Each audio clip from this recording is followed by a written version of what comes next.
Hey guys, tonight we begin an extraordinary journey into one of history's most breathtaking stories. A tale of a boy torn from his homeland, forced to become his enemy's weapon, and who would rise to shake the most powerful empire on earth. Imagine being 9 years old, ripped from your family's arms, and trained to destroy everything you once loved. Now imagine turning that training against your captors in the most spectacular rebellion the medieval world had ever seen. This is the story of Skanderbeg, the man who held off an empire for 25 years, and it all started with a childhood that would break most people before they even began. Now before we dive into this incredible story together, I need a small favour from you. If you're enjoying what you're hearing right now, take just a second to hit that subscribe button and give this video a like. It really helps me continue bringing you these amazing stories. And hey, I'm curious, where are you watching from right now? Your bedroom? Maybe you're on a long drive. Drop a comment and let me know what time it is, where you are. I love hearing from you guys. Alright, dim those lights, get comfortable. Maybe turn on that fan for some white noise and let's step back in time together. This is going to be good. The year is 1405. While Europe was slowly crawling out of the Dark Ages, the Balkans, that rugged mountainous region, where Europe meets Asia, was a powder keg. And right in the middle of it all, in a fortress town called Kruji, in what we now know as Albania, a baby boy named Kastrioti was born. Now, I want you to picture this for a moment. Kruja wasn't some peaceful village with white picket fences and neighbourhood barbecues. This was a fortress perched on a mountainside surrounded by enemies on all sides. To the west you had the Venetians trying to grab whatever they could. To the east and south, the Ottoman Empire, this absolutely massive Islamic superpower, was swallowing up everything in its path like some kind of unstoppable tsunami. Little György's father, John Kastrioti, was what you'd call a mid-level nobleman. Not quite a king, but definitely a big deal in central Albania. He controlled several territories, including Matmerdita and Dibra. Think of him as the mayor of a fortified town who also happens to command his own private army. His mother, Vojsava, came from the Polog region in what's now North Macedonia. Together they had 9 children. 9, can you imagine? And György, whose name, by the way, is the Albanian version of George, was the youngest son. Now here's where the story gets real. György wasn't born into some fairy tale. He was born into a nightmare that was slowly unfolding. You see, his father Gjon had been fighting the Ottomans for years, and I mean really fighting sword-to-sword, castle-to-castle warfare. But here's the thing about fighting an empire: eventually the empire wins. It's just math. They have more soldiers, more resources, more everything. In 1413, when little György was only about 8 years old, his father finally had to admit defeat. The Ottomans, led by Sultan Mehmed, they had basically said, "Look, you can keep your lands and your title, but you're going to pay us tribute every year. Oh, and one more thing, we're taking your sons." Let me pause here because this is important. The Ottomans had this system called defied. It's a Turkish word that basically means collection, or gathering. But what they were collecting weren't taxes or crops, they were collecting children. Christian children, boys specifically. They'd take them from their families, bring them to the Ottoman court, convert them to Islam, and train them to become either elite soldiers called janissaries or government administrators. It was brilliant in a terrifying sort of way. Think about it, you take the sons of your enemies, raise them to be loyal to you, and then you've got warriors who know the enemy's language, culture, and tactics. You've essentially turned your opponent's greatest resource, their children, into your own weapon. So John Kastrioti had to make an impossible choice. Either hand over his sons or watch the Ottoman army burn everything he'd built to the ground. In 1409, he sent his eldest son Stanisha first. Then around 1423, when György was about 18 years old, though some historians argue he might have been as young as 9 when he first went, it was his turn. Can you imagine that moment? Picture being that age, whether you're 9 or 18 doesn't really matter. And your father, the strongest man you know, the man who's supposed to protect you, has to tell you that you're being sent away, not to boarding school, not to stay with relatives. You're being sent to live with the people who've been trying to kill your family for years, the people who represent everything your father has been fighting against, and you know deep down that you might never see home again. The journey to the Ottoman court in Adrianople, that's Dern in modern-day Turkey, must have felt like travelling to another world. We're talking about hundreds of miles on horseback through hostile territory, away from everything familiar. The mountains of Albania fading behind you, the language changing, the food changing, everything changing. When György arrived at the Ottoman court, he wasn't treated like a prisoner in the traditional sense. This is where it gets psychologically complex. The Ottomans were masters of a particular kind of manipulation. They didn't throw these boys into dungeons. Instead, they gave them the best education money could buy. The palace school called the Enderun School was like the Harvard and West Point of the Ottoman Empire rolled into one. These weren't some makeshift classes in a barn. We're talking about world-class education. The boys learned multiple languages, Turkish, Arabic, Persian, probably some Greek and Latin too.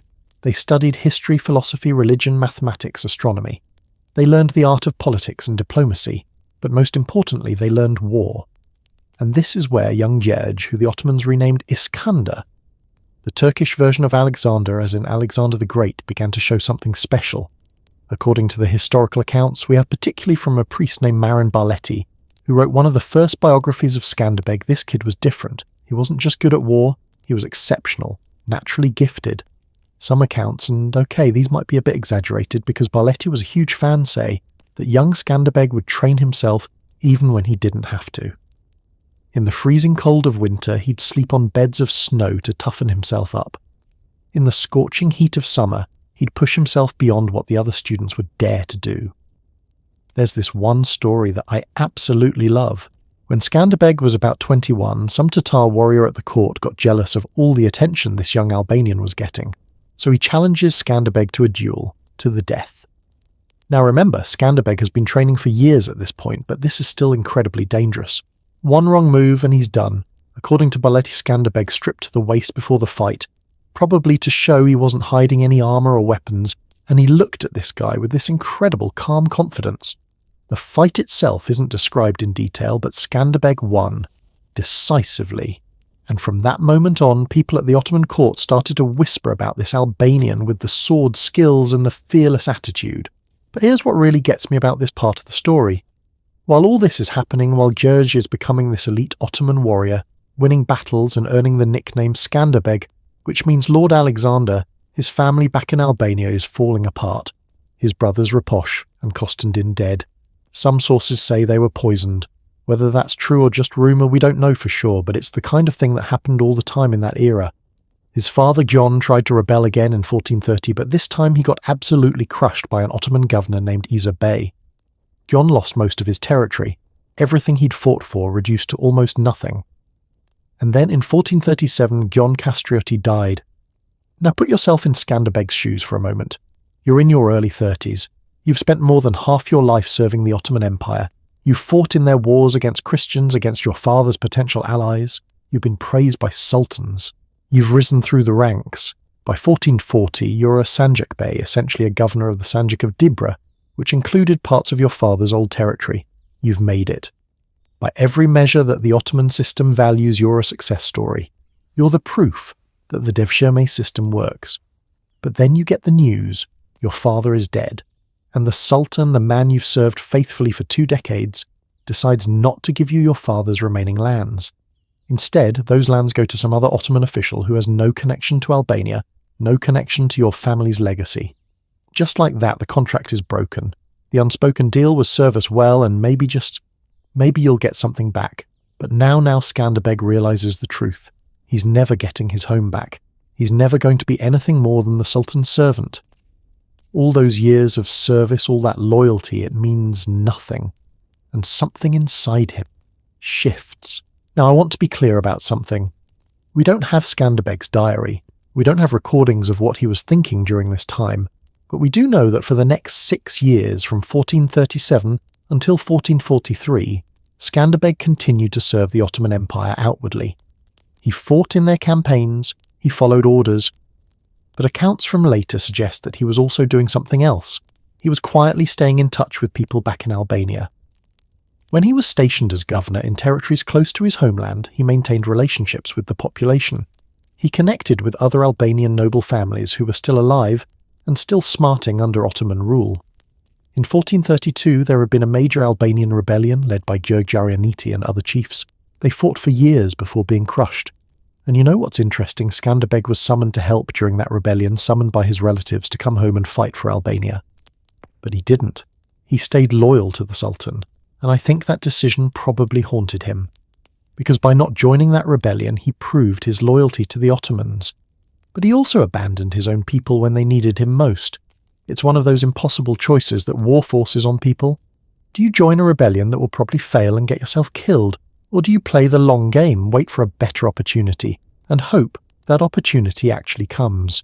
Let me paint you a picture of what Albania was like during this period, because it's important to understand what Skanderbeg would eventually be fighting for.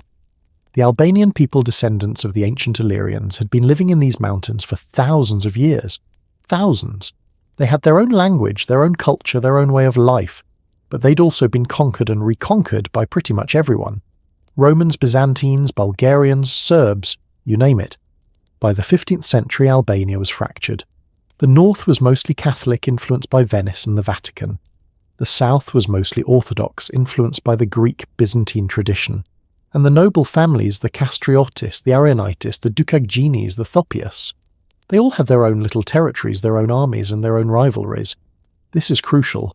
Albania wasn't some unified nation with a king and a capital city. It was more like, imagine if every county in your state was its own little kingdom and they all kind of disliked each other.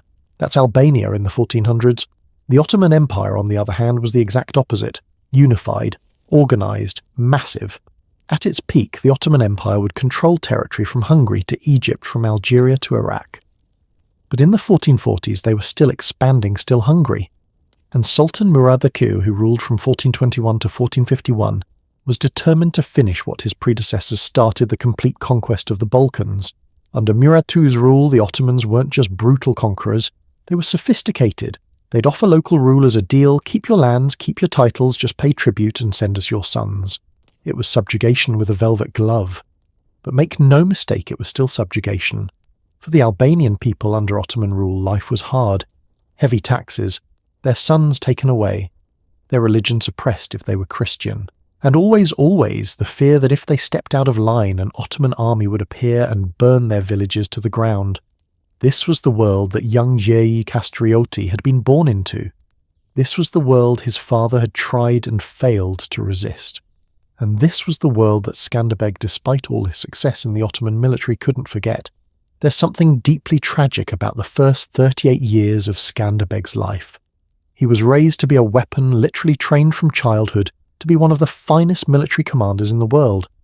And he was good at it. Really good.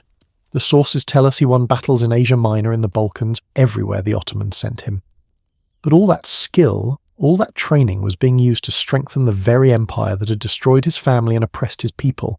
Every victory he won for the Ottomans was another nail in the coffin of Albanian independence. Every battle he fought was against people who could have been his allies. It's like if you were kidnapped as a kid, raised by your kidnappers, and then forced to help them kidnap other kids. And you're so good at it that you become their top kidnapper. But deep down you remember that you were once one of those kids. You remember what it felt like to be taken from your home. That's the psychological weight Skanderbeg was carrying. And in 1443, after his father's death, after being denied his inheritance, after watching his homeland continue to suffer under Ottoman rule, something in Skanderbeg's mind was crystallizing. A decision was forming. A decision that would change everything. But he had to wait for the right moment. Because if he moved too soon, if he rebelled without a plan, he'd just be another failed rebel, another body on a battlefield, another forgotten name in history. He needed the perfect opportunity, the perfect storm of circumstances that would give him even a slim chance of success. And in the fall of 1443, that opportunity was about to present itself in a way that even Skanderbeg probably couldn't have predicted. So let me set the stage for what's about to happen. It's late 1443. Sultan Murad II is dealing with a problem. A big problem. To the north in Hungary, there's this badass military commander named János Hunyadi. The Hungarians call him the White Knight, and he's basically the only Christian leader who's been able to consistently beat Ottoman armies in battle. Hunyadi has organised what's called the Crusade of Varna, named after the Bulgarian city where a major battle would eventually take place. It's a coalition of Christian kingdoms trying to push the Ottomans back. And in late 1443, Hunyadi's forces are marching south through the Balkans, winning battles, liberating cities. The Ottoman Empire, for one of the few times in its history, is on the defensive. Murad II is scrambling. He needs every good commander he has. And Skanderbeg, as one of his most trusted generals, is called to lead troops to help repel this Christian invasion. Now imagine Skanderbeg's state of mind at this point. He's being ordered to fight against János Hunyadi, a Christian leader who's fighting for the same basic goal that Skanderbeg's father died for. He's being ordered to protect the empire that took everything from him. And Skanderbeg is heading to a battle near the city of Niš in what's now Serbia, with 300 Albanian horsemen under his command. 300 men who, like him, were taken from their homes. 300 men who've been trained to fight for the Ottomans, but who remember deep down where they really came from.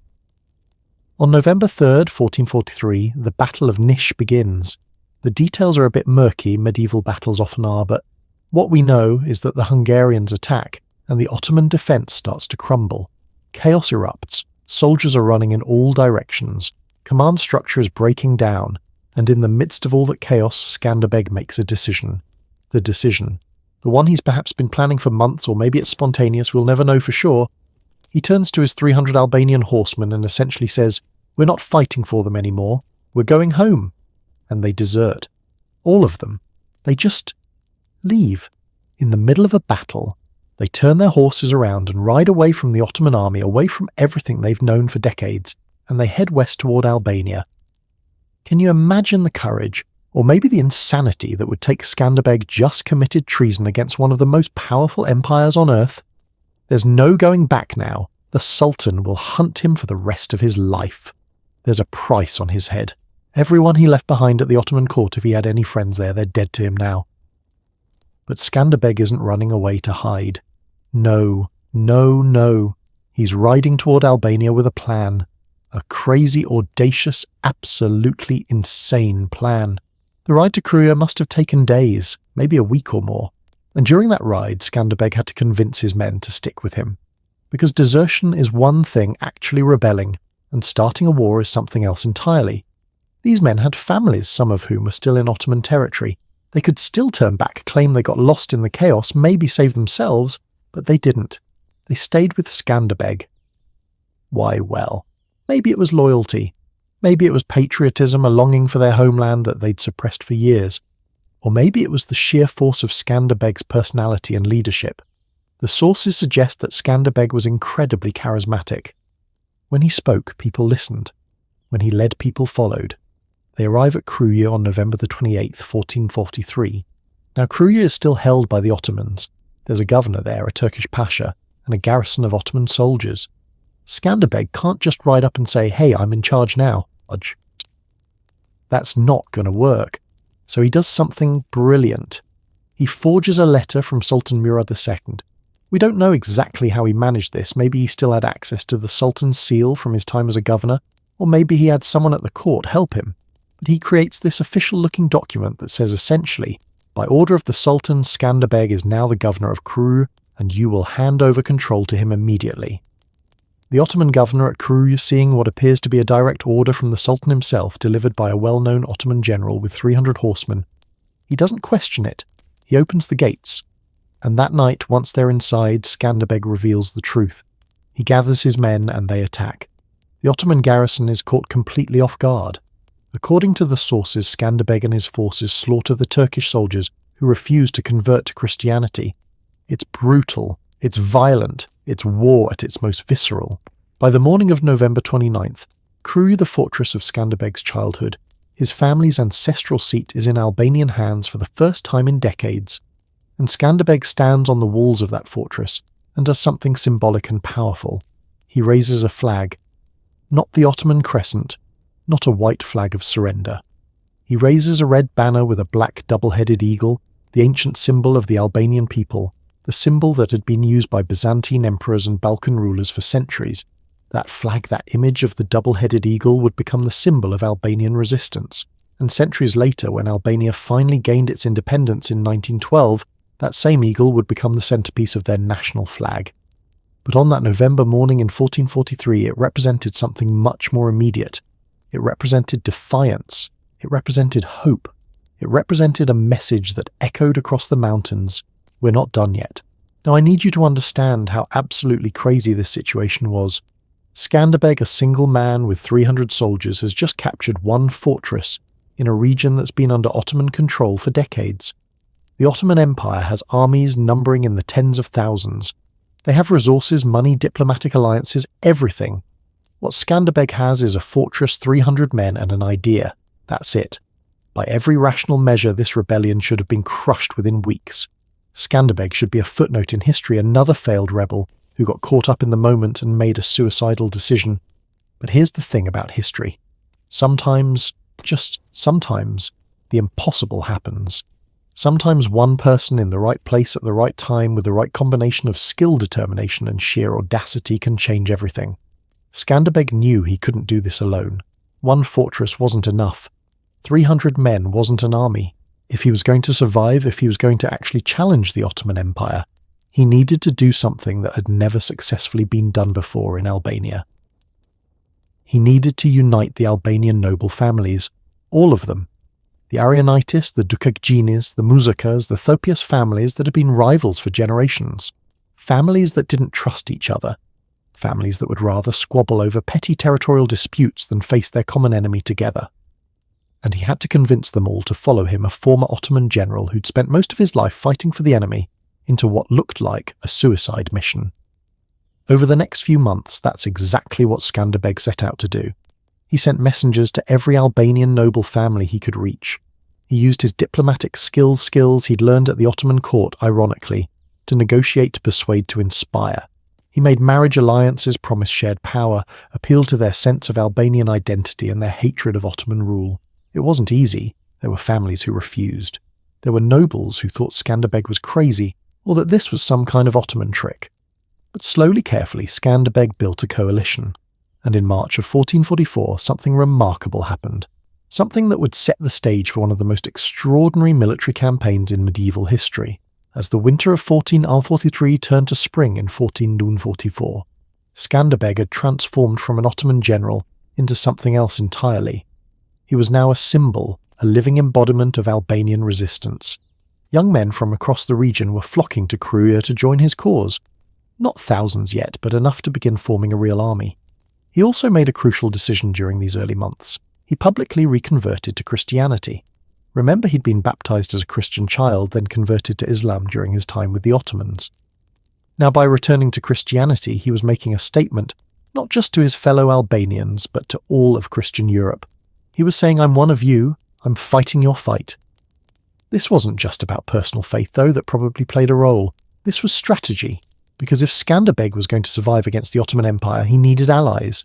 And the potential allies, Hungary, Venice, the Papal States, Naples, they were all Christian powers. They needed to see Skanderbeg as one of them, not as some confusing former Muslim Ottoman general. In the span of just a few months, Gjörg Kastrioti had completed the most dramatic transformation imaginable. From a 9-year-old boy torn from his family to an elite Ottoman commander to a rebel leader who was about to attempt the impossible. The stage was set, the pieces were in motion, and the story that would unfold over the next 25 years would be one of the most incredible tales of resistance, courage, and sheer determination in all of human history. You know, as I'm telling you this story, I can't help but think about what must have been going through Skanderbeg's mind during those first few months after his rebellion. The exhilaration of finally being free, of finally fighting for what he believed in. But also the terror, the knowledge that if he failed, it wasn't just his life at stake. It was the lives of everyone who'd joined him, the future of his entire people. He was 38 years old, not young by medieval standards. He'd spent more years serving the Ottomans than he'd spent in Albania. He'd forgotten what it felt like to be home, truly home, not just visiting as an Ottoman governor. And now he was back. And now he had to figure out how to turn a dream of freedom into reality. But that's a story for what comes next. Because what happened after Skanderbeg raised that flag, after he sent out those messages to the Albanian nobles, after he began building his army, well, that's when things get really interesting. That's when the impossible starts to become possible. That's when a man who'd been trained to be a weapon for an empire becomes something far more dangerous, a leader with nothing left to lose and everything to fight for. The boy who was stolen from his home was about to show the world what he was truly capable of. And the Ottoman Empire, the most powerful military machine of its age, was about to learn that they'd made a terrible mistake. They'd trained Skanderbeg too well. They taught him all their secrets, all their tactics, all their strategies. And now all of that knowledge, all of that skill, all of that experience was going to be used against them. The 25-year war was just beginning, and it would be unlike anything the medieval world had ever seen. So here's where the story takes a turn that's almost too wild to believe. Because before Skanderbeg could become the hero who defied an empire, he first had to become the empire's most lethal weapon. And I'm talking about 2 full decades, 20 years of his life spent fighting for the very people who destroyed his family. Think about that for a second. 20 years. That's longer than a lot of you watching this have been alive. That's an entire generation. And during all that time, Skanderbeg wasn't just some low-level soldier following orders. He was becoming a legend within the Ottoman military system itself. Let me take you inside that world, because it's absolutely fascinating and honestly kind of disturbing when you really think about it. When young George arrived at the Enderun school in Adrianople, he entered what was essentially a pressure cooker, designed to create the perfect Ottoman officer. And I'm not exaggerating, this wasn't your typical medieval military training where they just hand you a sword and say figure it out. This was sophisticated, systematic and brutally effective. The Enderun school was located right inside the Topkapi Palace complex in what would later become Istanbul. Imagine walking through these massive gates, seeing marble courtyards, intricate tile-work gardens that looked like something out of a dream. This wasn't a military barracks, this was luxury combined with discipline. The Ottoman sultans understood something crucial. If you want to create absolute loyalty, you don't just break people down. You show them a better life than they ever could have had at home. The boys in the Enderun, and we're talking about hundreds of Christian boys from all over the Balkans, were divided into different chambers based on their abilities and potential. The most promising ones, like Skanderbeg, would be placed in the elite chambers. They get the best teachers, the finest weapons, access to libraries that held knowledge from across the known world. Their day would start before dawn. Physical training, first running, wrestling, horseback riding. And I'm not talking about casual horseback riding like you'd do at a summer camp. These kids were learning to shoot arrows while galloping at full speed to fight with swords, while controlling a horse with their knees to coordinate cavalry charges that required split-second timing. After the physical training came the intellectual education. And this is what really set the Ottoman system apart from most medieval military training. These boys weren't just being turned into mindless soldiers, they were being educated as future leaders. They studied the Quran, yes, but also mathematics, geometry, astronomy. They learned Persian and Arabic literature. They studied the military campaigns of Alexander the Great, of Genghis Khan, of the great Islamic conquerors. They learned something that would prove crucial for Skanderbeg later. They learned how the Ottoman military machine actually worked. The logistics of moving massive armies across vast distances, how to coordinate different units, cavalry, infantry, archers, artillery, how to siege a fortress, how to defend one, supply lines, intelligence gathering, psychological warfare, all of it. One of Skanderbeg's teachers, according to some accounts, was impressed by how quickly the young Albanian absorbed information. While other students struggled with complex military problems, Skanderbeg would see the solution almost instantly. He had what modern psychologists might call tactical intuition, that rare ability to look at a battlefield situation and just know what needed to be done. But here's the really insidious part of the Enderun system. While they were training these boys' bodies and minds, they were also working on their identities. You see, the Ottomans understood that to truly convert someone to your cause, you can't just change their religion or teach them your language. You have to make them believe that they're part of something greater than themselves. So these boys were constantly told, you're not Albanian or Serbian or Greek anymore. You're Ottoman. You're part of the most powerful empire on earth. You're going to achieve things your fathers could never dream of. Those backward villages you came from, that's the past.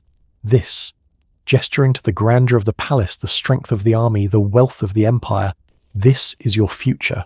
And for a lot of these boys, it worked. They genuinely came to see themselves as Ottoman. Their old identities faded like old photographs. By the time they graduated from the Enderun, they were as Ottoman as anyone born in Anatolia. But Skanderbeg was different, and we need to talk about why, because it's crucial to understanding what happened later. There are hints in the historical record, little clues that suggest Skanderbeg never fully bought into the Ottoman identity, even while he was succeeding within their system. For one thing, he maintained contact with his family back in Albania, longer than most Enderun graduates would. Remember, his father Gyon was still alive for much of Skanderbeg's early career in the Ottoman military. There's this really interesting document from 1426, so Skanderbeg would have been about 21 years old, called the First Act of Hilandar. It's a donation record from a Serbian Orthodox monastery. And what's fascinating is that it lists John Kastrioti and his 4 sons, including George, meaning Skanderbeg, as donors to the monastery. Now, why would an Ottoman officer, supposedly a devout Muslim at this point, be making donations to a Christian monastery alongside his father? It suggests that Skanderbeg was living a kind of double life. Outwardly, Ottoman, inwardly still connected to his Christian Albanian roots. But publicly, Skanderbeg was the model Ottoman officer, and his rise through the ranks was meteoric. By his mid-20s, Skanderbeg was already leading military campaigns, and we're not talking about small skirmishes, these were major operations. The Ottoman Empire in the 1420s and 1430s was constantly at war on multiple fronts. They were fighting in Anatolia against rival Turkish emirates. They were pushing into Hungary and Serbia. They were dealing with Venice's colonial ambitions in the Balkans. There was always someone to fight, always a battle to win. And Skanderbeg won. A lot. There's one campaign that really established his reputation. In the late 1420s, Skanderbeg was part of an Ottoman force sent to deal with a rebellion in Anatolia. That's the Asian part of modern Turkey. The rebels were well entrenched, knew the terrain, and had been defeating Ottoman forces for months.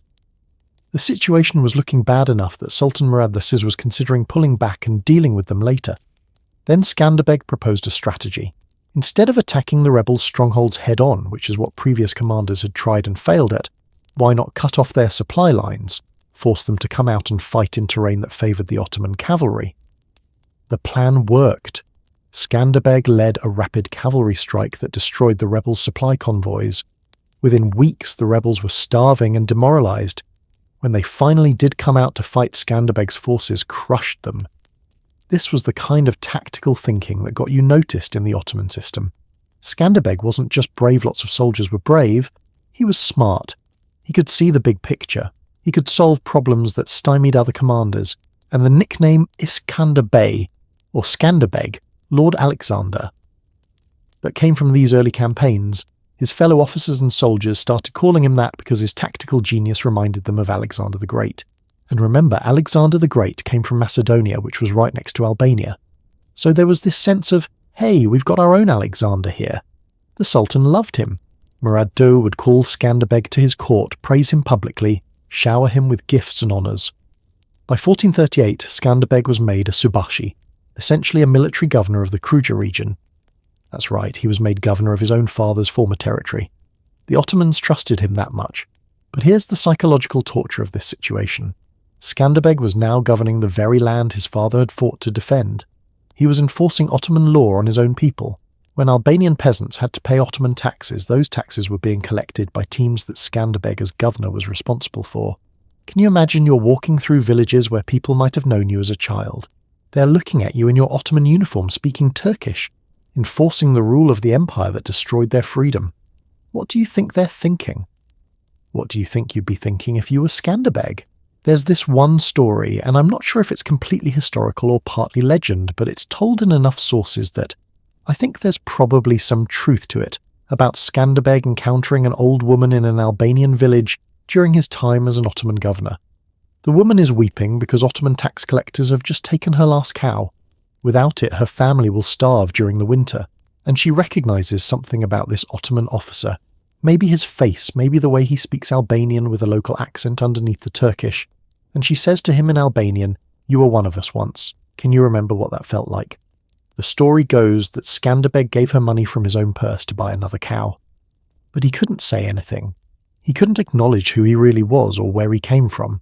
He just gave her the money and walked away. I don't know if that specific incident happened, but I believe something like it must have happened many times, because Skanderbeg wasn't stupid. He wasn't blind. He could see what Ottoman rule was doing to his people.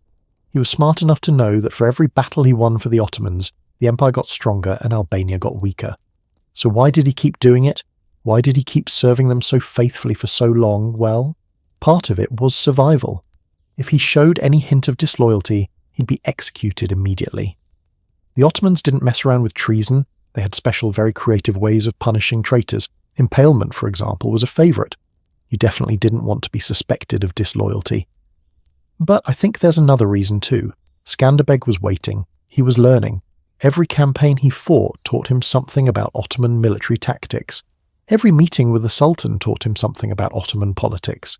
Every year he spent in the system gave him deeper insight into how the empire functioned, and more importantly, where its weaknesses were.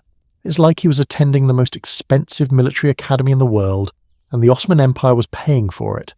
They were training him to be their most effective general, never realizing that someday all that training would be used against them. Now let's talk about what made Skanderbeg so effective as a military commander, because this is going to be important later when we get to the actual battles. First, he understood cavalry warfare better than almost anyone alive. The Ottomans had perfected the use of light cavalry, fast-moving horsemen with bows, and light lances who could strike quickly and retreat before the enemy could respond. Skanderbeg mastered this style of fighting. He could lead a cavalry charge that would smash through enemy lines, then wheel around for another pass while the enemy was still reeling. But he also understood the limitations of cavalry. You can't take a fortress with cavalry alone. You need infantry siege equipment coordination between different types of forces. Skanderbeg learned all of this. Second, he had an almost supernatural ability to read terrain. This is harder to explain if you've never been in combat, but basically Skanderbeg could look at a landscape, mountains, rivers, forests, plains, and immediately see how to use it to his advantage. Where to set an ambush, where to defend, where your enemy would expect you to be, and where you could surprise them. This skill would prove absolutely crucial when he finally did rebel, because Albania is some of the most rugged mountainous terrain in Europe. If you don't know how to use mountains to your advantage, you're going to lose. Skanderbeg knew. Third, and this is really interesting, Skanderbeg understood logistics. That might sound boring, but logistics is often what wins or loses wars. An army needs food, water, weapons, ammunition, medical supplies. Moving an army of 10,000 men requires tons of supplies every day. If you can cut off your enemy's supply lines while protecting your own, you can win battles without even fighting. Skanderbeg learned all the tricks. How to forage effectively, how to store food for a siege, how to transport supplies through difficult terrain, how to predict where your enemy's supplies are coming from, and how to intercept them. And finally, perhaps most importantly, Skanderbeg learned about Ottoman psychology and culture. He knew how Ottoman commanders thought. He knew their preferred strategies, their typical responses to different situations. He spoke their language, understood their customs, knew their strengths, and their blind spots. When you've spent 20 years inside an enemy's military system, you become incredibly dangerous to that enemy. Because you don't just know their tactics, you understand how they think. But let's get back to the personal side of things, because all this military stuff is interesting, but what's really compelling is the human drama underneath it all. During the 1430s, while Skanderbeg is winning battles and climbing the Ottoman ranks, his family situation is deteriorating rapidly. We already talked about how his father John lost most of his territory in 1430 after a defeat by the Ottoman governor Isa Bey. That was a massive blow. Then in 1431, Skanderbeg's brother Reposh died. The circumstances are unclear. Some sources say illness, others hint at poisoning. In that era, poisoning was a common way to eliminate rivals or inconvenient heirs. We'll probably never know for sure. His other brothers, Konstantin and Stanisha, who had been sent to the Ottoman court before Skanderbeg, they died too. Again, the exact circumstances are murky. But what's clear is that by the mid-1430s, Skanderbeg was the last surviving son of Kastrioti. Now put yourself in Skanderbeg's position. You're serving the Ottoman Empire. You're good at it, really good. You've got status, respect, a comfortable life. But back home, your family is being systematically destroyed. Your brothers are dead. Your father is broken, stripped of most of his power. And you're helping the very empire that's doing all of this. Every victory you win for the Ottomans makes them stronger. Every territory you help them conquer is one more piece of the Balkans that falls under their control. The psychological weight of that must have been crushing. How do you live with yourself? How do you look in the mirror? There's one campaign in particular that I think must have really messed with Skanderbeg's head. In 1432, a major Albanian rebellion broke out. It was led by Gjorge Arianiti, remember that name, because he becomes important later, and several other Albanian nobles. These were people from the same region as Skanderbeg. Some of them might have known his father personally. They were fighting for Albanian independence, fighting against Ottoman rule, fighting for the same cause that Skanderbeg's father had fought for before his defeat. And Skanderbeg's relatives, people from his extended family, sent him messages. "Come home," they said. "Fight with us. You're Albanian. You're one of us. Help us throw off the Ottoman yoke." And you know what Skanderbeg did? Nothing. He stayed with the Ottoman military. He continued serving the Sultan faithfully. Some sources even suggest he participated in campaigns against the Albanian rebels, though the details are unclear. The rebellion failed. By 1436 it had been completely crushed. The Ottoman Empire remained firmly in control of Albania, and Skanderbeg's loyalty to the Sultan was proven beyond any doubt. The Ottomans saw this as evidence that their devshirme system worked. Look, they could say, "We took this Albanian boy, raised him as one of us, and now, even when his own people rebel, he stays loyal. The system works." But I don't think it was that simple. I think Skanderbeg made a calculated decision. He looked at that rebellion and saw that it was going to fail. The rebels weren't united enough, weren't strong enough, didn't have the resources or the strategy to actually defeat the Ottoman Empire. If Skanderbeg had joined them, he would have died with them. And all the knowledge he'd gained, all the skills he'd developed, all the insight he had into how the Ottoman military worked, all of that would have been lost. So he waited. He stayed loyal.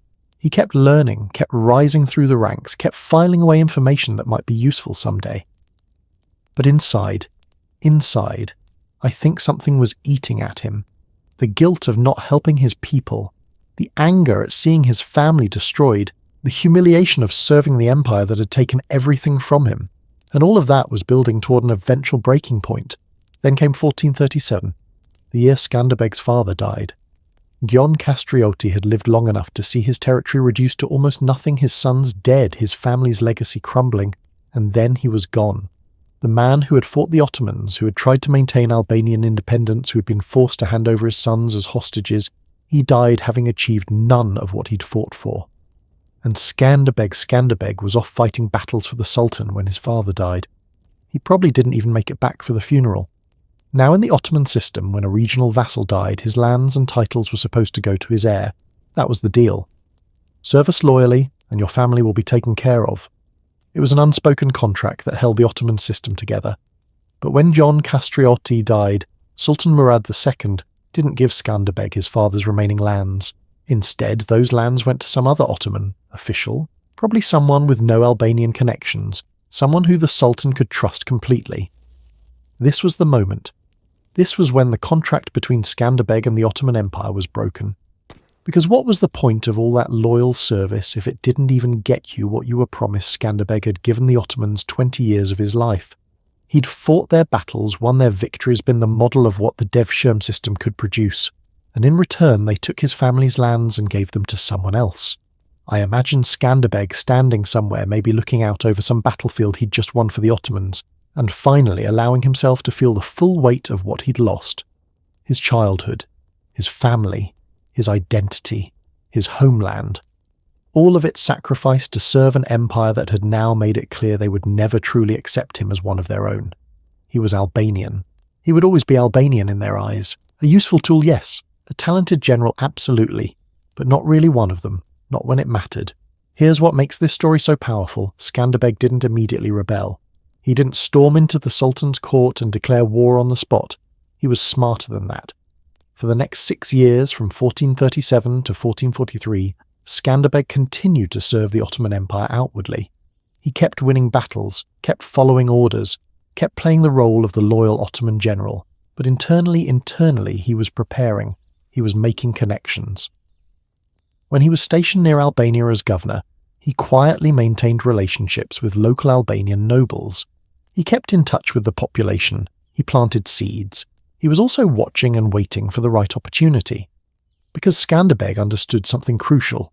Timing is everything in war and politics. A rebellion launched at the wrong time is just suicide. But a rebellion launched at exactly the right moment when your enemy's distracted or weakened, that has a chance. So what was Skanderbeg waiting for? He was waiting for a moment when the Ottoman Empire would be seriously challenged on another front. A moment when they'd be too busy to immediately crush a rebellion in Albania. A moment when he could seize territory and consolidate power before the empire could respond. And in late 1443 that moment arrived. Janos Hunyadi and his Crusader Varna were pushing south through the Balkans, winning battles against Ottoman forces. The empire was reeling, scrambling to respond to this unexpected Christian offensive. Sultan Murad II needed every capable commander he had, and so he called on Skanderbeg, his most talented general, the man he trusted to help repel the Christian invasion. The Ottomans never saw it coming. How could they? Skanderbeg had been the perfect soldier for 2 decades. He'd proven his loyalty again and again. There was no reason to suspect that this particular campaign would be any different. But Skanderbeg knew. This was the moment he'd been waiting for. This was when the impossible could become possible. So he gathered his 300 Albanian horsemen, men who, like him, had been taken from their homeland and turned into Ottoman soldiers. Men who, like him, remembered where they came from. Men who, like him, had been waiting for a chance to go home, and at the Battle of Nish, in the chaos of combat, when Ottoman lines were breaking and commanders were shouting orders in every direction, Skanderbeg made his move. He turned to his men and spoke the words that would change everything. We're not fighting for them anymore. We're going home. 20 years of loyal service, 20 years of waiting, learning, preparing, all of it building to this one moment of decision, this one act of defiance that could either make him a hero or get him killed within weeks. The weapon the Ottomans had spent 2 decades forging was about to be turned against them, and they had no idea what was coming. You know what's really striking about this part of Skanderbeg's story? It's the patience. Most people, if they're going to rebel, they do it in a moment of passion. They get angry, they act impulsively, and usually they get crushed for it. But Skanderbeg, he waited 6 years after his father's death. 6 years of continuing to serve the empire he hated. 6 years of playing the role, wearing the mask, pretending everything was fine, while inside he was planning his revenge. That takes a level of self-control that's almost superhuman. Every day making the decision not to act yet. Not yet. Wait. Learn more, get stronger, be patient. And when he finally did act, it wasn't a blind leap into the unknown. He had a plan. He knew exactly what fortress he'd seize first.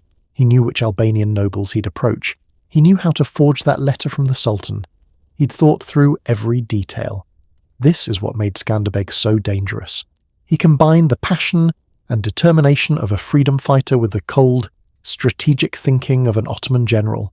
He had the soul of a rebel and the mind of an empire builder.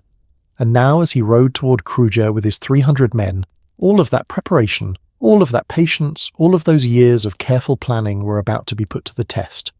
The boy who'd been stolen from his home had become the Empire's perfect weapon. And now that weapon was pointed right at the Empire's heart. What happened next would determine whether Skanderbeg would be remembered as a foolish rebel who threw his life away, or as one of history's greatest warriors. The line between those two outcomes was razor thin. But Skanderbeg had one advantage the Ottomans couldn't take away from him. He knew them better than they knew themselves, and he was about to show them exactly how dangerous that knowledge could be. Picture this November 3rd, 1443. Somewhere near the Serbian city of Niš, 2 massive armies are about to collide. On one side, the Christian forces led by Janos Hunyadi, the legendary White Knight of Hungary. On the other side, the Ottoman army with Sultan Murad Tom's best commanders leading the charge. And right there in the thick of it all is Skanderbeg with his 300 Albanian horsemen. But this isn't just another battle.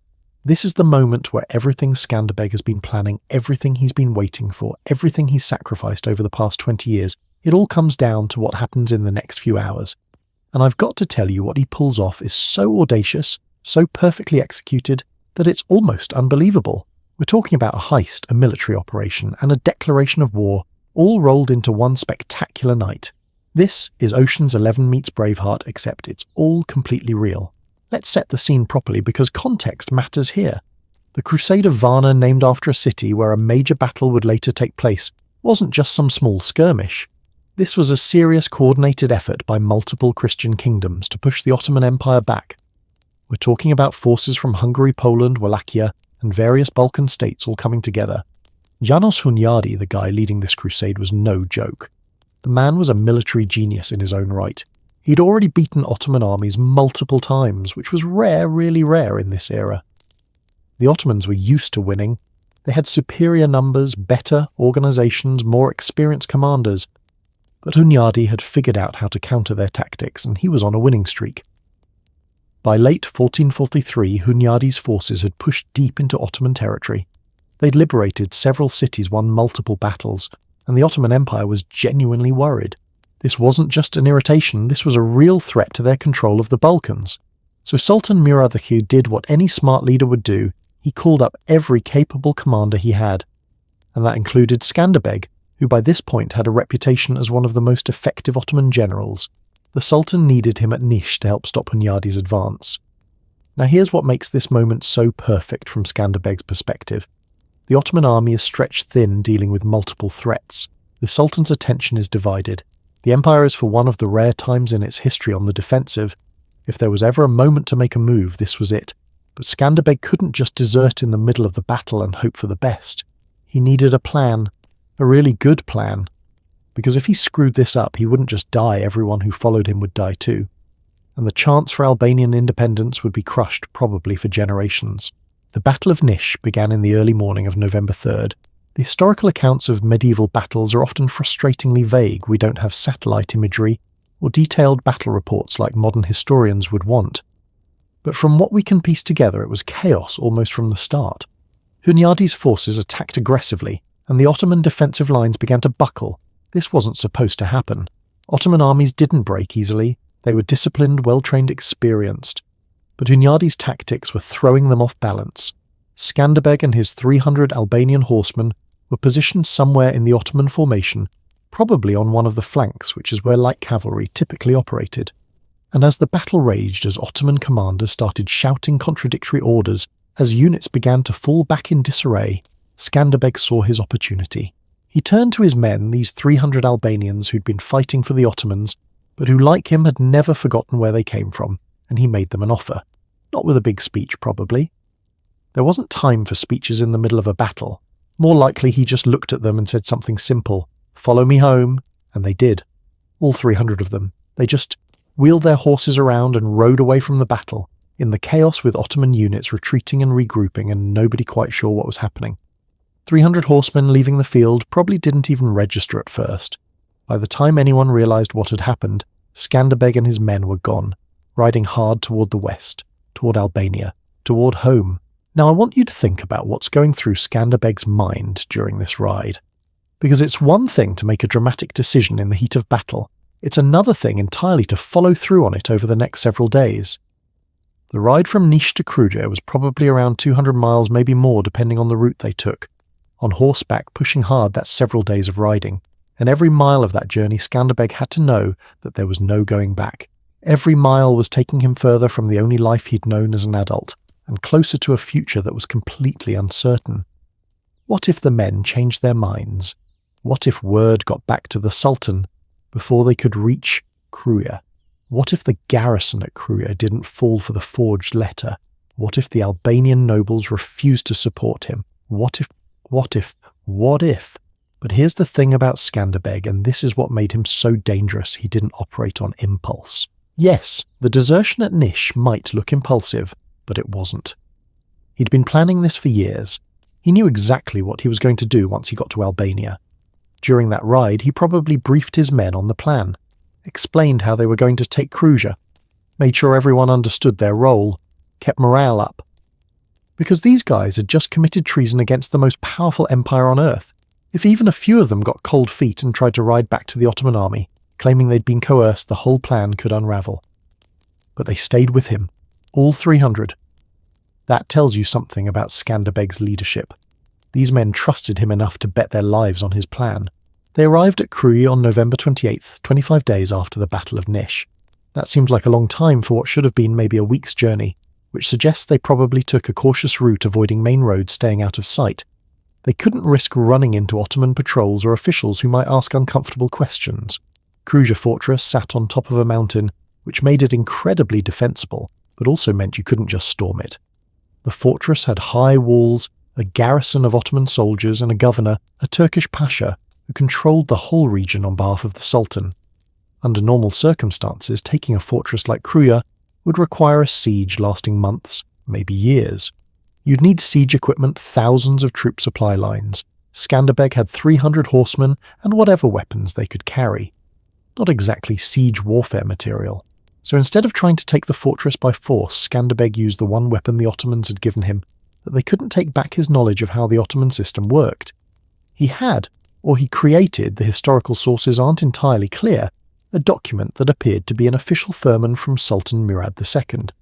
A firman was basically an imperial decree stamped with the Sultan's seal that carried absolute authority. If the Sultan issued a firman, you obeyed it. No questions. Now, how did Skanderbeg get or forge this document? Some historians think he might have stolen the Sultan's seal during his time as a governor and made a copy. Others think he might have had an accomplice at the Ottoman court who helped him. Still others think he might have forged the seal itself. We know he was educated and clever enough to pull that off. Whatever the method, he had a document that looked official. And the document said essentially, by order of Sultan Murad II, Skanderbeg is now the governor of Kruja. The current governor is to hand over control immediately. Imagine being the Ottoman governor of Kruja when Skanderbeg and his 300 horsemen show up at your gates. You look down from the walls and you see this well-known Ottoman general, a guy with an impeccable reputation, someone you've probably heard stories about with a contingent of cavalry. He's holding up an official-looking document and demanding entry. What do? Do you refuse? Do you demand time to verify the document's authenticity with the Sultan's court? That would take weeks, and refusing to obey what appears to be a direct order from the Sultan could get you executed for insubordination. Or do you follow your training, respect the chain of command, and open the gates? The governor chose the latter. He opened the gates. He welcomed Skanderbeg and his men into the fortress. He probably even offered them food and hospitality because that's what you did when a superior officer arrived at your post. And Skanderbeg, playing his role perfectly, probably acted completely normal at first, thanked the governor for his cooperation, asked about the state of the garrison, maybe inspected the fortifications, all very professional, very Ottoman, no cause for alarm. And then night fell. What happened next was brutal, and I think it's important to acknowledge that because we can admire Skanderbeg's courage and brilliance without sanitizing the violence of medieval warfare. Once darkness had fallen and the fortress was settling down for the night, Skanderbeg gave the signal. His 300 men, who had been quietly positioning themselves throughout the fortress during the day, launched a coordinated attack. The Ottoman garrison was caught completely off guard. These weren't soldiers ready for battle. These were guys who thought they were hosting a visiting Ottoman general. Some of them were probably asleep, others were off duty, relaxed, unarmed. Skanderbeg's forces moved through the fortress systematically. According to historical accounts, they offered the Ottoman soldiers a choice: convert to Christianity and join the rebellion or die. Some converted, whether out of genuine belief or pure survival instinct, we'll never know. Many refused and were killed. The governor himself, the man who had trusted Skanderbeg and opened the gates, was executed. It was a message the old order was done. This was Albanian territory now. By the morning of November 29th, Kruja fortress was under Albanian control. Not a single one of Skanderbeg's men had been lost. The entire operation, from the forged document to the midnight attack, had been executed flawlessly. And then Skanderbeg did something symbolic and powerful. He went to the highest point of the fortress and he raised a flag. Not the Ottoman crescent and star, not some made-up banner. He raised the flag of his family, the Kastrioti coat of arms, a red background with a black double-headed eagle. That eagle, that ancient symbol, had been used in the Balkans for centuries. It represented Byzantine heritage, Balkan identity, resistance to foreign rule, and now it represented Albanian independence. People in the surrounding villages would have seen that flag go up. Word would have spread like wildfire. The fortress has fallen, the Ottomans are out, Skanderbeg has come home. But here's the thing that really gets me about this moment. Skanderbeg wasn't just some random rebel who got lucky. He had spent the night of November 28th not celebrating, but planning. Because taking one fortress was impressive, sure, but it wasn't nearly enough to establish a real rebellion. He needed more territory. He needed more fortresses. He needed to move fast before the Ottomans could respond. And he needed to secure the loyalty of the Albanian population and nobility before anyone had time to second-guess whether this rebellion was actually going to work. So in the days immediately following the capture of Kruja, Skanderbeg launched what can only be described as a whirlwind campaign. He sent messengers to every nearby fortress and town. Some carried offers of alliance. Others carried forged documents similar to the one he'd used at Kruja. Still others carried threats: join us or face attack. Within weeks, not months, Skanderbeg had captured or secured control of Petrela, Preza, Guri, Ibada, Svetigrad, Modric, and several other fortresses. Some fell for the same forged letter trick. Others opened their gates when they saw which way the wind was blowing. A few had to be taken by force, but with minimal casualties. It was a masterclass in rapid military expansion. Skanderbeg was using every skill he'd learned in 20 years of Ottoman military service. Speed, surprise, psychological warfare, intelligence gathering, but now he was using it for Albania instead of against it.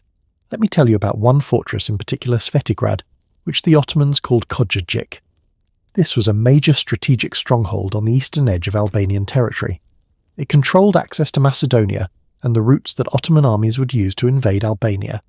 If Skanderbeg could take Svetigrad, he could seriously slow down any Ottoman response to his rebellion. But Svetigrad was heavily fortified and had a large garrison. Taking it by force would be costly, maybe impossible, with the limited forces Skanderbeg had. So Skanderbeg used a different approach. He had an ally named Moisi Arianit Golemi, remember that name, because Moisi becomes important later though, not in a good way. Moisi was the son of Georgi Arianiti, one of the Albanian nobles who had led the failed rebellion in the 1430s. The Arianiti family had a score to settle with the Ottomans. Moisi gathered about 3,000 men from the Debar region, a mix of Albanian fighters who'd been waiting for a chance to strike back. Combined with Skanderbeg's forces, they laid siege to Svetigrad. Now normally, a siege means you surround a fortress and wait for the defenders to run out of food and water. That can take months. Skanderbeg didn't have months. The Ottomans would be sending armies to crush his rebellion as soon as word reached the Sultan. So instead of waiting, Skanderbeg used a combination of assault tactics and psychological warfare. He had his men launch constant attacks, not trying to take the fortress in one big push, but keeping the defenders awake, stressed, exhausted. He cut off their water supply. He shouted up to the defenders about how many other fortresses had already fallen, how the rebellion was spreading, how they were on the losing side. After a relatively short siege, Svetigrad surrendered. The garrison was given the same choice as at Kruja: convert and join or face execution. Skanderbeg now controlled one of the most strategic fortresses in the region, but taking fortresses was only half the battle. Skanderbeg needed people to believe that this rebellion was legitimate, that it had a chance of success, that it wasn't just going to be crushed in a few weeks, like every other Albanian uprising had been. So he made another brilliant move. He publicly reconverted to Christianity. And he didn't do it quietly. He made it a big public ceremony. He was baptized again, washed away his Muslim identity, his Ottoman identity, everything he'd been for the past 20 years. This was huge, because for the Albanian people, many of whom were Christian, this was proof that Skanderbeg was really one of them. He wasn't some Ottoman pretending to be Albanian. He wasn't a spy or a trick. He had genuinely come home, and he didn't just reconvert privately, he made sure everyone knew about it. Churches across the region held services celebrating Skanderbeg's return to Christianity. Priests preached about how this was a sign from God that Albania would be free. The religious symbolism was powerful and intentional, but here's the strategic genius of it. By reconverting to Christianity, Skanderbeg also positioned himself to receive aid from Christian powers in Europe. The Pope, the Kingdom of Naples, Venice, Hungary. These were all Christian states that saw the Ottoman Empire as their enemy.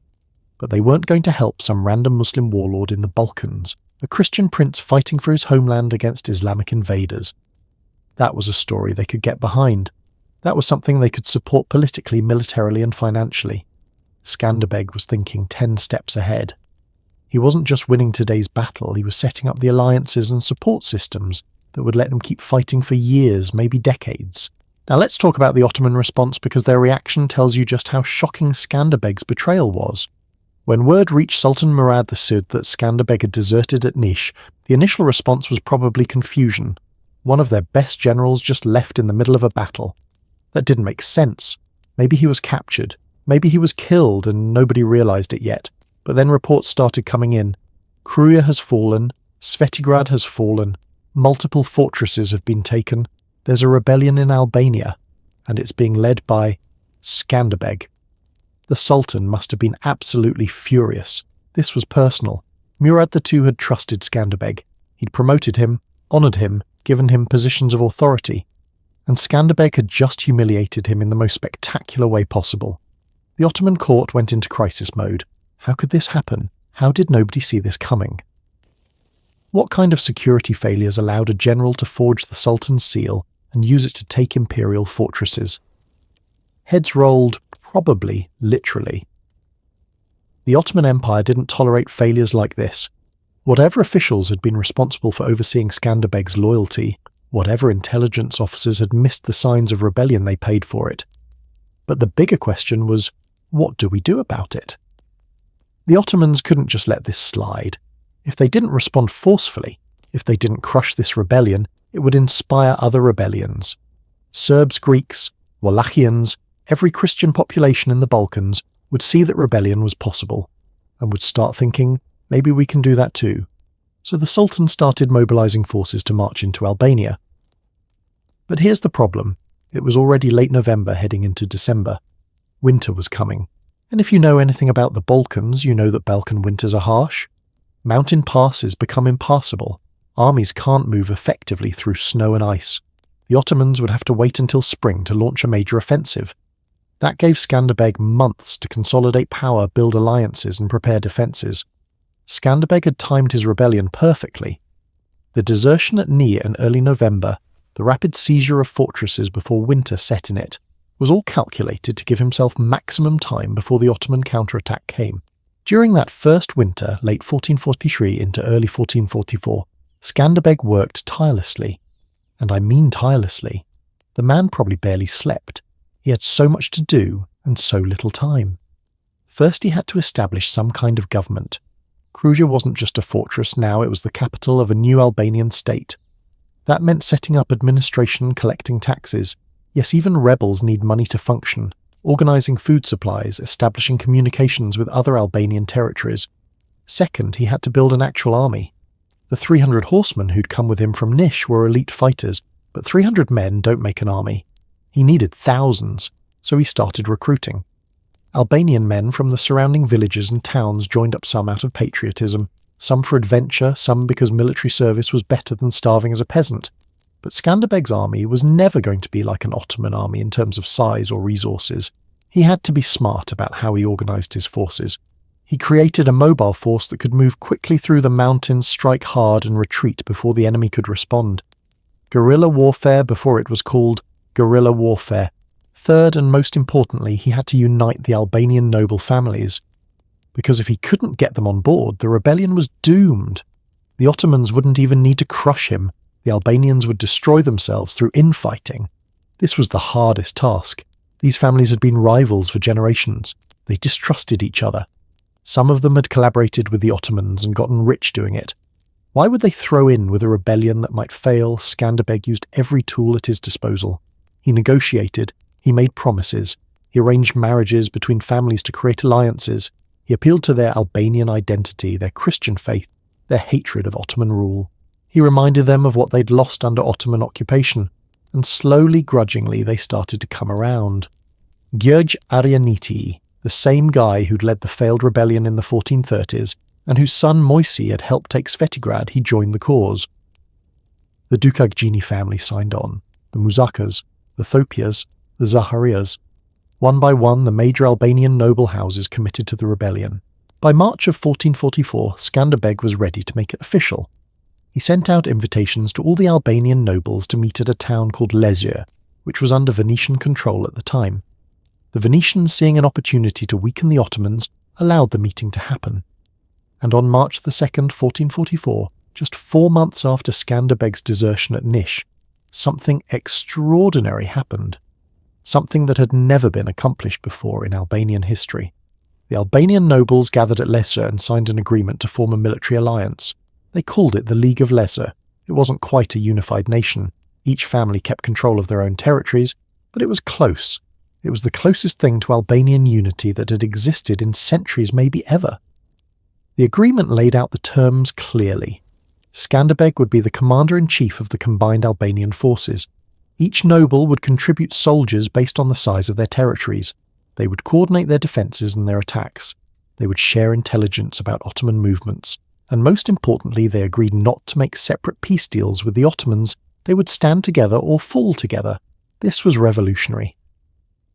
For the first time, Albania was speaking with one voice, fighting with one army, presenting a unified front against the Ottoman Empire. And all of this, the capture of fortresses, the recruitment of an army, the forging of alliances, the establishment of the League, all of it happened in just 4 months. 4 months from desertion to organised rebellion to unified resistance. That's the kind of execution that only someone with Skanderbeg's unique combination of skills could have pulled off. He had the military knowledge from his Ottoman training. He had the diplomatic skills from his time as a governor. He had the strategic vision to see what needed to be done. And he had the charisma to convince people to follow him into what still looked like a crazy, probably suicidal rebellion. But here's what I find most remarkable about this whole period. Skanderbeg had to know that the odds were still massively against him. The League of Lezhë could field maybe 15,000 to 20,000 soldiers total. The Ottoman Empire could field armies of 100,000 or more. Albania was poor compared to the Ottoman Empire's vast resources. They had no significant allies, yet just vague promises of support from Christian kingdoms that might or might not materialize. By every rational calculation, this rebellion should fail. Skanderbeg should be dead within a year, maybe 2 at most. The League should crumble, the fortresses should fall, and Albania should go back to being just another Ottoman province. But Skanderbeg wasn't operating on rational calculations alone. He was operating on something else, call it faith, or determination, or stubbornness, or maybe a combination of all 3. He believed that if he was smart enough, fast enough, creative enough, he could make this work. And more importantly, he made other people believe it too. That's the mark of a true leader.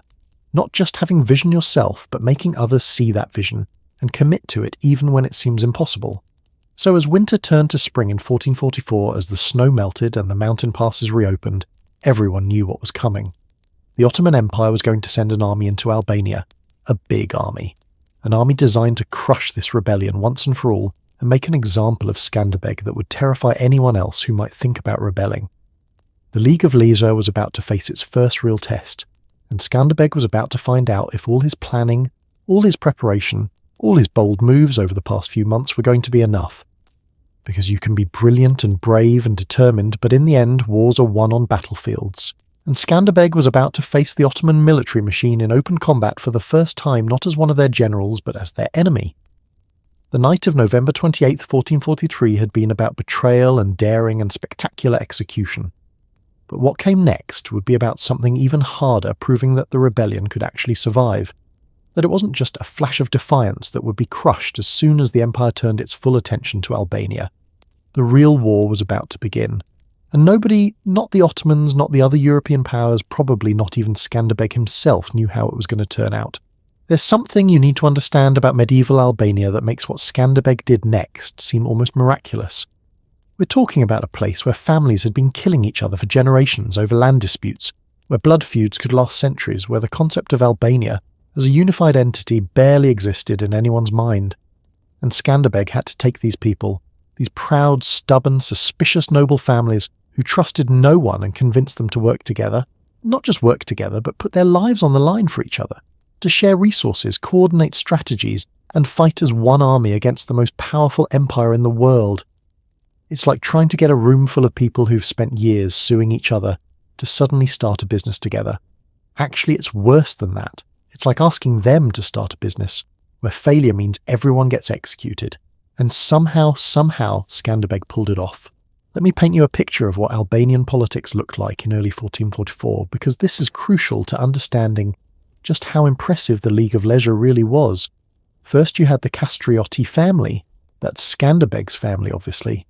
They controlled central Albania, including the crucial fortress of Kruja. But their power had been severely diminished by decades of Ottoman pressure. Before his father's defeat, the Kastriotis had been one of the most powerful families in Albania. Now Skanderbeg was basically starting from scratch, rebuilding influence through sheer force of personality and military success. Then you had the Arianiti family led by Gjörgj Arianiti. Now Gjörgj was a complicated figure. He was the guy who'd led that failed rebellion in the 1430s, the one Skanderbeg had refused to join. Remember, Gjörgj had been fighting the Ottomans for years and he had the scars to prove it. He controlled territories in central and southern Albania, and he was respected as a warrior, but he was also getting older and his resources were limited. Here's where it gets interesting. Gjörgj Arianiti didn't trust Skanderbeg. At all. Why would he? This was the guy who'd spent 20 years fighting for the Ottomans, who'd refused to help during the 1432 rebellion, who'd only switched sides when it became personally convenient. For all Gjörgj knew, this could be an elaborate Ottoman trick to flush out remaining resistance leaders. Then you had the Dukagjini family, particularly Leka Dukagjini, who would later become one of the most important figures in Albanian history. The Dukagjinis controlled northern Albania and parts of what's now Kosovo. They were powerful, proud, and deeply suspicious of anyone who tried to tell them what to do. Leka himself was known for being stubborn, brilliant, and absolutely unwilling to compromise on matters of honour. The Muzica family controlled southern Albania. They had a complicated history. Some branches of the family had collaborated with the Ottomans, others had resisted. There were internal divisions within the family itself. Getting them to commit to anything was like herding cats. The Thopia family, the Zaharia family, the Spani family, the Balsha family, each had their own territories, their own armies, their own agendas. And here's the kicker. Many of these families had been at war with each other recently, not decades ago recently. We're talking about feuds where people's fathers or brothers had been killed by other Albanian families. Oh, and let's not forget the Krnjevici family from Zeta that's roughly modern Montenegro. They were ethnically Serbian but had Albanian connections, and they controlled important territory on the northern border. Getting them involved would be crucial for defending against Ottoman attacks from the north, but it also meant navigating the complicated relationship between Albanians and Serbs. This was the mess Skanderbeg had to work with. This was his raw material for building a unified resistance. So how did he do it? How did Skanderbeg convince all these suspicious, rivalrous families to sign an alliance? Well, first off, he started with personal relationships. Skanderbeg was incredibly smart about this. He didn't just send formal letters saying, "Hey, join my rebellion." He went to these nobles personally, or sent trusted representatives who could speak to them face to face. And when I say trusted representatives, I mean people like Moisi Arianit Golemi Gjurj, Arianiti's son. Remember him from the Svetigrad siege. Moisi was already on Skanderbeg's side, and having him as a liaison to his father was crucial.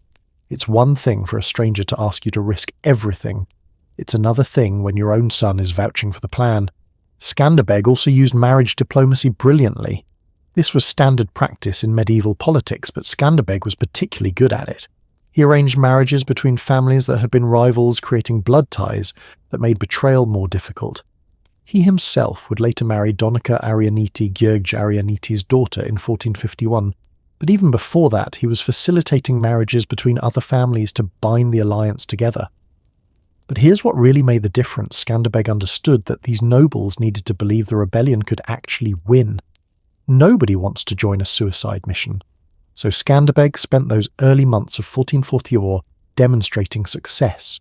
Every fortress he captured, every small victory against Ottoman forces, every week that went by without the Ottomans crushing the rebellion, all of it built credibility. He was essentially creating a track record.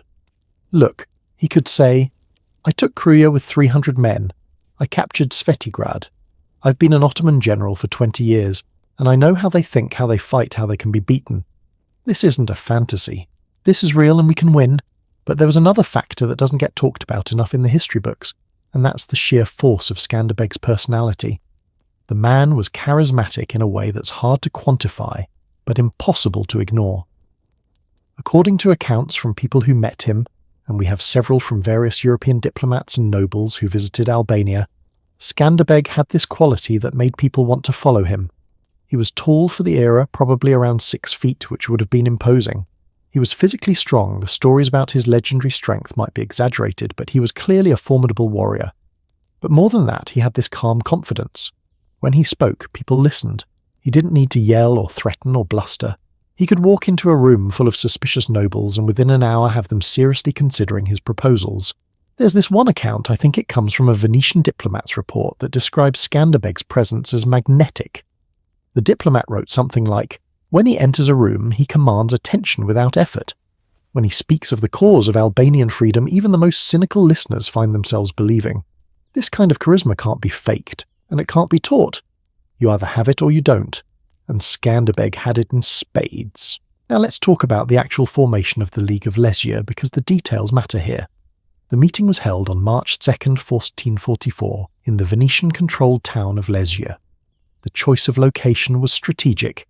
It was neutral ground, not controlled by any of the Albanian families, which meant nobody felt like they were being forced to meet on a rival's territory. And having it in Venetian territory gave the meeting a certain legitimacy and protection. The Venetians weren't going to let Ottoman forces storm in and arrest everyone. The meeting itself was held in or near the Church of St. Nicholas. The church setting was important. Symbolically, this was a Christian alliance against Muslim Ottoman rule, and holding the meeting in a church emphasized that religious dimension. Who attended, we have names for most of the major players. Gjurj Arianiti was there with his son Moisi. Leka Dukagjini represented the Northern Territories, Jin Muzaka for the Muzaka family, Peter Spani, Andrea Thopia, Simon Zenebishi, Theodore Corona Musacci. Basically all the major Albanian noble families sent representatives. And from Zeta came Stefan Konojevic, which was huge, because it meant the alliance wasn't just Albanian, it was a broader Balkan coalition. Now here's something interesting. Our main historical source for what happened at this meeting comes from Marin Baletti, the Albanian priest, who wrote Skanderbeg's biography about 40 years after the events. And Barletti calls it the Generalis Concilium, or Universum Concilium, the General Council, or Universal Council. It's later historians who coined the term League of Leisure. Some modern historians are sceptical about exactly what happened at this meeting. There are no contemporary Venetian documents that mention it, which is weird because the Venetians usually documented everything. This has led some scholars to question whether the meeting happened exactly as Barletti describes, or whether he might have dramatized it a bit. But here's what we know for sure: by spring of 1444, all these Albanian families were coordinating militarily. They were fighting together, sharing resources, following a unified strategy. So whether there was one big dramatic meeting or a series of smaller agreements, the end result was the same: Albania had achieved something unprecedented. Let's talk about what the League actually agreed to, because this is where Skanderbeg's political genius really shows. First, and most importantly, they agreed that Skanderbeg would be the commander-in-chief, the captain-general of all their combined forces. This was huge. It meant that in military matters, even powerful nobles like Gheorghe Arianiti and Leke Dukagjini would take orders from Skanderbeg. Now, if you're thinking, wait, would these proud nobles really agree to that? You're asking the right question. They wouldn't have agreed if Skanderbeg had tried to make himself king or claimed supreme political authority. But he didn't do that. He was very careful about this. Each noble family retained complete control over their own territories. They could govern as they saw fit, collect their own taxes, make their own local decisions. Skanderbeg didn't try to build a centralized state, which would have been impossible anyway. What he built was a military alliance with unified command. It's a crucial distinction. Skanderbeg was basically saying, I won't tell you how to run your lands, but when we go to war, we fight together under one strategy, and I call the shots on the battlefield. That was a compromise these nobles could accept. They kept their autonomy but gained the benefit of coordinated defence and offence. Second, they agreed on how many soldiers each family would contribute. This was based roughly on the size of their territories and their population. The Kastrioti lands would provide troops, the Arianitis would provide troops, the Dukagjinis, the Muzakas, everyone would contribute according to their ability. In total, the League of Leisure could field somewhere between 15,000 and 20,000 soldiers. That's not huge by Ottoman standards, but it was respectable. More importantly, it was all the military power of Albania concentrated and coordinated instead of scattered and fighting amongst themselves. Third, and this is really clever, they agreed that no member of the League could make a separate peace with the Ottomans without the consent of the others. This prevented the Ottomans from using their favourite strategy of divide and conquer. They couldn't offer one family a sweet deal to betray the others and break up the alliance. This clause essentially said, we stand together or fall together. No one gets to save themselves by selling out their neighbours. Fourth, they agreed to share intelligence. If one family got word of Ottoman troop movements, they'd immediately inform the others. If someone captured an Ottoman messenger or spy, the information would be shared. This created an intelligence network that covered all of Albania. And finally, though this isn't explicitly stated in the sources, there was clearly some agreement about religious tolerance. Because here's the thing, not all Albanians were Christian. Some had converted to Islam under Ottoman rule. And the League needed to be pragmatic about this. Skanderbeg's message seemed to be, we're fighting for Albanian freedom, not for religious uniformity. If you're Albanian and you want to fight the Ottomans, you're welcome, regardless of what you believe. This was remarkably progressive for the 15th century, but creating an alliance on paper is one thing. Making it actually work in practice, that's something else entirely. Because almost immediately tension started appearing. Old rivalries didn't just disappear because everyone signed an agreement, and Skanderbeg had to constantly manage conflicts between different families. For example, there was tension between Skanderbeg and Leke Dukagjini almost from the start. Leke was a proud man who didn't like taking orders from anyone. There are accounts of arguments between them about strategy, about territory, about authority. At one point, though, this comes later in the story, Leke actually left the League temporarily because he felt disrespected. Skanderbeg had to use all his diplomatic skills to keep these guys working together. He'd mediate disputes. He'd make compromises. Sometimes he'd have to make one family happy by giving them the glory of leading an attack, even if strategically it would have been better to use different forces. It was like being a military commander and a therapist at the same time. You're trying to fight a war while also managing the egos and grievances of a dozen different power-hungry nobles. There was also the question of resources. The League needed money to function. Armies need food, weapons, armor horses, medical supplies. Where was all that going to come from? Albania was not a rich region. There were no major trade cities like Venice or Constantinople, no gold mines or major industries. Most of the population were peasants farming in mountain valleys. The Ottoman Empire had vast resources from controlling trade routes and taxing millions of people. Albania had mountains and stubborn people. So Skanderbeg had to get creative. He reached out to potential allies abroad. He sent ambassadors to the Pope in Rome, to the King of Naples, to the Republic of Venice, to the Kingdom of Hungary. His message was essentially, we're fighting your enemy. We're tying up Ottoman forces that would otherwise be marching toward your borders. Help us, and you help yourselves. And it worked to some extent. The Pope saw Skanderbeg as a defender of Christendom and sent money and supplies. The Kingdom of Naples under King Alfonso V became one of Skanderbeg's most important allies and provided significant military aid.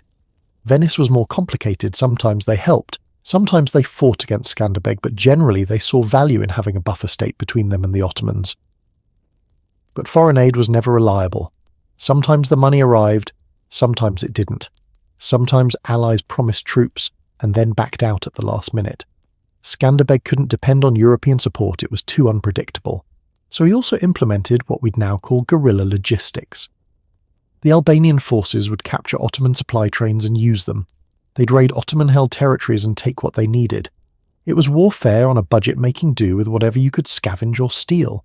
Now I want to talk about something that often gets overlooked in the dramatic military history. Skanderbeg had to create an actual government. Because a military alliance is one thing, but if you want to sustain a long-term resistance, you need functioning institutions.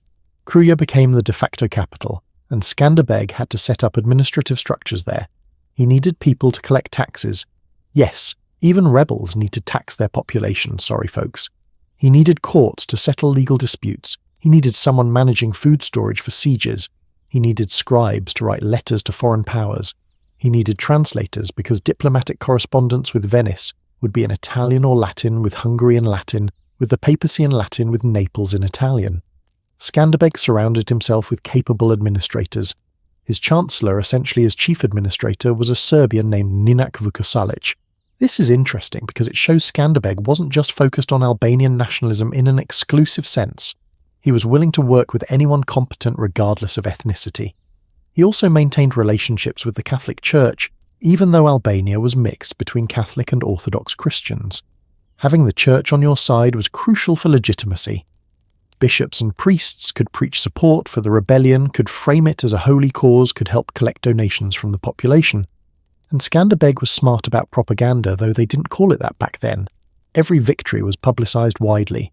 Stories of Skanderbeg's personal heroism in battle spread throughout Albania and beyond. He was creating a legend, building himself up as not just a military commander, but as a symbol of Albanian resistance. Was some of this propaganda exaggerated? Probably. The stories about Skanderbeg single-handedly killing hundreds of Ottomans, about his superhuman strength, about his sword that could cut a man in half, these were likely embellished. But the embellishment served a purpose. It made people believe that victory was possible. It made young men want to join the army. It made the Ottomans fear him. Let me tell you about one aspect of the League that I find particularly fascinating, how they organised their military forces. Skanderbeg couldn't create an army like the Ottomans had. He didn't have the resources for a large standing army, with professional soldiers who trained year-round. Most of his fighters were part-time soldiers, farmers and shepherds who would grab their weapons when needed, and then go back to their fields when the immediate danger passed. But what Skanderbeg created was something more flexible, and in some ways more effective for defensive warfare.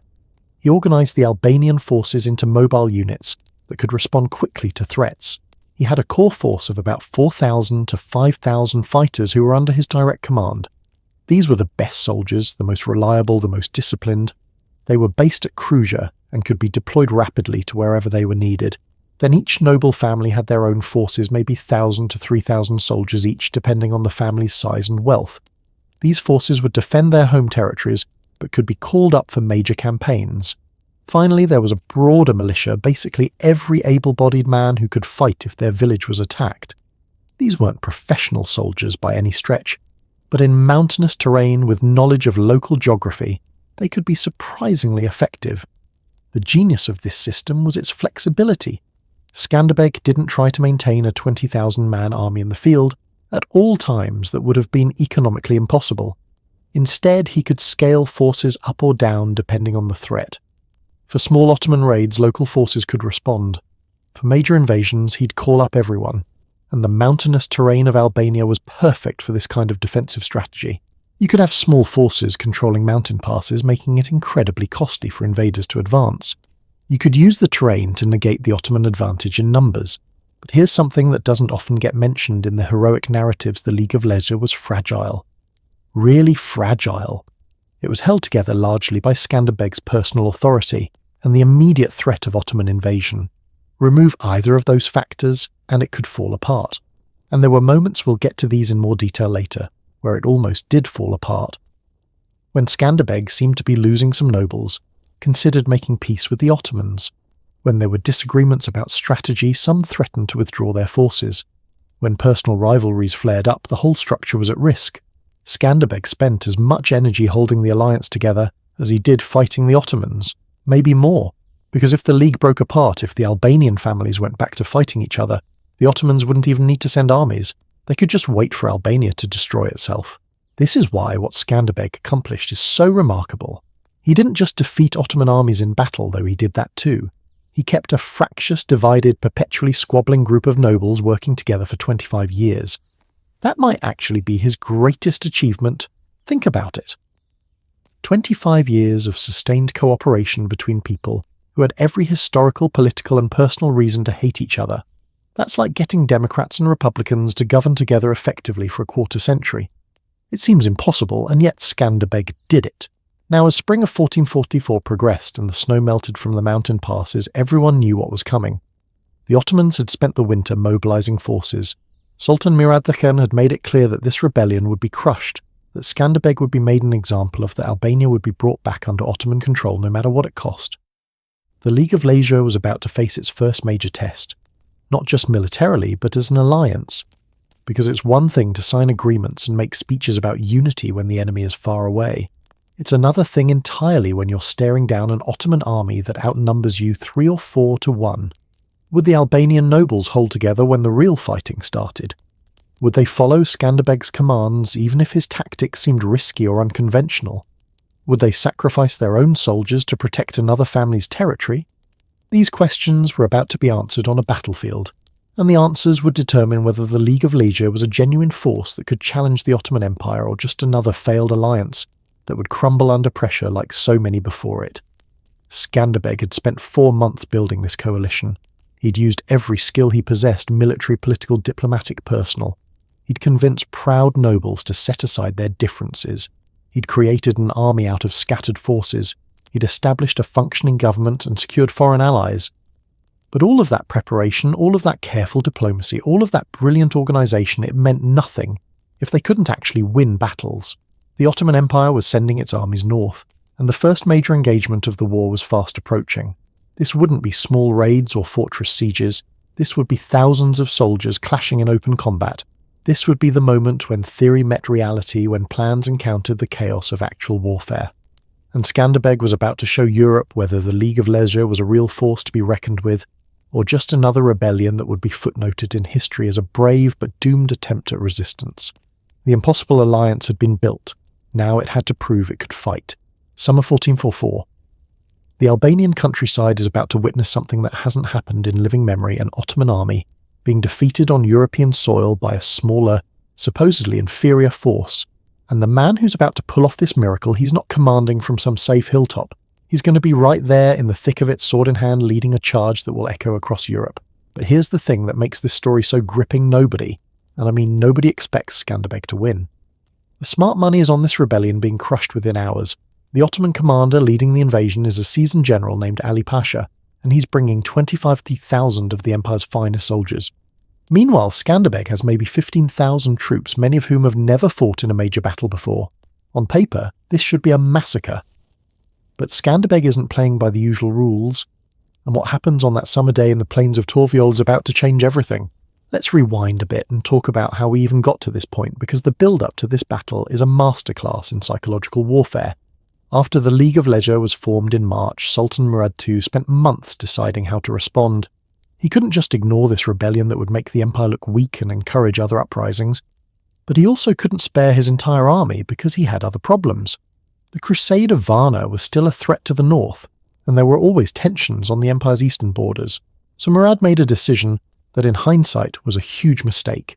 He sent a large force, 25,000 men, was nothing to sneeze at, but he didn't lead it himself.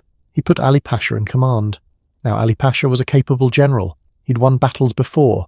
He knew Ottoman military doctrine inside and out, but he'd never fought against someone like Skanderbeg. More importantly, Ali Pasha made the classic mistake of underestimating his opponent. In his mind, he was being sent to crush a minor rebellion led by a traitor. This wasn't going to be a real challenge, it was going to be target practice. He probably thought he'd be back in time for dinner. You know what Ali Pasha didn't know? He didn't know that Skanderbeg had spent 20 years learning every detail of Ottoman tactics.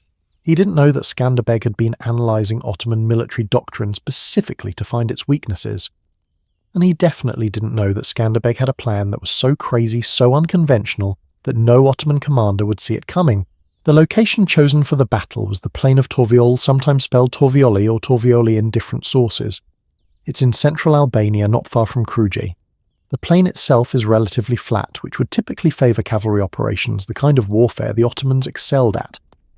When Ali Pasha arrived and saw the terrain, he probably smiled. Perfect conditions for a traditional Ottoman battle plan. His cavalry could manoeuvre freely, his archers could find good positions, and his superior numbers would overwhelm the Albanian forces through sheer weight of attacks. Skanderbeg, looking at the same terrain, saw something completely different. He saw an opportunity. Here's what makes Skanderbeg's tactical genius so remarkable. He understood that fighting the Ottomans using conventional tactics was suicide.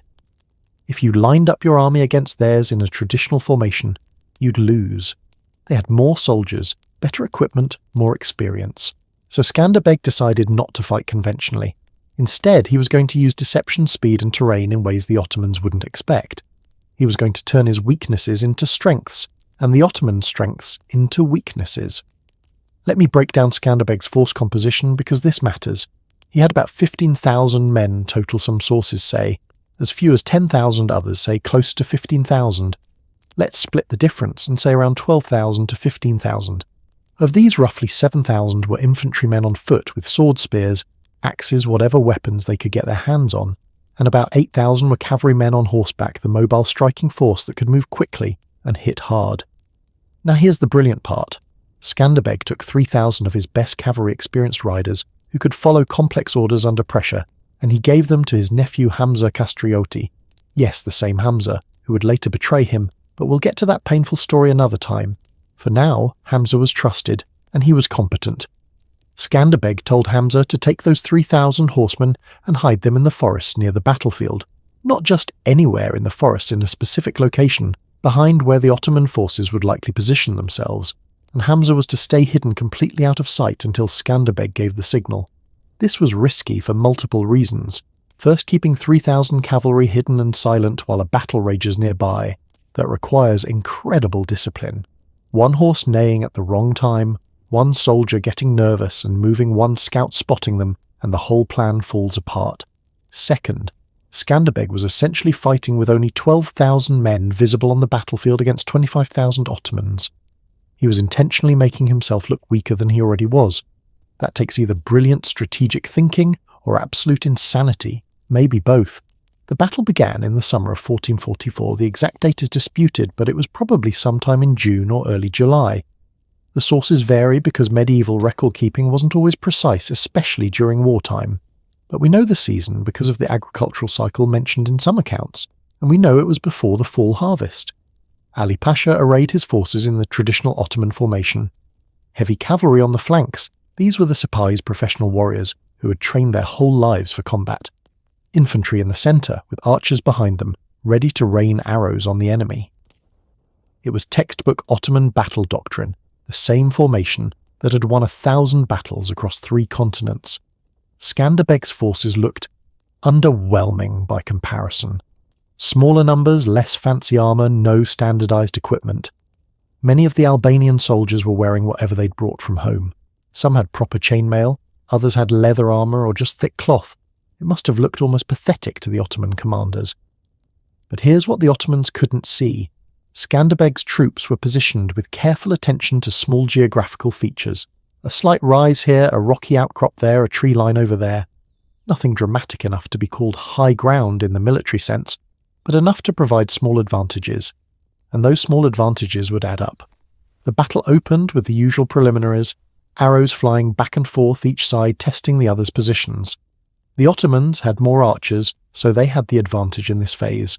Albanian soldiers were taking casualties before the main fighting even began. Then Ali Pasha ordered his cavalry to charge. This was standard Ottoman tactics: use your mobile forces to crash into the enemy line, break their formation, cause chaos and panic. Once the line breaks, your infantry moves in to finish the job. And you know what? It started to work. The Ottoman cavalry charge was devastating. The Albanian lines buckled under the impact. Soldiers were being cut down, formations were breaking apart. It looked like the battle was going to be over in minutes. This is where most armies would have collapsed. This is where most rebellions end, with the rebels realizing they can't actually stand up to professional soldiers breaking ranks and running for their lives. But Skanderbeg's troops held. Barely, but they held. And this is a testament to the work he'd done preparing them. He'd drilled discipline into these men. He'd trained them to hold formation even when everything in their bodies was screaming at them to run. Now here's where Skanderbeg's tactical genius kicks in. While the Ottoman cavalry was celebrating their successful charge while they were reforming for another attack, while Ali Pasha was probably thinking, "This is easier than I thought," Skanderbeg gave the signal, and Hamza Kastrioti's 3,000 hidden cavalry came thundering out of the forest behind the Ottoman lines. Can you imagine what that must have looked like from Ali Pasha's perspective? 1 second you think you're winning, your cavalry has just smashed the enemy line, victory is in sight. The next second you hear hoofbeats behind you, where your rear guard should be safe, and you turn to see 3,000 Albanian horsemen charging at your undefended backside. This is what military historians call an encirclement maneuver, and it's one of the most devastating tactics in warfare. The Ottomans were now being attacked from two sides, Skanderbeg's main force in front and Hamza's cavalry behind. They couldn't retreat without running into Hamza. They couldn't advance without leaving their rear exposed. They were trapped. But here's what makes this battle truly remarkable. It wasn't just about the tactical surprise, it was about what happened next. Because even with the encirclement, the Ottomans still had numerical superiority. They could have rallied, reorganized, and potentially fought their way out. They were professional soldiers after all. What broke them was psychological. The Ottoman soldiers had been told this was going to be an easy fight against untrained rebels. They'd been told Skanderbeg was a traitor with no real military capability. They'd been confident, maybe even cocky. And suddenly they were surrounded, taking casualties from all sides, and nothing was going according to plan. That kind of shock can shatter morale faster than any sword. Let me describe what the actual combat must have been like, because I think modern audiences sometimes forget how brutal and personal medieval warfare was. When cavalry charges into infantry, it's not clean. Horses are crashing into men, trampling them, throwing them aside. Riders are swinging swords and axes down at anyone within reach. The noise is deafening, men screaming, horses neighing metal, clanging against metal, officers shouting orders that can barely be heard over the chaos. And when two cavalry forces clash, like when Hamza's fresh horsemen slammed into the Ottoman rear guard, it's even more chaotic. Horses colliding, riders being thrown from their mounts, close quarters combat where you're trying to kill someone who's literally right next to you, so close you can see the fear in their eyes. Skanderbeg himself was right there in the middle of it. This wasn't a general sitting on a hilltop giving orders through messengers. Medieval Albanian warfare was personal. The leader fought alongside his men, took the same risks, faced the same dangers. It was the only way to earn and keep their loyalty. There are accounts, again, possibly exaggerated, but probably based on truth, of Skanderbeg cutting through Ottoman soldiers like they weren't even there. His skill with a sword was legendary even before this battle, and at Torviol he apparently proved why. Some sources claim he personally killed dozens of enemy soldiers, though the exact number is impossible to verify. What we do know is that the Albanian forces, inspired by seeing their commander fighting alongside them, fought with a ferocity that the Ottomans hadn't expected. These weren't just soldiers following orders, these were men fighting for their homeland, led by a guy who was risking his life just like they were. The Ottoman formation began to collapse. Once that happens, once soldiers start breaking ranks and running, it spreads like a virus. One guy runs, then another, then 5, then 50, then the whole unit is in retreat. Ali Pasha tried to rally his forces. You've got to give him credit, he didn't give up easily. He was riding back and forth, trying to reorganize his cavalry, trying to get his infantry to form defensive positions. But it was too late. The momentum had shifted, and in medieval warfare momentum is everything. The Ottomans began a full retreat. And this is where many battles turn into massacres because a retreating army is vulnerable. They're running, their backs are turned, they're disorganized. The pursuing army can inflict massive casualties with relatively little risk. But here's something interesting about Skanderbeg: he didn't pursue aggressively. He let the Ottomans run. Why? Several possible reasons. First, his troops were exhausted from the fighting. Chasing a retreating enemy for miles would have stretched them thin. Second, overextending during a pursuit could lead to ambushes if the Ottomans regrouped. Third, and perhaps most importantly, Skanderbeg had already achieved his main objective. He'd won a decisive victory that would echo across Europe. The casualty numbers vary depending on which source you read. Some Albanian chronicles claim the Ottomans lost 8,000 men, others say 5,000, some say even more. The truth is probably somewhere in the middle. The Ottomans definitely took heavy casualties, probably several thousand killed, maybe more wounded or captured. The Albanian losses were relatively light, maybe a few hundred killed, perhaps 1,000 wounded. Not insignificant, but nothing compared to what they inflicted on the Ottomans. Ali Pasha himself survived the battle and managed to retreat with some of his forces, but his reputation was destroyed. He'd been sent to crush a rebellion and had been decisively defeated by inferior numbers. That's the kind of failure that Ottoman commanders didn't survive professionally, if they survived at all. Now let's talk about what this victory meant, because the impact of Torviol went far beyond just one battlefield. First, and most obviously, it proved that the League of Leisure could actually fight. This wasn't a lucky ambush or a minor skirmish. This was a major engagement where Albanian forces had beaten a substantial Ottoman army in something close to open battle. That credibility was invaluable. Second, it sent shockwaves through Europe. Remember, the Ottoman Empire had been on an almost unstoppable roll for decades. They'd conquered Constantinople well, that happens in 1453, so it hadn't happened yet, but they'd conquered tons of other territory. They were the military superpower of the era. And some Albanian rebels had just humiliated them. Word of the victory spread fast. Messengers carried the news to Venice, to Rome, to Naples, to Hungary. Within weeks, every royal court in Europe had heard about Skanderbeg and his victory at Torviol. The Pope sent congratulations. The King of Naples sent more than congratulations, he sent money and supplies. Hungarian leaders started singing Skanderbeg's praises and talking about coordinating their efforts against the Ottomans. Skanderbeg went from being an unknown rebel to being a hero of Christendom practically overnight. He became a symbol, the David who stood up to Goliath and won, the Christian warrior who showed that the Ottoman advance could be stopped. Third, and perhaps most important for Albania itself, the victory unified the Albanian nobles like nothing else could have. You remember all those rivalries and suspicions we talked about. A lot of that evaporated after Torviol, because now everyone could see that Skanderbeg knew what he was doing. The nobles who had been skeptical about following his commands had just watched him win a battle that seemed unwinnable. Trust has to be earned, and Skanderbeg earned it at Torviol. From that point forward, when he said, "Here's the plan," the Albanian nobles were much more likely to say, "Okay, let's do it," instead of arguing or questioning. But let me tell you about something that doesn't often make it into the heroic accounts of the battle, the cost. Not just in casualties, though. Those were real and painful for the families who lost sons, fathers, brothers. But the psychological cost. Because after Torviol Skanderbeg and everyone in Albania knew something crucial, this was just the beginning. The Ottomans weren't going to say, "Oh, well, you beat us once, I guess you're free now." They were going to come back. Harder, meaner, with more soldiers and better preparation. Winning one battle doesn't win a war. It just means you get to fight the next battle. And the Ottomans could afford to lose battles. They had massive reserves of manpower and resources. They could send army after army into Albania for years if necessary. Albania, on the other hand, couldn't afford many losses.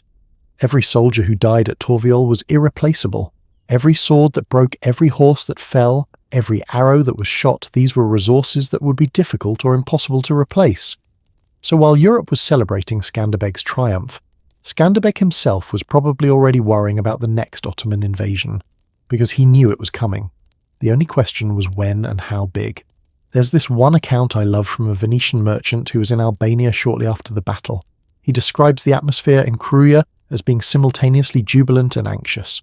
People were celebrating in the streets, singing songs about the great victory. But underneath the celebration there was this undercurrent of tension. because everyone knew this wasn't over. The merchant wrote something like, and I'm paraphrasing from memory here, "They celebrate as men who have won a great victory, but they prepare as men who know the enemy will return twice as strong." That's the reality of resistance warfare. Every victory is temporary. Every moment of peace is just preparation for the next attack. It's exhausting in a way that most of us can't really comprehend. And yet they kept going. That's what amazes me about Skanderbeg and the Albanian people during this period. They won at Torviol, celebrated for maybe a week, and then got right back to work preparing for the next invasion. No vacation, no extended peace, just constant preparation and vigilance. Let me also talk about something interesting that came out of the Battle of Torviol, the beginning of the Skanderbeg myth. After the battle stories started circulating about Skanderbeg's personal heroism, some were probably true, some were definitely exaggerated, and some were made up entirely. But they all served a purpose. They created a legend that was bigger than the man himself. People started saying that Skanderbeg's sword could cut through armour like butter, that he could fight off 10 men single-handedly, that he had supernatural strength and speed. Some stories claimed he'd personally killed hundreds of Ottomans at Torviol. Now, was Skanderbeg an excellent warrior? Absolutely. Was he supernaturally powerful? Obviously not. But the myth was useful. It inspired Albanian soldiers to fight harder. It scared Ottoman soldiers before they even met him in battle. It attracted foreign support and aid. Skanderbeg was smart enough to let the myths spread. He didn't confirm them, but he didn't deny them either. He understood the power of legend in an age where most people couldn't read, and news travelled through word of mouth. A legendary hero was more valuable than a merely competent general.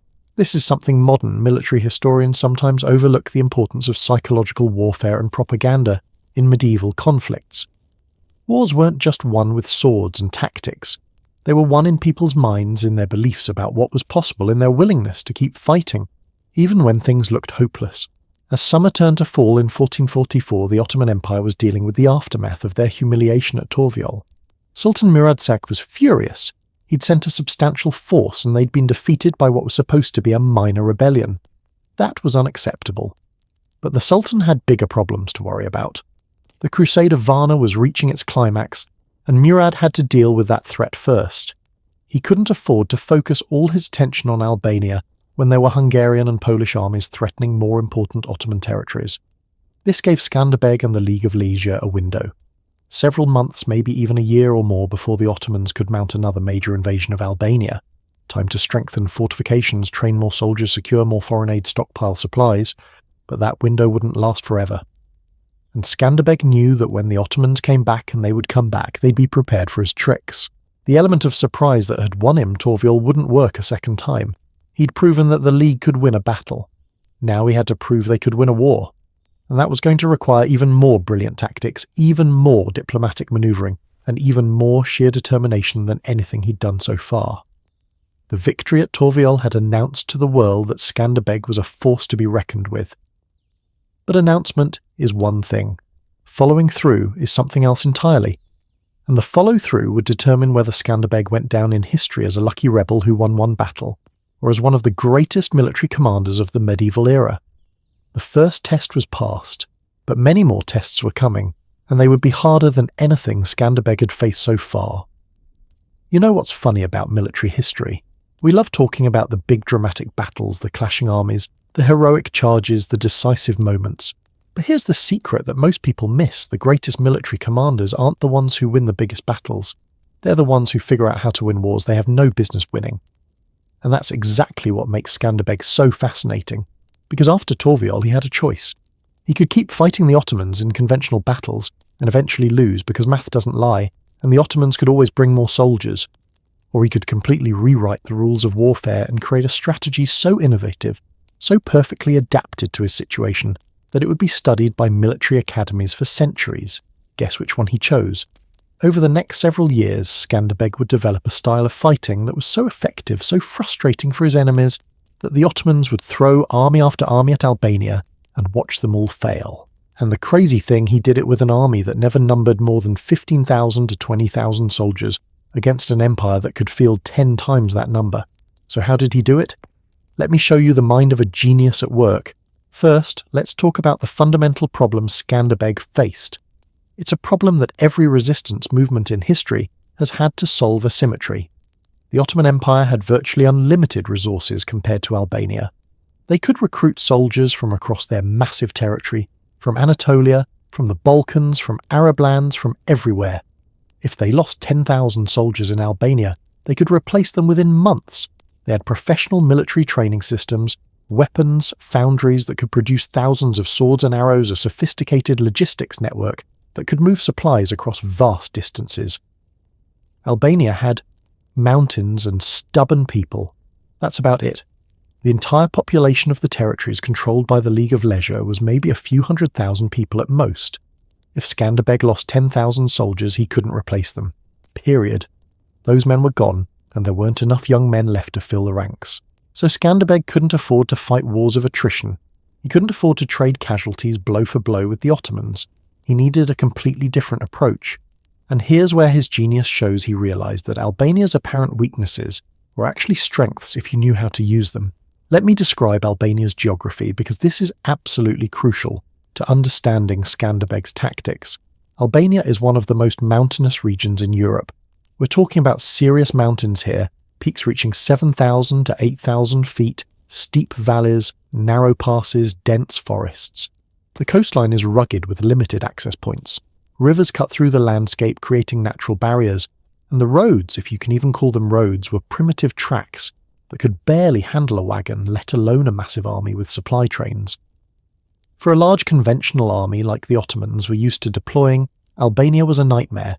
You couldn't move your whole army together because the terrain wouldn't allow it.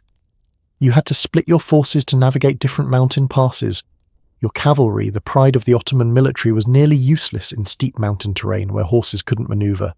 Your supply wagons got stuck on narrow mountain paths. Your scouts couldn't see very far because every valley was surrounded by ridges. For a small mobile force that knew the terrain intimately, Albania was paradise. You could see your enemy coming from miles away because they were stuck on the few passable routes. You could set up ambushes at dozens of natural choke points.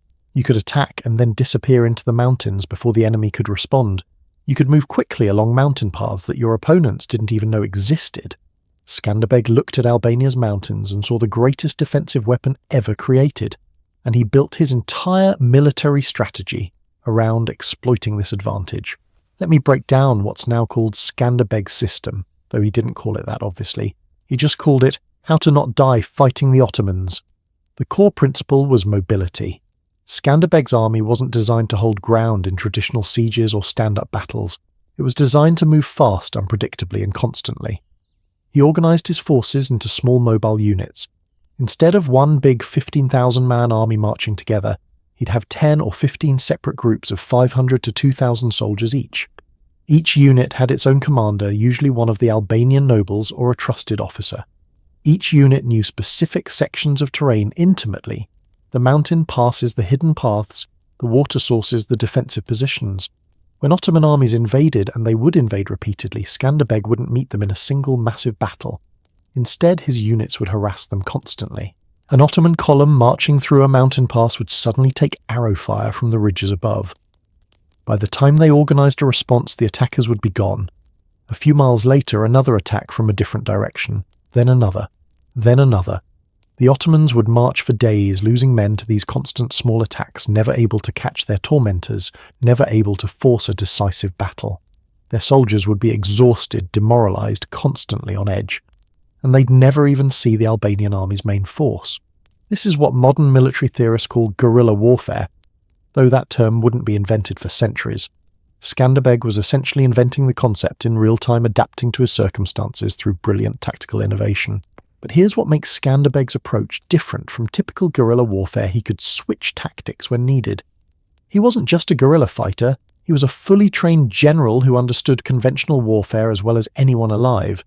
So when the situation called for it, he could concentrate his scattered forces, fight a conventional battle, win it, and then scatter again before the enemy could bring reinforcements. This flexibility was incredibly rare. Most guerrilla leaders in history were good at hit-and-run tactics, but couldn't stand up in a real battle. Most conventional generals were good at big battles, but terrible at irregular warfare. Skanderbeg could do both, and he could switch between them seamlessly. Let me give you a specific example from 1445. The Ottomans sent another invasion force, this time commanded by a general named Mustafa Pasha. He was leading about 15,000 cavalry through the region of Dibra, trying to force Skanderbeg into battle. Mustafa was no fool. He'd studied what happened at Torviol. He knew not to underestimate Skanderbeg. So he kept his forces concentrated, moved cautiously, and set up strong defensive camps each night. Skanderbeg watched and waited. His scouts tracked Mustafa's every move. For days, Skanderbeg did nothing, just observed. The Ottomans started getting comfortable, thinking maybe Skanderbeg was avoiding them. Then, on October 10th, 1445, in the mountains near a place called Mokra, Skanderbeg struck. He'd noticed that Mustafa's army had to split up to navigate a particularly difficult mountain pass. For a few hours, the Ottoman forces were divided into several groups that couldn't easily support each other. Skanderbeg concentrated about 5,000 of his best troops and hit one of these separated Ottoman groups with overwhelming force. It was a quick, vicious attack. The Ottomans in that group were cut down before reinforcements could arrive. Skanderbeg captured supplies, horses, weapons, and then disappeared back into the mountains before Mustafa could respond. The Battle of Mokra, or really the ambush of Mokra, resulted in about 5,000 Ottoman casualties and maybe a few hundred Albanian casualties. The entire engagement probably lasted less than 2 hours, and then Skanderbeg was gone, leaving Mustafa with a demoralized army and a serious problem. This was Skanderbeg's system in action. Watch, wait. Identify a moment of enemy vulnerability, strike with concentrated force, win quickly, and disappear before the enemy can counterattack. Rinse and repeat. Now let's talk about intelligence gathering, because this is an aspect of Skanderbeg's genius that doesn't get enough attention. Skanderbeg built one of the most effective intelligence networks in medieval Europe. He had spies in Ottoman-controlled territories who would send word about troop movements. He had Albanian peasants throughout the region who would act as lookouts and messengers. He probably even had informants within some Ottoman military units, Albanian soldiers who'd been conscripted into the Ottoman army, but who were secretly loyal to Skanderbeg. This intelligence network meant that Skanderbeg almost always knew where Ottoman armies were, how large they were, where they were headed, and even sometimes what their battle plans were. Meanwhile, the Ottomans usually had no idea where Skanderbeg's forces actually were. Imagine trying to fight an enemy who always knows where you are, but who you can never find. It's like playing hide-and-seek with someone who can turn invisible. Frustrating doesn't even begin to describe it. The Ottomans tried to counter this by sending their own scouts and spies into Albania. But here's the problem in a hostile territory, where the local population supports your enemy. Gathering intelligence is nearly impossible. Albanian villagers weren't going to tell Ottoman scouts where Skanderbeg's army was. They'd give false information, or claim they didn't know, or sometimes just kill the scouts and hide the bodies. The Ottoman Empire had conquered huge swaths of a territory, using superior information and military intelligence. Now they were fighting in a place where they were blind and deaf, while their enemy could see and hear everything. Let me tell you about another tactical innovation. Skanderbeg used the scorched earth policy. Now this sounds brutal, and it was, but it was also incredibly effective. When Ottoman armies invaded Albania, they needed to feed their soldiers. An army of 30,000 or 40,000 men eats a staggering amount of food every single day. They'd either need to bring all that food with them in supply trains, or they'd need to forage, take food from the territories they were moving through. Skanderbeg made sure they couldn't do either. When word came that an Ottoman invasion was imminent, Albanian forces would systematically destroy anything the Ottomans could use. Crops were burned. Livestock was driven into the mountains or slaughtered. Food stores were emptied or destroyed. Villages would be evacuated, with the population moving to fortified positions or high mountain refuges. By the time the Ottoman army arrived, they'd find nothing. Empty villages, burned fields, no food, no supplies. Their supply trains would get attacked by Albanian raiders, making resupply difficult or impossible.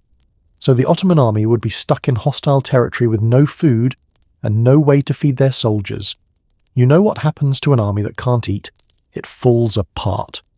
Soldiers desert, discipline breaks down, the whole enterprise collapses, and then Skanderbeg's forces would attack the weakened, starving, demoralized remnants. Now, I want to be clear, this strategy was devastating for the Albanian population too. They were burning their own crops, destroying their own homes, sometimes living as refugees in mountain caves. It was a sacrifice that shows how committed the Albanian people were to their freedom. They chose hunger and hardship over Ottoman rule. Here's another brilliant tactical element: Skanderbeg's use of fortifications. The Albanian fortresses, Kruja, Svetigrad, Petrella, and others weren't just military bases. They were strategic anchors for the entire defensive system. Skanderbeg would stock these fortresses with supplies, weapons, and small garrisons. When Ottoman armies invaded, the mobile Albanian forces would retreat toward these fortresses. The Ottomans would have to choose ignore the fortresses and advance deeper into hostile territory, with enemy strongholds at their back, or stop and besiege the fortresses. If they chose to besiege, they'd bog down for months trying to take a single fortress.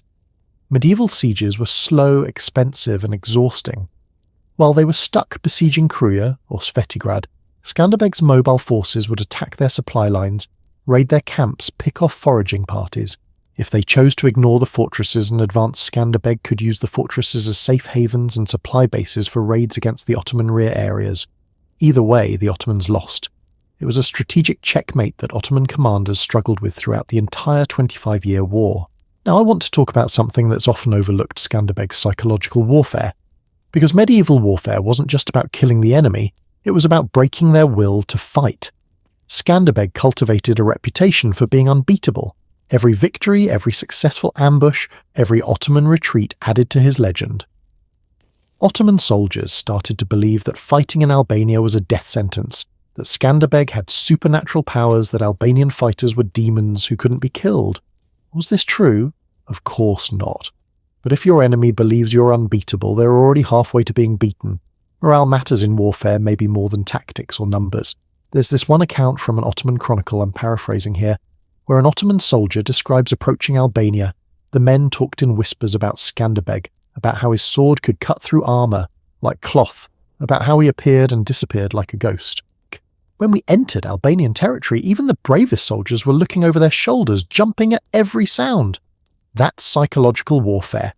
That's making your enemy defeat themselves before the fighting even starts. Skanderbeg also used psychological tactics during battles. He'd sometimes dress his soldiers in captured Ottoman uniforms to create confusion. He'd use false flag operations, making the Ottomans think they were being attacked by friendly forces. He'd spread false intelligence about where his army was positioned, causing Ottoman commanders to make bad decisions. These aren't the tactics of an honourable knight from a storybook.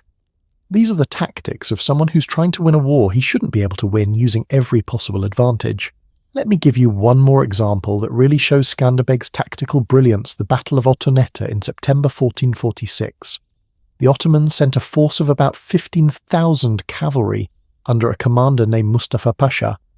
Actually, this might have been a different Mustafa Pasha than the one from Mokra. The Ottomans really liked that name into the Upper Dibra region. They were trying to raid Albanian territory and force a battle.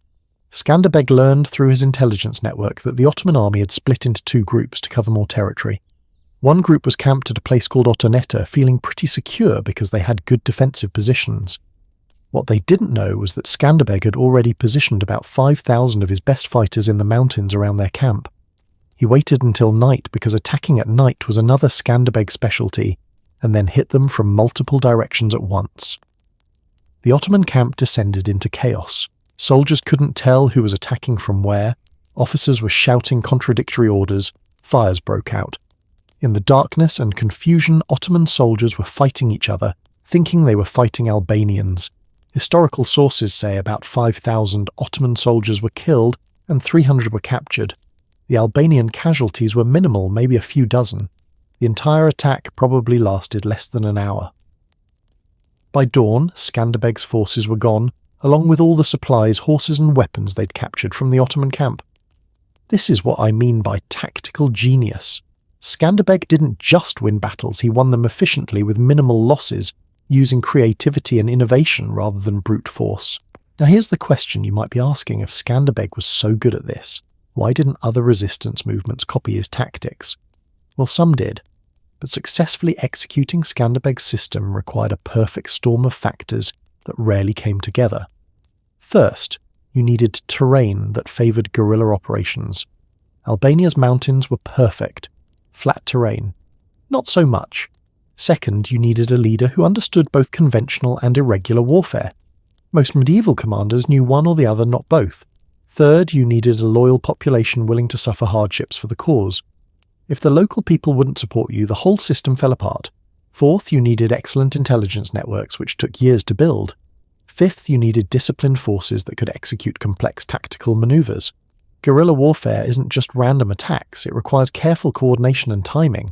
And finally, you needed to be fighting an enemy that was overconfident and unfamiliar with your terrain. The Ottomans checked both boxes. All these factors came together in Albania under Skanderbeg's leadership. That's why his success was so remarkable and so difficult to replicate. Let's talk about the human cost of this strategy, because it's important to be honest about this. Skanderbeg's tactics were effective, but they required incredible sacrifice from the Albanian people. The scorched earth policies meant families going hungry. The constant state of alert meant villages lived in fear. Young men joining Skanderbeg's army knew they might never come home. The raids and ambushes required volunteers to take enormous risks. And here's something that's hard for us modern people to grasp. This wasn't just for a few months or a year. This was for decades. An entire generation of Albanians grew up knowing nothing but war sacrifice and hardship, but they kept going. That's what amazes me. They could have given up, accepted Ottoman rule, gone back to their normal lives. It wouldn't have been a good life, but it would have been peaceful. Instead, they chose to keep fighting year after year, sacrifice after sacrifice. Why? Because Skanderbeg gave them something precious: hope. He showed them that victory was possible. Every time he defeated an Ottoman invasion, every time he pulled off another impossible tactical victory, he proved that their sacrifices weren't in vain. That's leadership. Not just winning battles, but making people believe that the sacrifices are worth it, that there's a purpose to the struggle, that freedom is possible if they just keep fighting. By the late 1440s, Skanderbeg's reputation had spread far beyond Albania. European courts were fascinated by this Albanian prince who kept defeating the mighty Ottoman Empire. Military commanders studied his tactics. Chroniclers wrote about his exploits. Poets composed verses about his heroism. The Ottoman Empire, meanwhile, was getting increasingly frustrated. They'd sent multiple armies into Albania, and all of them had either been defeated or had retreated after suffering heavy casualties and achieving nothing. Albania, this tiny mountainous region, had become a wound that wouldn't heal, a constant drain on Ottoman military resources. And the psychological impact was even worse. The Ottoman military pride was being hurt. Their reputation for invincibility was being damaged. Other subject peoples were looking at Albania and thinking, maybe we can resist too. The Ottomans needed to crush Skanderbeg not just for Albania itself, but to send a message to everyone else: resistance is futile, the empire always wins in the end. But how do you defeat an enemy who won't fight on your terms? How do you conquer a land where every mountain hides an ambush, where the population is hostile, where your supply lines are constantly under attack, where even victory in one battle doesn't gain you anything, because the enemy just melts away and reappears somewhere else? The Ottomans were learning a hard lesson that many empires throughout history have had to learn. Conventional military superiority doesn't guarantee victory against a determined resistance that knows its home terrain and is willing to pay the price for freedom. Skanderbeg had figured out the formula. He'd created a system of warfare that turned Albania's weaknesses into strengths, and the Ottoman strengths into weaknesses. He'd shown that with brilliant tactics, intimate knowledge of terrain, loyal population support, and unshakable determination, a small force could hold off an empire. But the Ottomans weren't done trying. Not by a long shot. They would keep coming with bigger armies, better strategies, more determination. And Skanderbeg would have to keep adapting, keep innovating, keep finding new ways to win battles he shouldn't be able to win. Because that's the thing about asymmetric warfare: you can't ever really relax. You can't ever say, we've won, it's over. You have to win every single time. Your enemy only has to win once. May 1450. Sultan Murad II is done playing games. He's lost count of how many generals he sent into Albania only to watch them come back defeated, demoralized, or not come back at all. His pride is wounded, his empire's reputation is being damaged, and he's decided that enough is enough, so he does something unprecedented. He decides to personally lead an army into Albania. Not 25,000 troops like at Torviol, not 15,000 like the other failed invasions. We're talking about somewhere between 80,000 and 100,000 soldiers, the kind of force you use to conquer entire kingdoms, not to suppress a rebellion in some mountainous backwater. And his target, Kruja Fortress, Skanderbeg's capital, the symbol of Albanian resistance, the one place that if it falls might break the spirit of the entire rebellion. Here's what makes this story absolutely insane. Kruja's garrison numbered maybe 1,500 to 2,000 soldiers. Some sources say as few as 1,500, so we're looking at a siege where the attackers outnumber the defenders by something like 50 to 1, maybe even more. By every rule of medieval warfare, every mathematical calculation, every historical precedent, Kruja should have fallen within weeks, maybe days. Spoiler alert, it didn't. And the story of how that tiny garrison held out for 5 months against the most powerful military force in the world is one of the most remarkable defensive stands in all of military history. Let me set the stage properly because you need to understand what Kruja Fortress actually was. Kruja sits on top of a mountain, not a hill, a mountain rising about 2,000 feet above the surrounding plain. The fortress itself was built on the summit, with walls following the rocky contours of the mountaintop. To get to Kruja, you had to climb steep paths, while defenders above you rained down arrows, rocks, and boiling oil. There was basically one main approach to the fortress gates, and it was a killing zone. The fortress had been built over centuries, with each generation adding new defensive features. The walls were thick stone, in some places 10 feet thick or more. There were towers positioned to provide overlapping fields of fire. Inside the walls were cisterns for water storage rooms for food armories full of weapons. It was designed to withstand long sieges. But here's the thing, no fortress in history has ever survived indefinitely. Eventually you run out of food, water, ammunition, or the defenders' morale breaks. The question is never, can the fortress hold forever? The question is always, can it hold long enough? Long enough for what in Skanderbeg's case, long enough for external circumstances to change. Long enough for the besieging army to give up. Long enough for relief forces to arrive. Long enough for winter weather to force a retreat. Something. Anything. When word reached Skanderbeg that Sultan Murad Dern himself was leading a massive army toward Kruja, he had to make some hard decisions. And these decisions would determine not just the fate of one fortress, but potentially the fate of Albanian independence. First decision, who would command the defence of Kruja Skanderbeg could have chosen to hole up inside the fortress himself. As the leader of the Albanian resistance, his presence would inspire the defenders, but it would also trap Albania's best general inside a besieged fortress where his tactical brilliance would be wasted. Instead, Skanderbeg chose to leave the fortress defence to one of his most trusted commanders, a man named Vrana Conti, though some sources call him Vrana Condi. Vrana was experienced, loyal, and understood defensive warfare. More importantly, he wasn't fancy or ambitious. He was the kind of steady, reliable commander you need when you're facing 5 months of hell. Skanderbeg also left behind his nephew Hamza Kastrioti, yes, the same Hamza from Torviol before his later betrayal, to help coordinate the defence. Between Vrana and Hamza, the fortress had capable leadership. But here's the brilliant part, Skanderbeg himself stayed outside. He took the bulk of his mobile forces, probably 8,000 to 10,000 fighters, and positioned them in the mountains around Kruji. Not close enough to be trapped by the siege, but close enough to cause serious problems for the besiegers. This was strategic genius. Instead of one battle, the Ottomans trying to take the fortress, Skanderbeg created 2 simultaneous battles, the fortress defenders holding the walls, and Skanderbeg's mobile forces attacking the Ottoman siege army from the outside. When Sultan Murad II's army arrived at Kruja in early June 1450, the sight must have been terrifying for the defenders. Imagine standing on those walls and looking down at an army that stretches for miles. Tens of thousands of tents, artillery pieces being positioned, supply trains that seem endless, the greatest military power in the world all focused on crushing your tiny fortress. The psychological impact alone would break most defenders. But the Albanian garrison knew something the Ottomans didn't fully appreciate. They weren't alone. Skanderbeg was out there watching, waiting, ready to strike. The siege began with the usual preliminaries. The Ottomans demanded surrender. The defenders refused.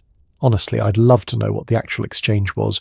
Can you imagine the representative of a sultan who rules millions of people, commanding 100,000 soldiers, asking a fortress with 500 defenders to surrender, and they just say no? The audacity of it.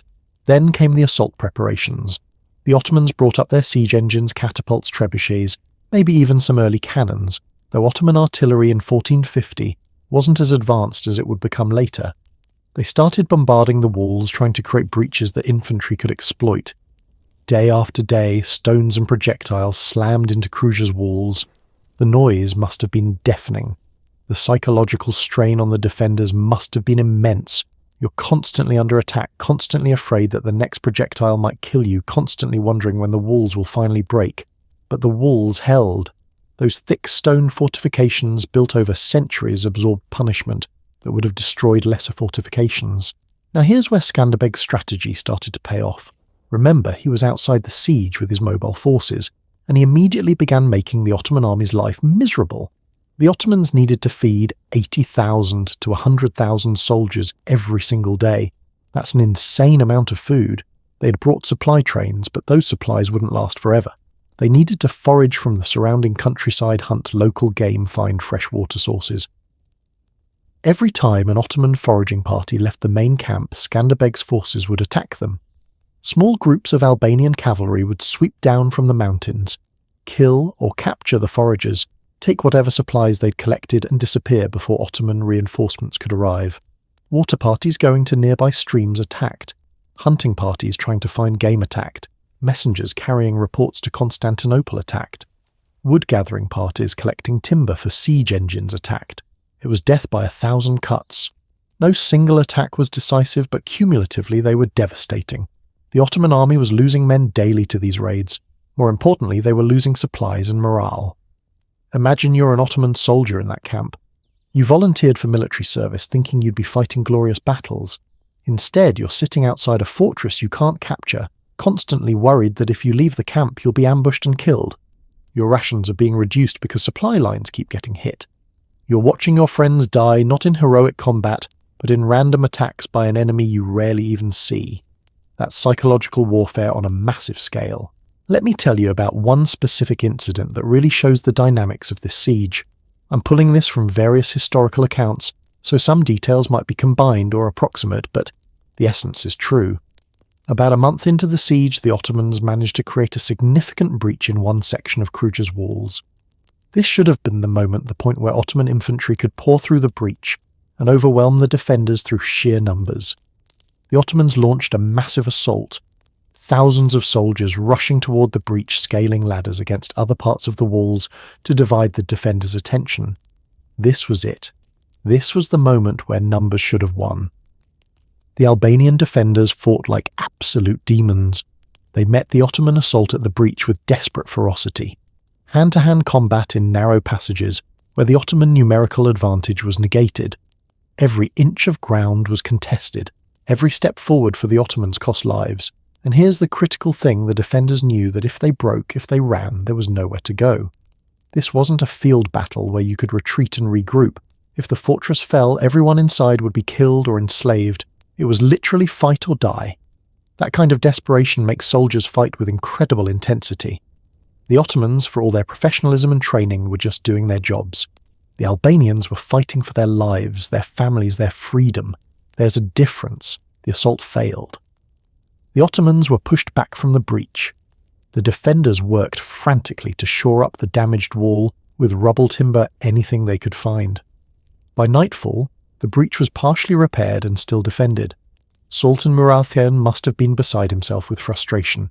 He'd just thrown thousands of his best soldiers at a damaged fortress wall, defended by maybe a few hundred men at that point, and he'd been repulsed. How was this possible? As June turned to July and July turned to August, the siege settled into a brutal routine. The Ottomans would bombard the walls during the day, launch periodic assaults, and try to maintain their supply lines. The fortress defenders would repair damage at night, conserve their ammunition, ration their food, and pray that relief would come. Outside, Skanderbeg's forces continued their relentless harassment.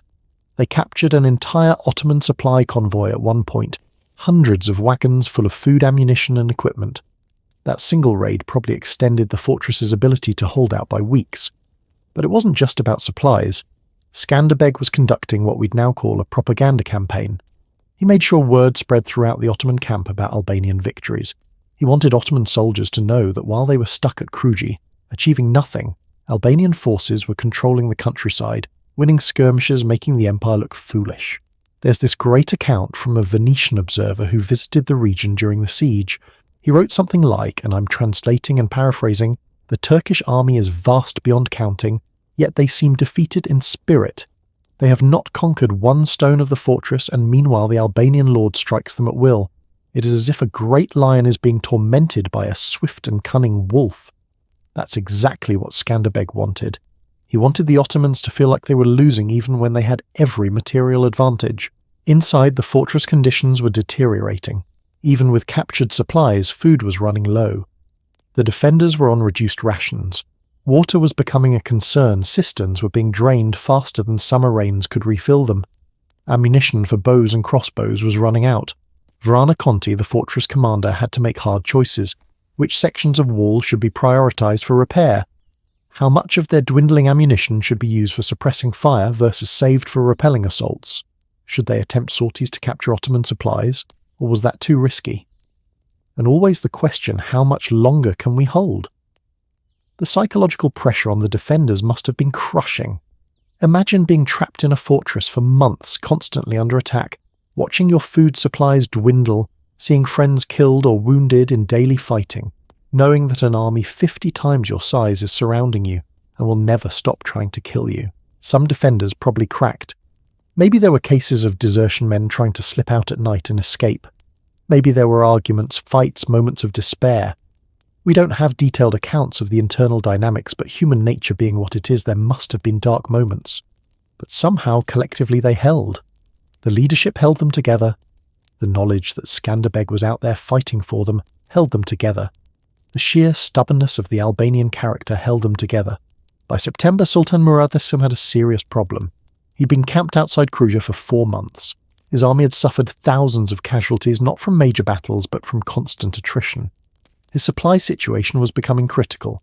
His soldiers were demoralised, and he had nothing to show for it. The fortress still stood. The Albanian resistance was arguably stronger than when the siege began, because now they could point to Kruja and say, look, we held off the Sultan himself. Murad faced a terrible choice. He could stay and keep trying, maybe for another few months, maybe through the winter, and possibly succeed in taking the fortress. But every day the siege continued, he was losing soldiers, losing supplies, losing prestige, and he had other problems brewing in his empire that needed his attention. Or he could withdraw, admit defeat, and go home. That would be humiliating for a sultan who'd personally led this campaign, but at least he could cut his losses and preserve what remained of his army. There's no record of exactly what went through Murad's mind, what conversations he had with his generals, what calculations were made. But in late October 1450, after 5 months of siege, Sultan Murad II gave the order to withdraw. The Ottoman army packed up and left. They didn't get Kruja, they didn't defeat Skanderbeg, they just left. Can you imagine what that moment must have felt like for the defenders? You've been trapped for 5 months, constantly expecting that today might be the day you die. You've watched the most powerful army in the world try everything to break you. You've lived on starvation rations, fought through exhaustion, and wounds endured bombardment and assault after assault. And then one day, you look out from the walls and see the Ottoman tents being taken down. You see the army withdrawing. You see them retreating. You see them leaving without having taken your fortress. You won. Against all odds, against every logical expectation, against an enemy that outnumbered you 50-1, you won. The jubilation must have been incredible, but also probably disbelief. Did we really just survive that? Did we actually hold off Sultan Muradi himself? Yes, they did. The siege of Kruja in 1450 had massive implications that went far beyond one fortress. First, it proved that Skanderbeg's defensive strategy worked even against the absolute maximum effort the Ottomans could muster. They'd sent their best army, their best siege equipment, their Sultan himself, and they'd failed. That sent a message to the entire region.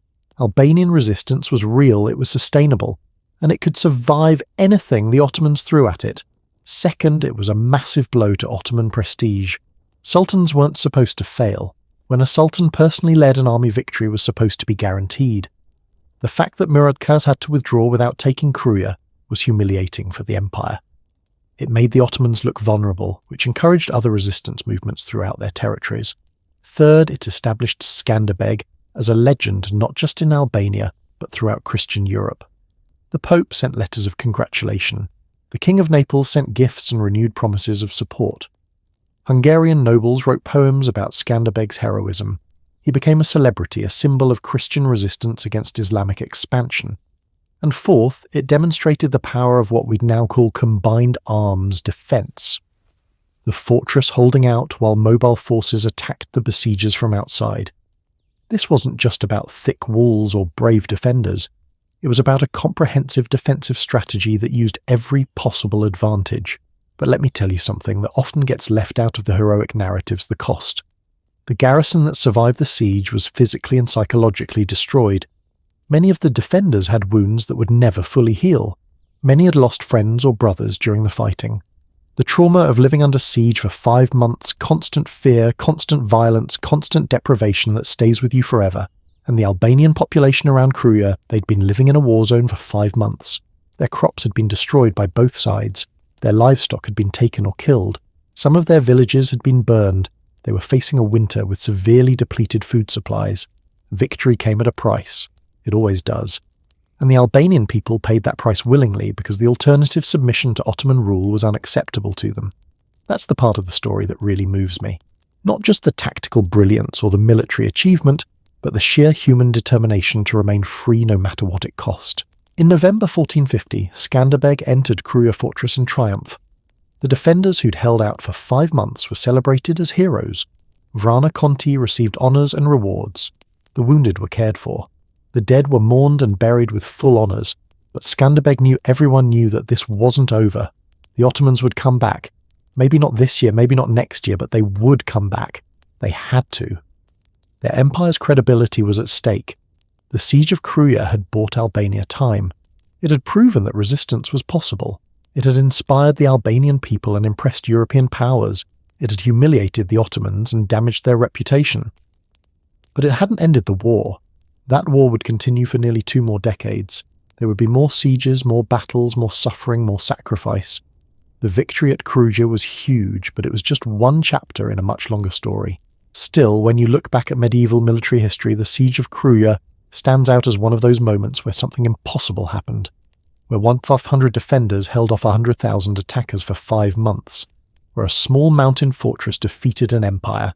Historians still study it, military academies still teach it, and the Albanian people still remember it as one of their finest hours a moment, when their ancestors stood firm against overwhelming odds and refused to break. That's the power of determination, brilliant strategy, and unwavering commitment to freedom. That's what happens when a people decide that some things are worth any sacrifice. That's the legacy of Kruja 1450.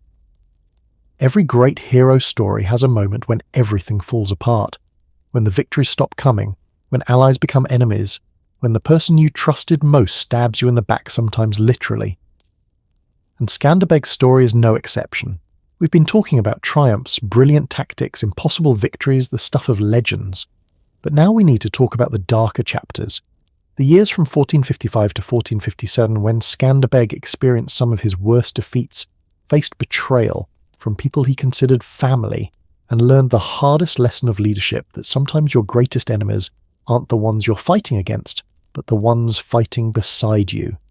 This is the part of the story that doesn't make it into the heroic poems or the inspirational paintings, but it's the part that makes Skanderbeg's ultimate success even more remarkable.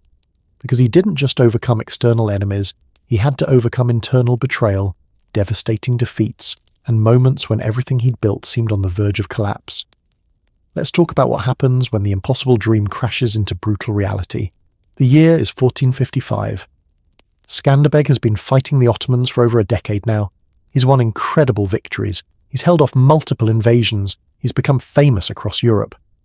But here's the thing about long wars: they wear people down. Not just physically, but psychologically, emotionally, politically. The Albanian nobles who'd united under the League of Ledger in 1444 were starting to get tired. They'd sacrificed a lot. Their territories had been raided repeatedly. Their young men had been dying in battles. Their economies were devastated by constant warfare. And some of them were starting to wonder, is this actually sustainable? Can we really keep fighting the Ottoman Empire forever? Into this situation of growing war weariness came an opportunity that Skanderbeg thought might change everything. The fortress of Berat, a major Ottoman stronghold in southern Albania, had been in enemy hands since 1450. It was a strategic nightmare for the Albanians because it gave the Ottomans a secure base for launching raids into League territory. Skanderbeg decided he needed to take Berat, not just for strategic reasons but for psychological ones. A major offensive victory would reinvigorate the League, show that Albania could still take the fight to the Ottomans and potentially open up new territories for Albanian control. So in the summer of 1455, Skanderbeg gathered a substantial force, probably around 12,000 to 15,000 men, and laid siege to Berat. On paper, it was a good plan. Skanderbeg had siege experience. His forces were motivated, and Berat, while well fortified, wasn't as naturally defensible as Kruja. It could be taken with the right approach and enough time, but here's where things started to go wrong, and I mean really catastrophically wrong. The siege of Berat started in late spring or early summer of 1455. The details are a bit murky because our main source, Marin Barleti, writing decades later, was clearly uncomfortable describing this defeat and glossed over some specifics. But here's what we can piece together. Skanderbeg's forces surrounded Berat and began the slow process of siege warfare. They built siege works, positioned artillery, cut off supply lines, and prepared for a long engagement. Inside Berat, the Ottoman garrison dug in and prepared to hold out as long as possible. Now, one of the Albanian commanders at this siege was a man named Moisi Arianit Golemi. You remember him, right? Son of Gjorge Arianiti, one of the most important nobles in the League. Moisi had fought with Skanderbeg before. He'd been at the capture of Svetigrad back in 1444. He was supposed to be one of the trusted inner circle, but Moisi had been growing increasingly dissatisfied. Some sources suggest he felt Skanderbeg didn't give him enough credit for his contributions. Others suggest there were disputes over territory or spoils from previous victories. Maybe Moisi was just tired of the constant warfare and saw an opportunity to improve his situation by switching sides. Whatever the reason, at some point during the siege of Berat, Moisi Arianit Golemi made contact with the Ottomans, and he started feeding them information about Albanian positions, plans and weaknesses. Now, we need to be careful here because the exact sequence of events is debated by historians. But what's clear is that Moisi's betrayal had devastating consequences for what happened next. The siege had been going on for several weeks. Progress was slow but steady. Then word reached Skanderbeg about an Ottoman relief force approaching. This was expected. The Ottomans weren't going to let an important fortress fall without trying to relieve it. Here's where Skanderbeg made a crucial decision, and historians still argue about whether it was the right call. He decided to split his forces. He would leave a portion of his army to continue the siege while he took the rest to intercept the Ottoman relief force. In theory, this could work. If he could defeat the relief force, he could return to the siege and finish taking Berat. But it required perfect coordination between the forces left at Berat and Skanderbeg's mobile force. Skanderbeg left Moisi Arianit Golemi in command of the siege forces, and this is where the betrayal became catastrophic.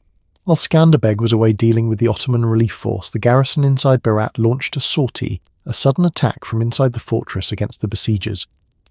Now, sorties happened all the time in medieval sieges. The besieged garrison would try to disrupt siege works, capture supplies, or just break the monotony of being trapped. But this sortie was coordinated with information from Moisi.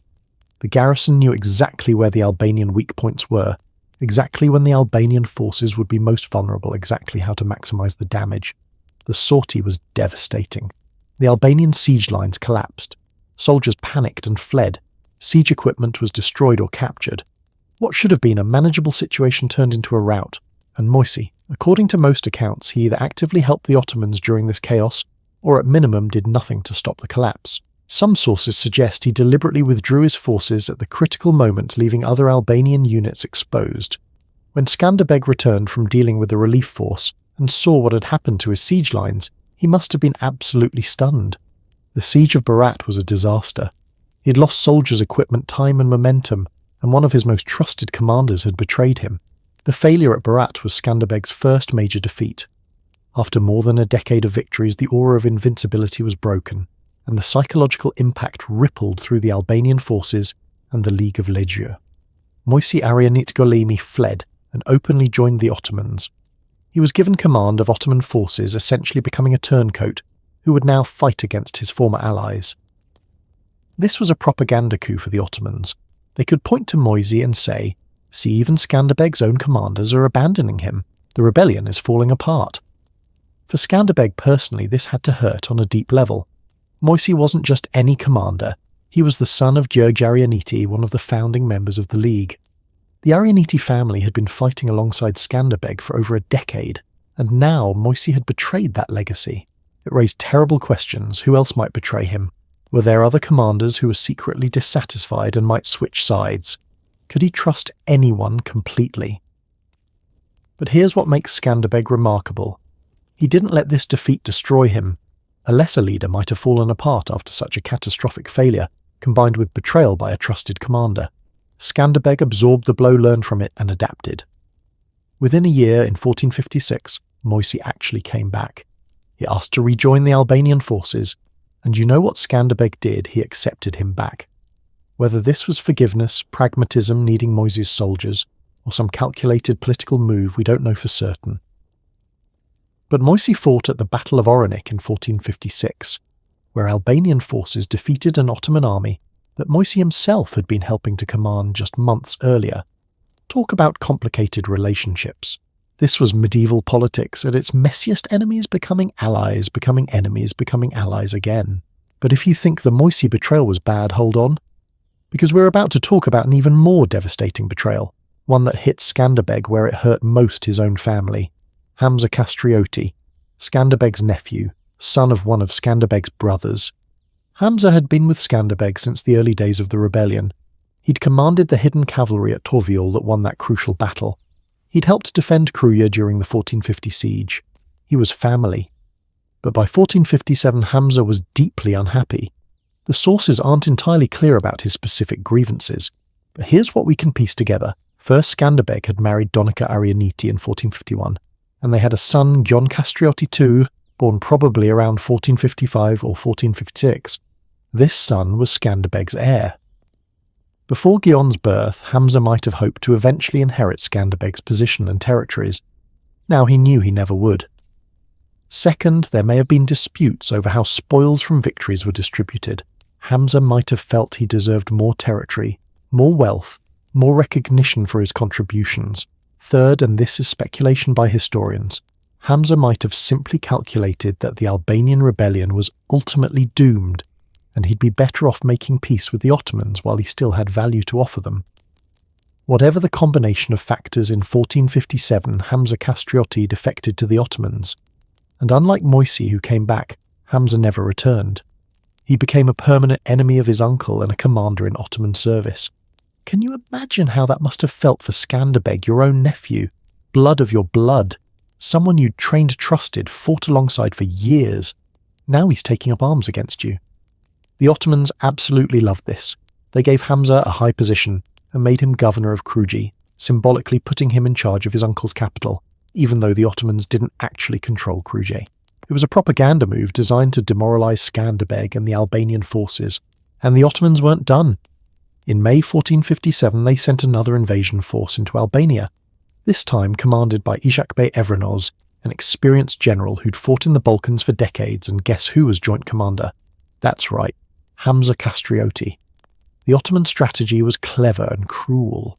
They were banking on Hamza's knowledge of Skanderbeg's tactics. Hamza had been at Torviol. He'd seen how Skanderbeg used hidden forces and surprise attacks.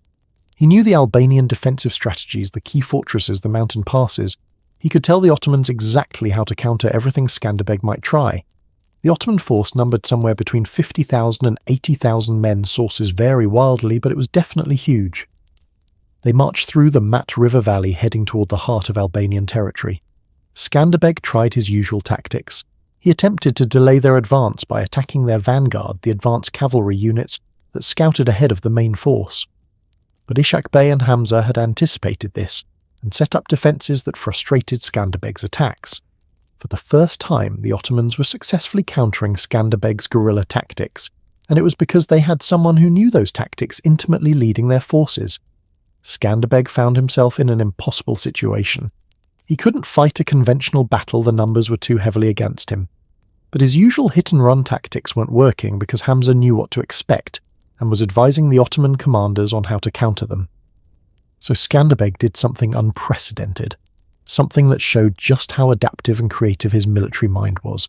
He completely changed his tactics. Instead of trying to slow the Ottoman advance, he split his forces into several separate groups and sent them off in different directions into the mountains. The Ottomans were now faced with a puzzle. Where was Skanderbeg's main force? Were these small groups decoys? Was the main army hiding somewhere waiting to ambush them?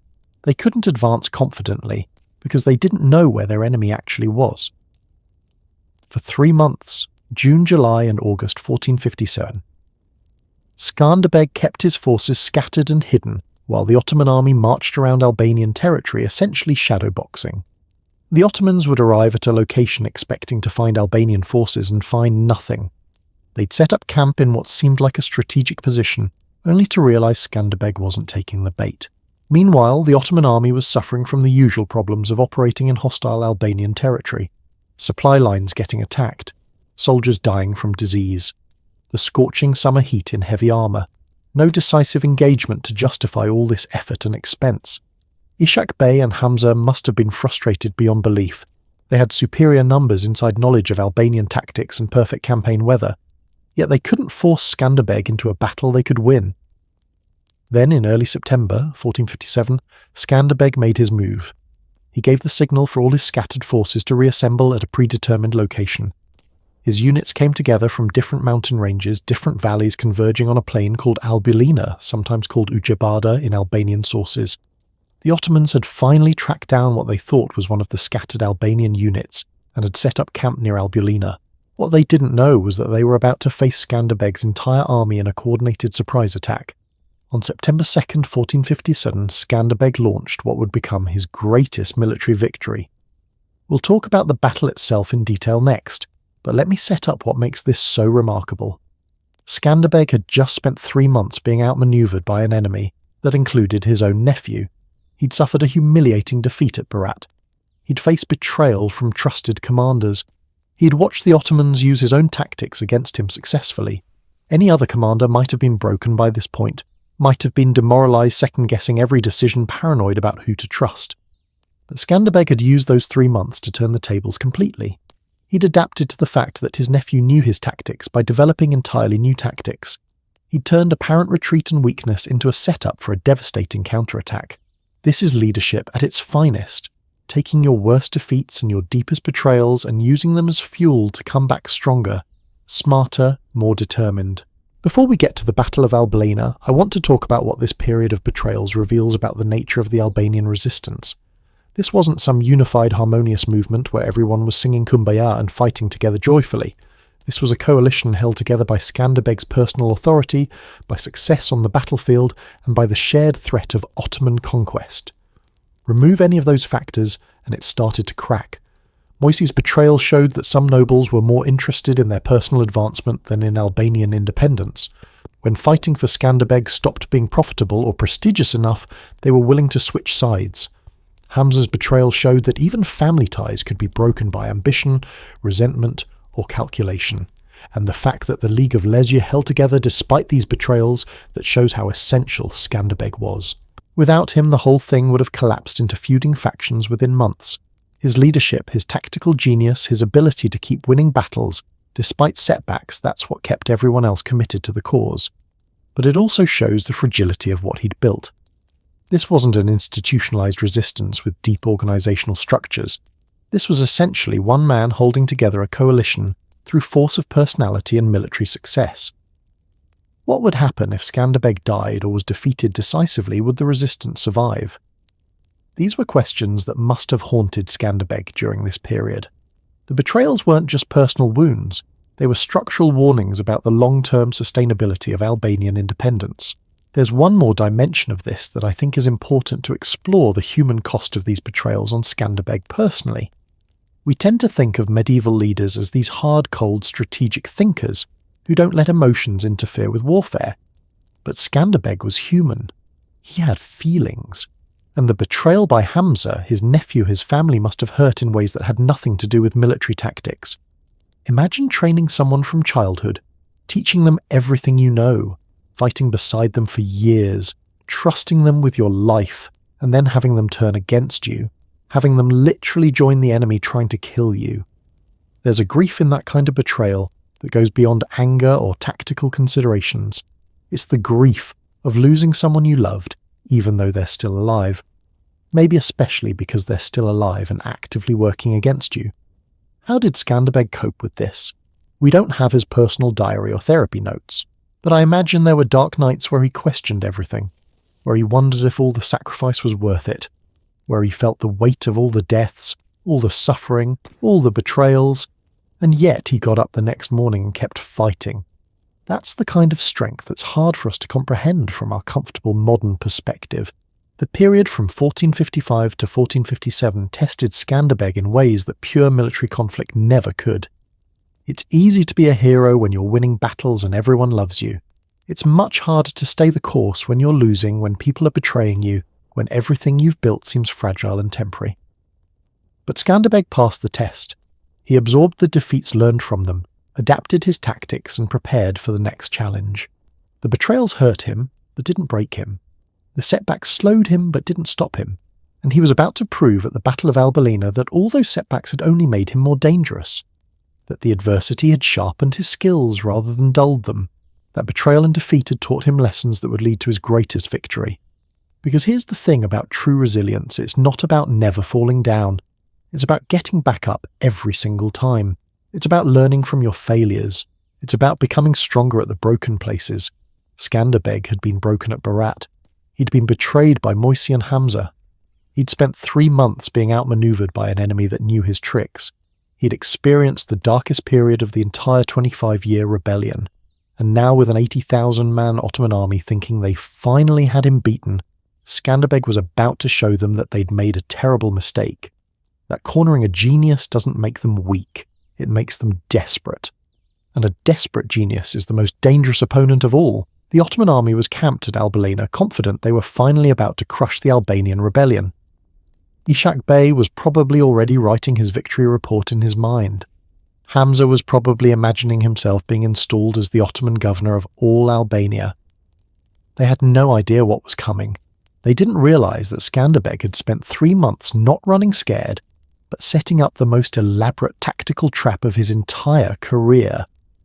They didn't understand that they were about to walk into a massacre. And when September 2nd, 1457 dawned, everything was about to change. September 2nd, 1457, dawn is breaking over a plain called Albalina in central Albania. The Ottoman army, somewhere between 50,000 and 80,000 strong, is camped there, confident and comfortable. They've been chasing shadows for 3 months, but now they think they've finally cornered a portion of Skanderbeg's forces. They're preparing for what they expect to be a straightforward engagement. What they don't know is that they're about to experience one of the most brilliant tactical maneuvers in medieval military history. What they don't know is that those scattered Albanian forces they've been chasing, they're about to converge on this location from every direction. What they don't know is that they've walked right into a trap that Skanderbeg has been setting up for 3 entire months. And what's about to happen in the next few hours will be studied in military academies for centuries. Because this isn't just a battle, this is a masterclass in how to defeat a numerically superior enemy through pure tactical genius. This is Skanderbeg at the absolute peak of his powers, turning betrayal and defeat into his greatest triumph. Let me show you how a master conducts a symphony of destruction. To understand the brilliance of what Skanderbeg pulled off at Albalina, we need to rewind and look at his preparation. Because this battle didn't start on September 2nd. It started 3 months earlier, when Skanderbeg made the decision to scatter his forces. Remember, the Ottoman army was being guided by Hamza Kastrioti, Skanderbeg's own nephew, who knew all his tactics. Traditional Albanian guerrilla warfare wasn't working because Hamza could predict it, so Skanderbeg needed something completely new. Something Hamza wouldn't anticipate because Skanderbeg had never done it before. The scattering of forces looked like desperation. It looked like Skanderbeg was avoiding battle because he couldn't win. Ishak Bey and Hamza interpreted it as weakness, as the Albanian forces falling apart under pressure. But Skanderbeg was playing a different game entirely. He was using those 3 months to position his scattered units in specific locations throughout the Albanian mountains. Each unit knew exactly where they needed to be, and exactly when they needed to move. He was setting up a massive coordinated ambush that would require perfect timing and communication. Think about the logistics of this. We're in 1457. There's no radio, no phones, no email. Coordinating multiple army units across dozens of miles of mountainous terrain requires pre-arranged signals, trusted messengers who can move quickly through dangerous territory, and commanders who can execute complex orders without being able to ask for clarification. This is the kind of operation that requires absolute trust and discipline. One unit showing up at the wrong time or wrong place could ruin everything. And remember, Skanderbeg had just been betrayed by 2 of his commanders. He had every reason to be paranoid about whether his forces would actually follow through, but they did. And that tells you something about the loyalty Skanderbeg had earned from his remaining commanders and soldiers. Now let's talk about the Ottoman camp at Albalina on the night of September 1st. The Ottoman forces had been marching through Albania for months. They were tired. They'd been harassed by small raids and ambushes, but nothing decisive. They'd lost men to disease, to accidents in the mountains, to random attacks. But they hadn't faced Skanderbeg's main army in a real battle. Ishak Bey had finally managed to corner what his scouts reported as a significant Albanian force near Albania. Not Skanderbeg's entire army, the scouts said it was maybe 8,000 to 10,000 men. Still a sizable force, but one that the 50,000, 80,000 man Ottoman army could easily overwhelm, so they made camp. And here's where overconfidence comes in. The Ottomans set up their camp assuming they had the advantage. Their numerical superiority was so overwhelming that they probably didn't take all the defensive precautions they might have against a more equal opponent. They posted sentries, obviously. They had scouts watching the Albanian positions, but they didn't fortify their camp heavily. They didn't expect a major attack. They were preparing for a battle the next day where they'd advance on the Albanian position and win through sheer weight of numbers. As night fell on September 1st, the Ottoman soldiers probably went to sleep feeling pretty good about their situation. Some were writing letters home, some were gambling or talking around campfires, some were maintaining weapons. It was just another night on campaign. Meanwhile, in the mountains around Albania, Albanian forces were silently moving into position. Units that had been scattered across central Albania for 3 months were converging on the Ottoman camp from multiple directions. They moved at night using mountain paths that Ottoman scouts couldn't see or didn't know about. Skanderbeg was orchestrating the largest concentration of Albanian forces in years, not 8,000 or 10,000 men, closer to 15,000 to 20,000. Instead of being in one visible army, they were positioned in the mountains surrounding the Ottoman camp, invisible in the darkness. September the 2nd dawned. The Ottoman camp began to stir. Soldiers were having breakfast, preparing weapons, getting ready for what they expected to be a straightforward battle later that morning. And then Skanderbeg gave the signal. And all hell broke loose. From multiple directions, simultaneously Albanian forces came pouring down from the mountains. Not in one massive charge, but in coordinated strikes hitting different parts of the Ottoman camp at the same time. Imagine being an Ottoman soldier in that camp. You're eating breakfast, maybe still half asleep, feeling pretty confident about the day ahead. And suddenly you hear shouting, screaming, the thunder of cavalry hooves. You look up and see Albanian forces charging at you from what seems like every direction. You grab your weapons, but you don't know which threat to face first. Is the main attack coming from the north? The south? The east? The answer is yes. All of them. That's the genius of Skanderbeg's plan. The Ottoman camp descended into chaos. Officers were shouting contradictory orders. Units were trying to form defensive formations, but couldn't coordinate because attacks were coming from everywhere. The cavalry, the pride of the Ottoman military, couldn't maneuver effectively because they were trapped in their own camp with their own soldiers in the way. One historical source, I believe it's from a Venetian account, though I'm recalling from memory, describes the scene as turning the Ottoman camp into a slaughterhouse. That's not exaggeration. That's what happens when you catch a massive army completely off guard in confined spaces. Let me break down the tactical elements that made this attack so devastating, because this is military theory in action. First surprise, the Ottomans thought they knew where Albanian forces were. They thought they were prepared for a conventional battle. Instead, they got a surprise attack from multiple directions when they were at their most vulnerable in camp, not in battle formation. Second terrain advantage. The Albanian forces were attacking downhill from the surrounding mountains. That gives you momentum in a charge. It also meant Albanian archers could fire down into the camp with devastating effect. The Ottomans caught in the valley had no elevated positions to return fire effectively. Third psychological impact. When you're attacked from multiple directions simultaneously, it creates massive psychological stress. You can't tell where the main threat is. You don't know which way to run or which way to fight. That psychological disorientation can be more damaging than the physical attacks. Fourth, exploitation of confusion. Once the initial chaos set in, Skanderbeg's forces deliberately increased the confusion. They attacked in waves, so just when Ottoman units thought they'd stabilized one sector, a fresh Albanian attack would hit somewhere else.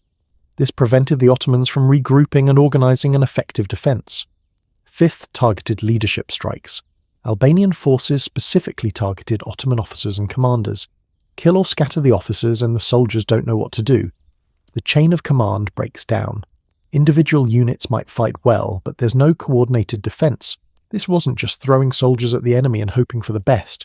This was surgical, precise, coordinated warfare executed at the highest level. Now let's talk about Hamza Kastrioti's experience of this battle, because there's a bit of poetry to what happened to him here. Hamza had betrayed his uncle specifically because he thought he knew Skanderbeg's tactics so well that he could counter them. He'd advised the Ottomans on how to neutralize Albanian guerrilla warfare. He'd helped lead them through 3 months of campaigning. And now, at what should have been the culmination of that campaign, he was watching everything fall apart, because Skanderbeg hadn't used any of the tactics Hamza expected. This wasn't hit-and-run guerrilla attacks. This wasn't avoiding battle and harassing supply lines. This was a massive coordinated assault that Hamza had never seen Skanderbeg use before. Hamza was in the Ottoman camp when the attack began. According to most sources, he tried to rally troops and organize a defense. He was whatever his moral failings and experienced commander, but he was overwhelmed by the speed and ferocity of the Albanian assault. At some point during the battle, the exact moment is unclear, Hamza was captured by Albanian forces. Can you imagine that moment? Being taken prisoner by men you used to command, who you betrayed, who now have every reason to kill you on the spot, but Skanderbeg gave orders that Hamza was to be taken alive. He didn't want his nephew killed in the heat of battle. Whether this was mercy or whether Skanderbeg had other plans for Hamza, we'll never know for certain. But Hamza survived the battle as a prisoner. According to later accounts, Skanderbeg had Hamza sent to Italy, specifically to Naples, where Skanderbeg's ally King Ferdinand Theus was ruling. Hamza would spend the rest of his life as a prisoner there, never executed but never freed, a living reminder of the consequences of betrayal. Some historians see this as mercy. Skanderbeg couldn't kill his own nephew, but couldn't let him go free either. So imprisonment was the compromise. Others see it as calculated cruelty, letting Hamza live with the knowledge of his failure and betrayal for the rest of his life. Maybe it was both. The Battle of Albania raged for hours. It wasn't a quick strike, it was sustained combat as the Ottomans desperately tried to organize resistance, and the Albanians pressed their advantage relentlessly. The casualty numbers from medieval battles are always somewhat questionable, but the sources on Albania are relatively consistent. The Ottomans lost somewhere between 15,000 and 30,000 men killed. That's not wounded that's killed. The wounded would have been even more numerous. Some were killed in the initial assault, many more died trying to retreat. When an army breaks and runs, that's when the casualties really mount up, because you're turning your back to the enemy, dropping weapons to run faster, trampling your own comrades in panic. It becomes a rout where more people die from chaos than from actual combat. The Albanian casualties were relatively light, probably a few thousand killed and wounded.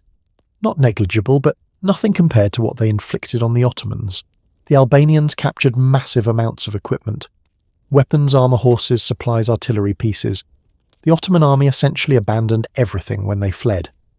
For the resource-poor Albanian forces, this was an enormous windfall.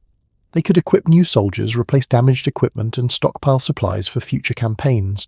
They also captured thousands of prisoners, regular soldiers, officers, commanders. These prisoners could be ransomed back to the Ottomans for money that the Albanian war effort desperately needed. Or they could be used in prisoner exchanges, or in some cases they could be recruited to fight for Albania Ottoman soldiers who'd rather join the winning side than face execution or slavery.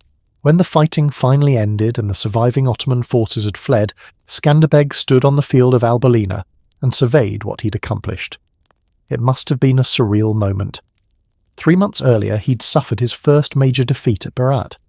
He'd been betrayed by Moisi Arianit Galimi. His own nephew had turned against him. The Ottoman Empire had sent their largest invasion force, yet specifically designed to counter his tactics. He'd spent 3 months running and hiding, unable to fight back effectively. And now he'd just inflicted one of the worst defeats the Ottoman Empire had suffered in decades. He'd proven that even when they knew his tactics, even when they had overwhelming numerical superiority, even when they had inside knowledge from his own nephew, they still couldn't beat him. This wasn't just a military victory. This was a statement, a declaration that Skanderbeg and Albanian resistance were not going away, that the Ottoman Empire, for all its power and resources, could not conquer Albania by force. The psychological impact on both sides was enormous. For the Albanians, Albania proved that the defeats and betrayals of 1455 and 1457 were just temporary setbacks. Their leader was still the brilliant tactician who'd been winning impossible battles for over a decade. The rebellion wasn't dying, it was stronger than ever. For the Ottomans, Albania was a disaster that went beyond the immediate military losses. Their prestige was damaged, their reputation for invincibility in the Balkans was shattered, and perhaps most importantly, their belief that they could eventually wear down Albanian resistance through sheer persistence was called into question. Let me talk about what makes the Battle of Albania particularly significant in military history, because this battle gets studied in ways that most medieval engagements don't. First, it's a masterclass in the concentration of force. Skanderbeg spent 3 months dispersing his forces, making them appear weak and disorganised. Then, at the critical moment, he concentrated them all at one point for maximum impact. This kind of strategic movement dispersion, followed by concentration, would be recognised as a fundamental military principle centuries later. Second, it demonstrates the importance of information warfare. The Ottomans thought they had superior intelligence because of Hamza. But Skanderbeg's intelligence network was actually feeding them false impressions. The Ottomans believed they were winning the intelligence war, when in fact, they were being led exactly where Skanderbeg wanted them. Third, it shows how terrain can be weaponized. The mountains around Albania weren't just background scenery, they were an active part of Skanderbeg's tactical plan. He used them to conceal his forces, to provide attack positions, to channel the Ottoman army into the killing zone. Fourth, it exemplifies the principle of achieving victory through maneuver rather than attrition. Skanderbeg didn't try to match the Ottoman army soldier for soldier. Instead, he maneuvered them into a position where their numerical advantage became a liability. The Ottoman soldiers got in each other's way, couldn't coordinate effectively, and became targets rather than threats. Fifth, and perhaps most importantly, it demonstrates that military genius can overcome material disadvantage. The Ottomans had more soldiers, better equipment, more resources, inside knowledge of their enemy. By every measurable metric, they should have won. But Skanderbeg's superior strategy, tactics and leadership turned all those Ottoman advantages into irrelevances. This is why military academies study Albania. Not because it was the biggest battle or the most consequential in a grand strategic sense, but because it's one of the clearest examples in history of how brilliant leadership and tactical innovation can defeat overwhelming material superiority. The aftermath of Albania rippled across Europe and the Ottoman Empire. Word of the victory spread quickly and reactions varied wildly depending on who you asked. In Rome, Pope Calixtus III, who was already a supporter of Skanderbeg, was reportedly overjoyed. He saw this as a sign that God was on the side of Christian resistance against Ottoman expansion. He sent letters of congratulation and renewed his promises of support. In Naples, King Ferdinand, Skanderbeg's most consistent and reliable ally, celebrated the victory and sent additional supplies and money to support Albanian forces. The relationship between Naples and Albania was strengthened by this demonstration that Albanian forces could win major battles. In Venice, the reaction was more complicated.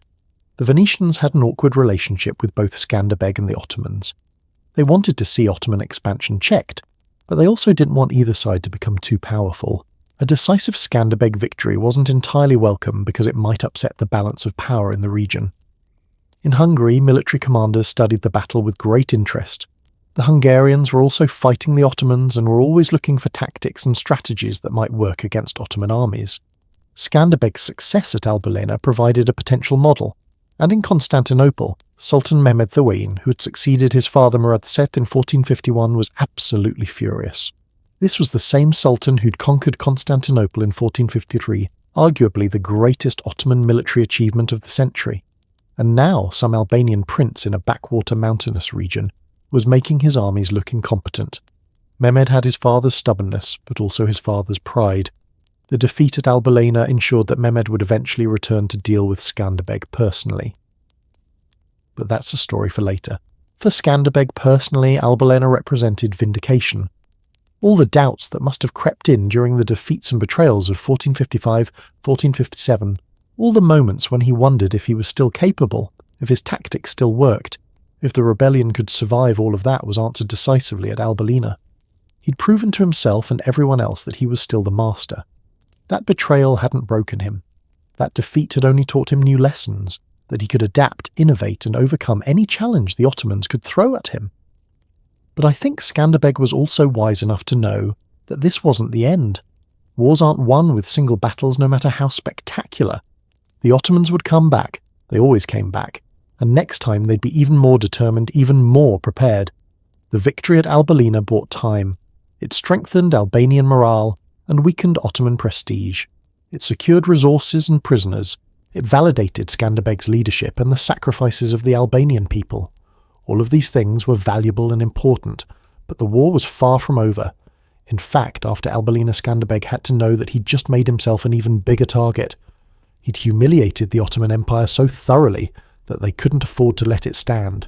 They would have to crush him eventually or lose face throughout their empire. So Skanderbeg took the victory celebrated with his forces, secured the prisoners and supplies, and then got back to work. Because that's what leadership means. You enjoy the wins, but you don't get complacent. You know the next challenge is always coming. There's one more aspect of Albania I want to explore, what it meant for the ordinary Albanian soldiers who fought there. For many of them, this was the battle where they finally proved to themselves that they really could stand up to the Ottoman Empire. Not just survive against Ottoman attacks, but decisively defeat them in open battle. That kind of psychological boost is invaluable for any fighting force. Think about it from their perspective.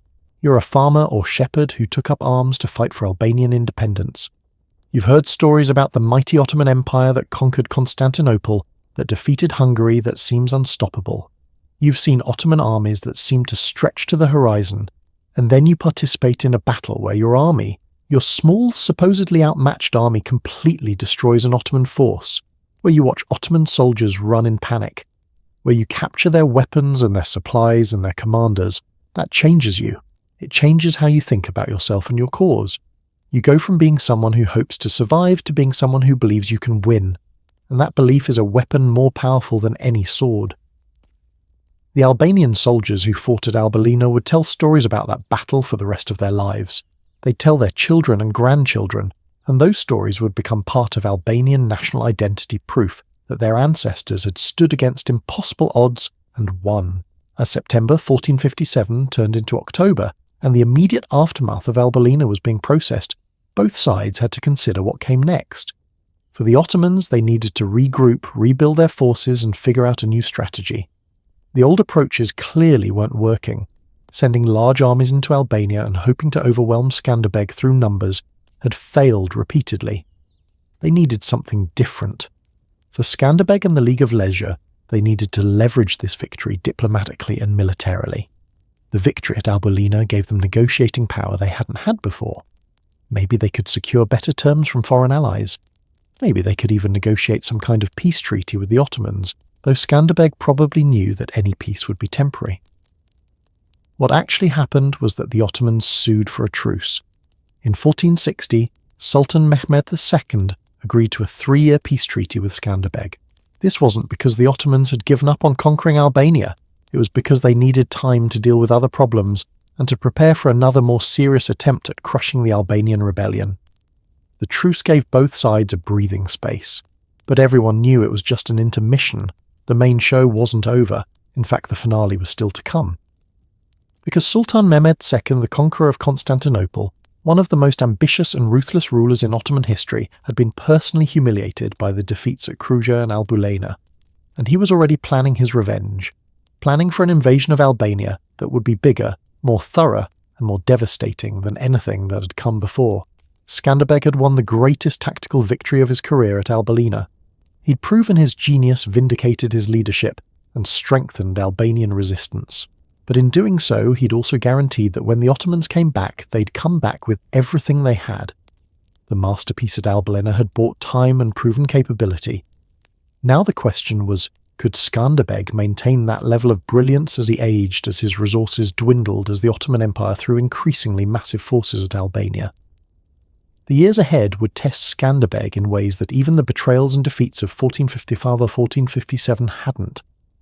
Because winning one brilliant battle is one thing, sustaining resistance for another decade against an enemy that never stops, never forgives, and never gives up, that's something else entirely. Here's something that doesn't get talked about enough when we discuss military heroes winning battles is only half the job. The other half, convincing powerful people who've never met you that they should send you money, weapons, and soldiers to help you keep fighting. And Skanderbeg wasn't just brilliant on the battlefield, he was absolutely masterful at the diplomatic game that kept his rebellion alive. Because here's the reality, Albania was poor. We're talking about a mountainous region with limited agriculture, no major cities, no wealthy trade routes. The entire Albanian economy combined probably couldn't match what Venice made in a single good trading month. So how did Skanderbeg fund a 25-year war against the richest empire in the world? The answer is he built an international coalition of support that was every bit as impressive as his military achievements.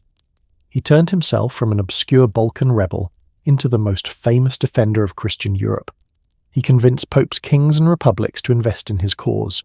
He became what we'd now call a celebrity freedom fighter, and he used that celebrity brilliantly to secure the resources Albania desperately needed. Let me show you how Skanderbeg became the champion of Christendom and how he navigated the incredibly complex world of 15th century European politics.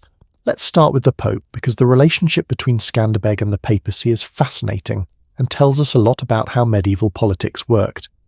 In the 15th century, the Pope wasn't just a religious leader, he was a political power broker with enormous influence across Christian Europe. Popes could raise money, call for crusades, pressure kings and princes, and shape public opinion throughout Christendom.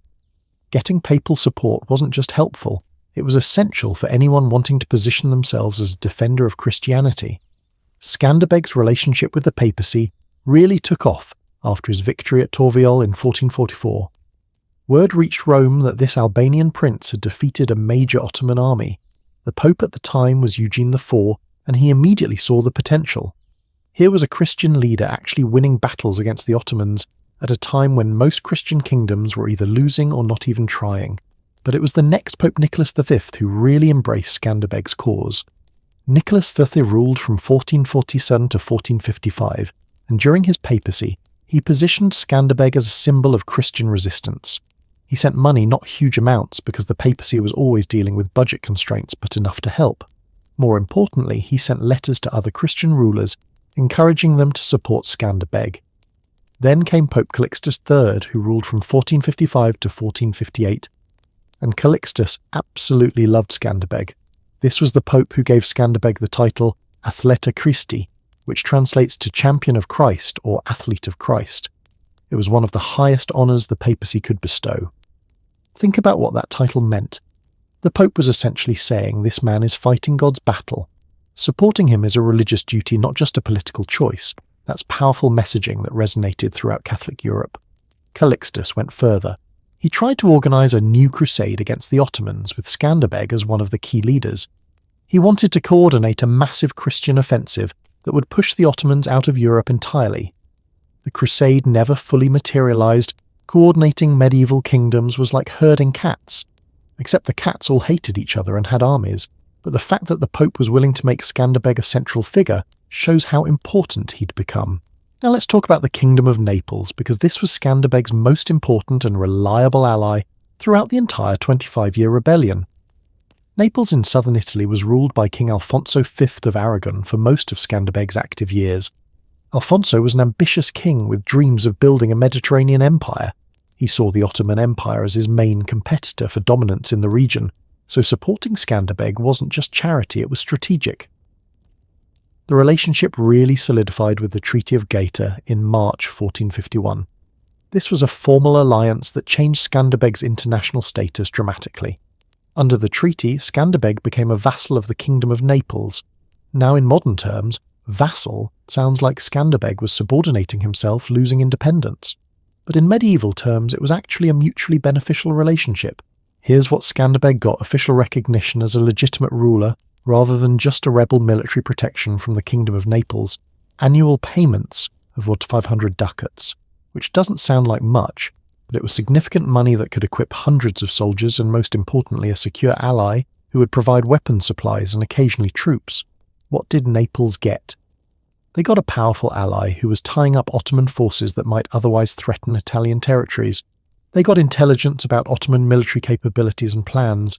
They got prestige from being associated with the famous Skanderbeg, and they got strategic depth. Albania served as a buffer zone between the Ottoman Empire and Italian territories. Alfonso also sent a garrison of 100 Neapolitan soldiers to Kruja to help with its defence.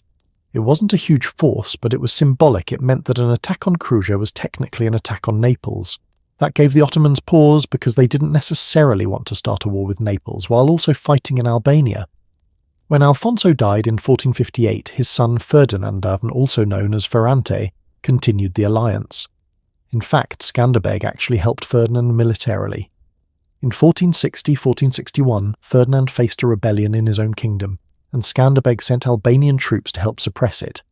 This wasn't just gratitude, it was smart alliance management. By helping Ferdinand, Skanderbeg ensured Ferdinand would continue supporting Albania. Venice presents a much more complicated relationship. and I think it's worth exploring because it shows the messiness of medieval politics. The Republic of Venice was one of the richest and most powerful states in Europe. They controlled huge swathes of the Adriatic coast and had colonial possessions throughout the Mediterranean. Logically, they should have been natural allies with Skanderbeg. Both opposed Ottoman expansion, both had interests in the Balkans, but Venice's relationship with Skanderbeg was, let's call it, complicated. Sometimes they were allies, sometimes they were actively fighting each other, sometimes they were in this weird state of neither alliance nor war. Why? Because Venice's primary interest was trade. They made money by trading with everyone, including the Ottomans. A perpetual war between Albania and the Ottoman Empire actually served Venetian interests. In some ways, it kept both sides weak and ensured neither could dominate the region. Venice controlled several coastal cities in Albania, including Durrës, called Durazzo by the Venetians, and Lecce. These were valuable trading posts, and Venice was extremely protective of them. When Skanderbeg tried to expand his control to include these cities, Venice resisted. This led to actual warfare between Venice and the League of Lecce in 1447-1448. The war was brief and ended with a treaty where Venice kept the coastal cities, but paid Skanderbeg an annual subsidy of 14,000 ducats and provided tax-free salt for Albanian merchants. So even their conflict ended in a kind of business arrangement. Throughout the 1450s and 1460s, Venice would occasionally provide support to Skanderbeg when it served their interests, but they were never fully committed allies like Naples was. They were playing both sides, trying to maintain profitable relationships with everyone while preventing any single power from becoming dominant. This is actually a good reminder that medieval politics wasn't about good guys versus bad guys. It was about competing interests, pragmatic alliances, and constant calculation of advantages. Venice wasn't evil for being unreliable. They were just pursuing their own interests, which sometimes aligned with Skanderbeg's and sometimes didn't. Let me tell you about one diplomatic achievement that really shows Skanderbeg's skill, his relationship with Hungary. Hungary under leaders like János Hunyadi and later King Matthias Corvinus was one of the few Christian kingdoms actively fighting the Ottomans throughout this period. They were natural allies for Skanderbeg, but there were complications. First, Hungary and Albania weren't neighbours. There were Serbian territories between them, and Serbia had a complicated relationship with both Hungary and the Ottomans. Getting Hungarian aid to Albania required navigating Serbian politics and geography. Second, Hungary had its own wars to fight. They couldn't spare large forces to help Albania when they were defending their own borders against Ottoman invasion. But despite these challenges, Skanderbeg managed to establish a productive relationship with Hungarian leaders. They exchanged diplomatic letters. They coordinated strategies where possible, like both timing attacks on Ottoman forces to divide Ottoman attention. Hungarian nobles praised Skanderbeg in their courts, which raised his profile throughout Central Europe.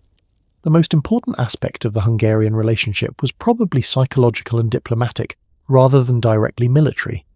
Hungary's continued resistance showed that Christian kingdoms could stand up to the Ottomans. Albania's continued resistance showed the same thing. Together they created a narrative that Ottoman expansion wasn't inevitable, that resistance was possible and could succeed. This narrative mattered enormously for morale throughout Christian Europe. It kept hope alive. It encouraged other regions to resist rather than submit. It made the Ottoman Empire seem less invincible. Now let's talk about something that often gets overlooked: Skanderbeg's personal charisma and how it played into his diplomatic success.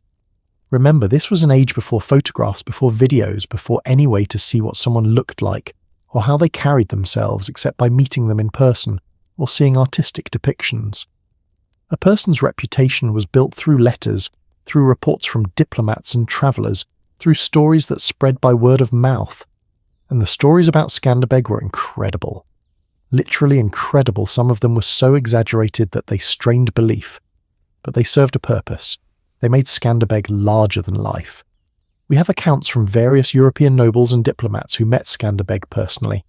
Almost all of them comment on his physical presence and charisma. He was described as tall, strong, imposing. More importantly, he was described as articulate, intelligent, and commanding. One Venetian diplomat wrote, and I'm paraphrasing from a translated account, something like, "When Skanderbeg speaks of his cause, even hardened skeptics find themselves believing. He has a quality that inspires loyalty and confidence." This wasn't just natural charisma. Skanderbeg cultivated it. He understood that he was representing not just himself, but all of Albania. Every interaction with a foreign diplomat, Every letter to a European court, every public appearance, all of it was performance in service of the cause. He would receive foreign dignitaries at Cruja with as much ceremony as his limited resources allowed. He'd wear the finest armour and clothing he could acquire. He'd demonstrate his military skills. He'd tell stories of his victories in ways that were both honest and carefully framed to maximise their impact. This is something modern leaders would call personal branding, though they wouldn't have used that term in the 15th century. Skanderbeg was creating and maintaining an image, the warrior prince, the defender of Christianity, the unbeatable general, the last hope for Christian resistance in the Balkans. Let me tell you about one specific diplomatic mission that shows how this all worked in practice. In late 1466 and early 1467, we'll get to why this timing matters in a moment. Skanderbeg travelled to Rome and Naples seeking additional support. This wasn't a casual visit. This was Skanderbeg at age 61 or 62, taking time away from defending Albania to personally lobby for support. The fact that he felt this was necessary tells you how important he considered diplomacy to the overall war effort. In Rome, he met with Pope Paul II, who had succeeded Pius X in 1464. Skanderbeg explained the dire situation in Albania, the increasing pressure from Ottoman attacks, the need for more substantial support. Paul VI, who admired Skanderbeg, reaffirmed his support and sent additional funds. But more importantly, Paul VI renewed the title Champion of Christendom and sent letters to other Christian rulers encouraging them to help. In Naples, Skanderbeg met with King Ferdinand I and made similar appeals. Ferdinand provided additional money and supplies, though probably less than Skanderbeg had hoped for. But the visit served another purpose. It reminded Ferdinand and the Neapolitan court that Albania was still fighting, still resisting, still worthy of support. These visits also served a propaganda function. Skanderbeg's presence in Rome and Naples was newsworthy. People talked about it. It kept Albania in the public consciousness. It reminded Christian Europe that the fight against the Ottomans was ongoing and needed support. The fact that an aging warrior was still travelling, still fighting, still refusing to give up, that was inspiring to many Europeans who saw Ottoman expansion as an existential threat. But here's something we need to acknowledge: for all of Skanderbeg's diplomatic success, the support he received from Western Europe was never quite enough. The money was helpful, but never sufficient to fully fund the war effort. The weapons and supplies were valuable, but always less than what was needed. The troops that occasionally arrived from Italian states or other allies were useful, but too few to change the strategic balance. This was partly because European kingdoms had their own problems and couldn't afford to invest heavily in Albania. But it was also partly because Albania was seen as a frontier, a borderland. It wasn't Paris or Rome or Vienna. Supporting Albania was good policy, but it was never going to be a top priority for kingdoms dealing with their own internal conflicts and concerns. Skanderbeg must have felt this frustration deeply. He was doing the fighting, taking the casualties, making the sacrifices, and European powers would send just enough support to keep him fighting, but never enough to actually win decisively. They wanted Albania to tie up Ottoman forces, to be a thorn in the Ottoman Empire's side, but did they really want a strong independent Albania that might have its own ambitions? It's a dynamic that resistance movements throughout history have faced. Your allies support you as long as you're useful, but they don't necessarily want you to become too powerful or independent. There's another dimension to Skanderbeg's Western alliances that's worth exploring: the cultural exchange and the spread of Albanian awareness in Europe. Before Skanderbeg, most Europeans knew almost nothing about Albania. It was a vague region somewhere in the Balkans inhabited by people no one had heard of. Through Skanderbeg's fame, Albania became known throughout Europe. Books were written about Skanderbeg's exploits. Poems were composed about his battles. Artists created portraits of him, though most had never seen him, and were working from descriptions, so the accuracy is questionable. His double-headed eagle banner became recognised across Europe. This cultural impact outlasted Skanderbeg's life. The stories about Skanderbeg spread and evolved. By the 16th century, he was a legendary figure in European literature.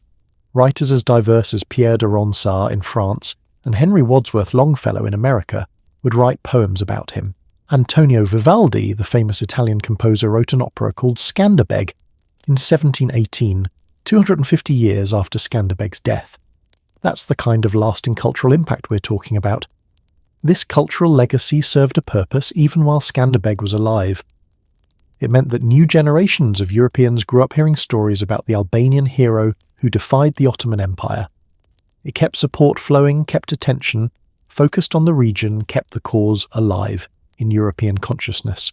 Now I want to talk about something that's often uncomfortable in discussions of historical heroes, the religious dimension of Skanderbeg's alliance strategy and what it meant for Albania.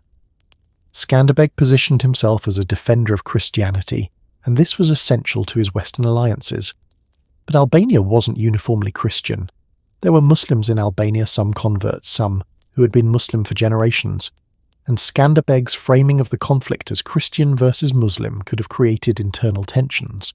To his credit, Skanderbeg seems to have been relatively pragmatic about religion within Albania. Yes, he positioned the resistance as a Christian cause when dealing with Western Europe, because that's what opened doors and wallets. But within Albania, he seems to have focused more on Albanian identity and opposition to Ottoman rule than on religious purity. There are accounts of Muslim Albanians fighting in Skanderbeg's forces. Not many, most of his support was from Christian Albanians, but some. And Skanderbeg didn't seem to reject them based on their religion, as long as they were willing to fight for Albanian independence. This pragmatism was politically smart.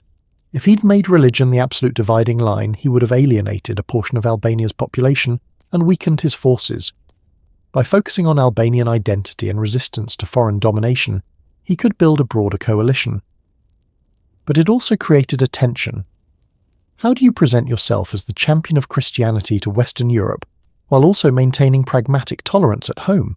How do you navigate the expectation that you're fighting a religious war when your actual motivations are more complex? Skanderbeg managed this tension, but it required careful balancing and probably some creative interpretation of his own positions depending on his audience.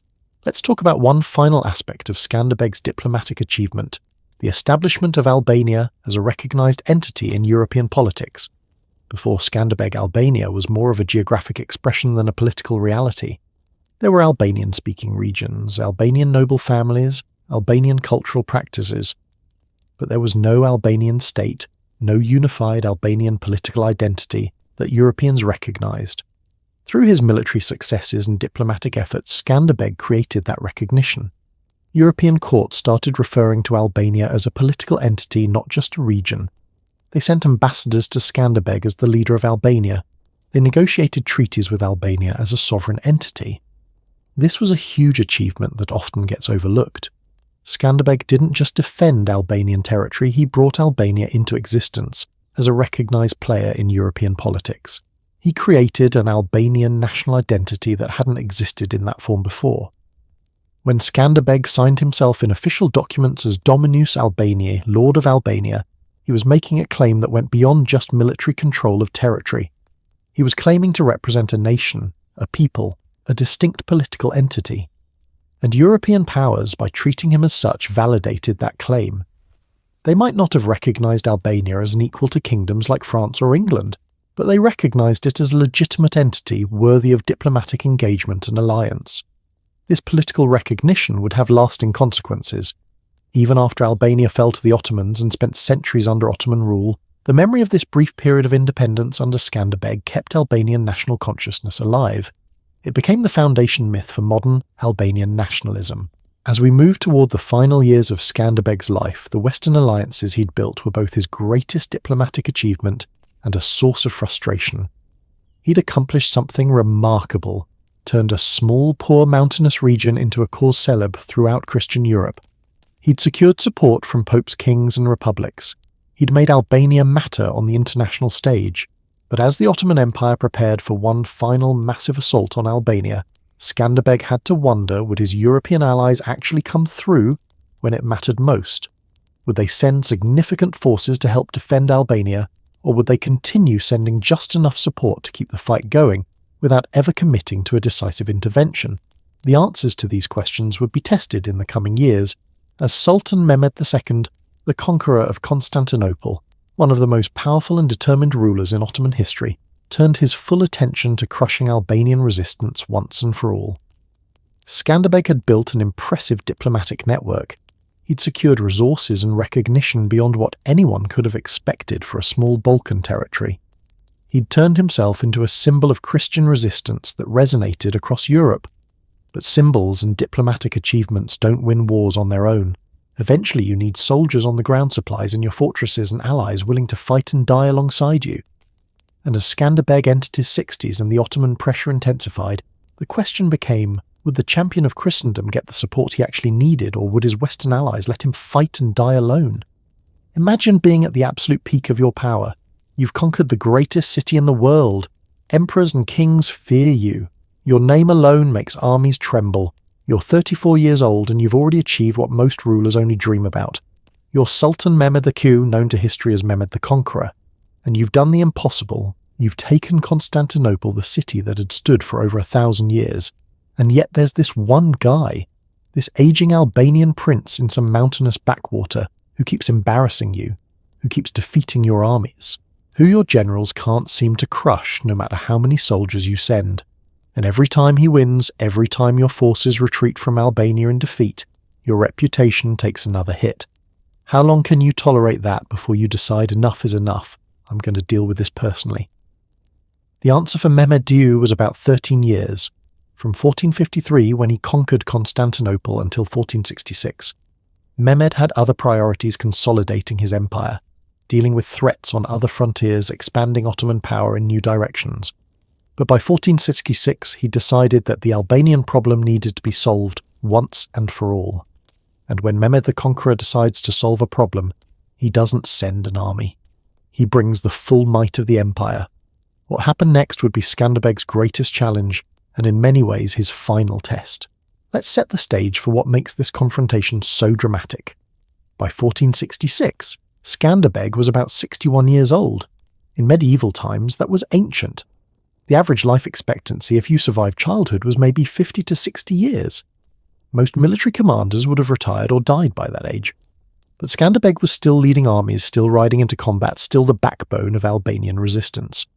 But he wasn't the same man who'd won at Torviol 22 years earlier. Age was catching up with him.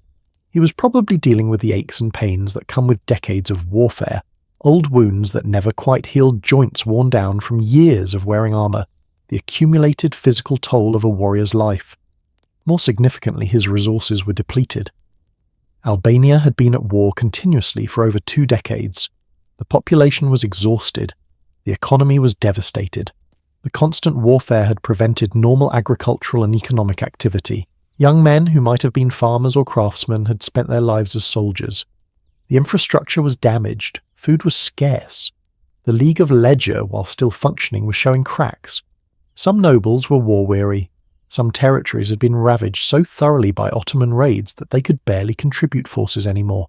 The unity that Skanderbeg had built in 1444 was fraying at the edges, and his foreign allies.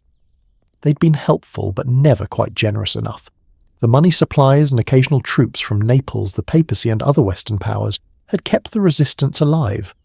But it was always just enough to continue fighting, never enough to actually win decisively. Into this situation came Sultan Mehmed II with what can only be described as overwhelming force. In June 1466, Mehmed declared a holy war, a jihad specifically against Skanderbeg and Albania. This wasn't just a military campaign. This was a religious crusade blessed by Ottoman religious authorities, framed as a sacred duty to bring Islamic rule to this persistently resistant Christian region. The proclamation of jihad served multiple purposes. It justified mobilizing massive resources and manpower. It rallied religious enthusiasm among Ottoman soldiers and the broader Muslim population. It framed the campaign as something more than just territorial conquest. It was about faith, about destiny, about fulfilling a divine mission. And then Mehmed brought an army that dwarfed anything the Ottomans had sent before. The sources vary on exact numbers. Medieval chroniclers were notoriously unreliable with large numbers, but the consensus is somewhere between 120,000 and 150,000 soldiers. Some sources claim even more. To put this in perspective, this was roughly the same size as the army Mehmed had used to conquer Constantinople in 1453. He was bringing Constantinople-level forces to deal with Albania. That's how seriously he was taking this. The army included everything the Ottoman military machine could provide. Elite Janissary infantry, the best-trained professional soldiers in the world. Sipahi cavalry, veteran horsemen who'd conquered half the Balkans. Artillery pieces including massive siege cannons that could destroy fortress walls. Engineers, sappers, siege experts. Supply trains that stretched for miles. This was the full Ottoman military apparatus deployed for one purpose: crushing Albanian resistance, and Mehmed himself was leading them. The Sultan was personally commanding this campaign, which meant failure was not an option. His prestige, his reputation, his legitimacy as the conqueror, all of it was on the line. The target, as it had been before, was Kruja. Because Kruja wasn't just a fortress, it was the symbol of Albanian resistance. As long as Kruja stood, Albania could claim to be unconquered. Take Kruja and you break the spirit of the rebellion. Mehmed's forces arrived at Kruja in late June or early July 1460s. The sight must have been terrifying for the defenders. Imagine looking out from the fortress walls and seeing an army that literally covers the landscape. Tents stretching to the horizon, campfires at night that look like a city of lights. Artillery being positioned, siege works being constructed, tens of thousands of soldiers preparing for assault. The garrison at Kruja numbered maybe 2,000 to 2,500 soldiers. Some sources say as few as 1 or 500, others say closer to 3,000. Let's split the difference and say roughly 2,000 to 2,500. They were facing 120,000 to 150,000 attackers. The numerical disadvantage was even worse than during the 1450 siege when Sultan Murad I had brought 80,000 to 100,000 troops. But the defenders had one crucial advantage: they'd done this before. Many of the garrison had defended Kruja in 1450. They knew the fortress's strengths and weaknesses. They knew how to hold out during a long siege, and they knew that Skanderbeg was out there somewhere with his mobile forces ready to make the besiegers' lives hell. Skanderbeg couldn't defend Kruja from inside the fortress. That would trap him and waste his talents. Instead, he did what he'd done in 1450. He kept his mobile forces outside the siege, positioned to attack Ottoman supply lines, raid Ottoman camps, and generally make the siege as costly and miserable as possible. The siege began in earnest in early July. Mehmed had learned from previous Ottoman failures at Kruja. He didn't just surround the fortress and wait for it to starve. He brought massive artillery pieces and began a sustained bombardment that was more intense than anything Albania had seen before. Day after day, Ottoman cannons hurled stone projectiles at Kruja's walls. The noise must have been deafening. The psychological strain on the defenders must have been immense. Medieval fortifications were strong, but they weren't designed to withstand sustained artillery fire of this magnitude. Sections of wall began to crack. Towers were damaged. Breaches started to appear. Mehmed also ordered the construction of siege works on a massive scale. His engineers built ramps to allow soldiers to approach the walls. They dug trenches to protect attacking forces. They constructed siege towers that could be rolled up to the walls to allow soldiers to attack at wall height rather than climbing ladders. The resources devoted to this siege were staggering. The Ottomans had supply lines stretching back hundreds of miles to bring food, ammunition, replacement weapons and reinforcements. They had workshops set up in the siege camp where blacksmiths repaired weapons and armour. They had field hospitals to treat wounded soldiers. This wasn't a temporary military expedition. This was a sustained, methodical campaign to systematically destroy Albanian resistance. Mehmed was prepared to sit outside Kruja for as long as it took. Inside the fortress, conditions deteriorated rapidly. Food stocks, even with rationing, couldn't last indefinitely. Water was becoming scarce. The cisterns were being drained faster than seasonal rains could refill them. Ammunition for bows and crossbows was running low. Medical supplies were exhausted and wounded defenders had limited treatment options. But perhaps more challenging than the physical hardships was the psychological pressure. The defenders could see the enormous Ottoman army surrounding them. They could hear the constant bombardment. They knew that even if they held out today and the next day and the day after that, the Ottomans could keep this up for months. And there was always the fear, what if Skanderbeg can't help us? What if he's defeated somewhere else? What if relief never comes? The garrison commander historical sources don't give us a clear name, though. Some suggest it might have been Tanush Thopia, or another experienced Albanian nobleman had to maintain morale despite these deteriorating conditions. He had to convince exhausted, hungry, frightened soldiers that holding out was still possible, that rescue was coming, that their sacrifices mattered. This is leadership at its most challenging. Not leading a charge into battle, where adrenaline and glory motivate soldiers, but leading a grinding defense, where every day is just more of the same suffering and danger. Meanwhile, Skanderbeg and his mobile forces were waging their own campaign outside the siege, and this is where Skanderbeg showed that even at age 61, he was still a tactical genius. He couldn't attack the Ottoman siege lines directly. The forces were too strong, too well defended. Any frontal assault would be suicide. So instead, he focused on what he'd always done best, making the Ottoman army's existence as miserable and expensive as possible. Ottoman supply convoys travelling to the siege were ambushed constantly. Small groups of Albanian cavalry would strike from the mountains, destroy or capture supplies, and disappear before Ottoman guards could respond. This meant that even though the Ottoman army was massive, keeping it fed and equipped was a constant logistical challenge. Skanderbeg also raided outlying Ottoman camps and positions, not the main siege lines but smaller detachments, scouting parties, foraging groups. These raids inflicted a steady drip of casualties that added up over time.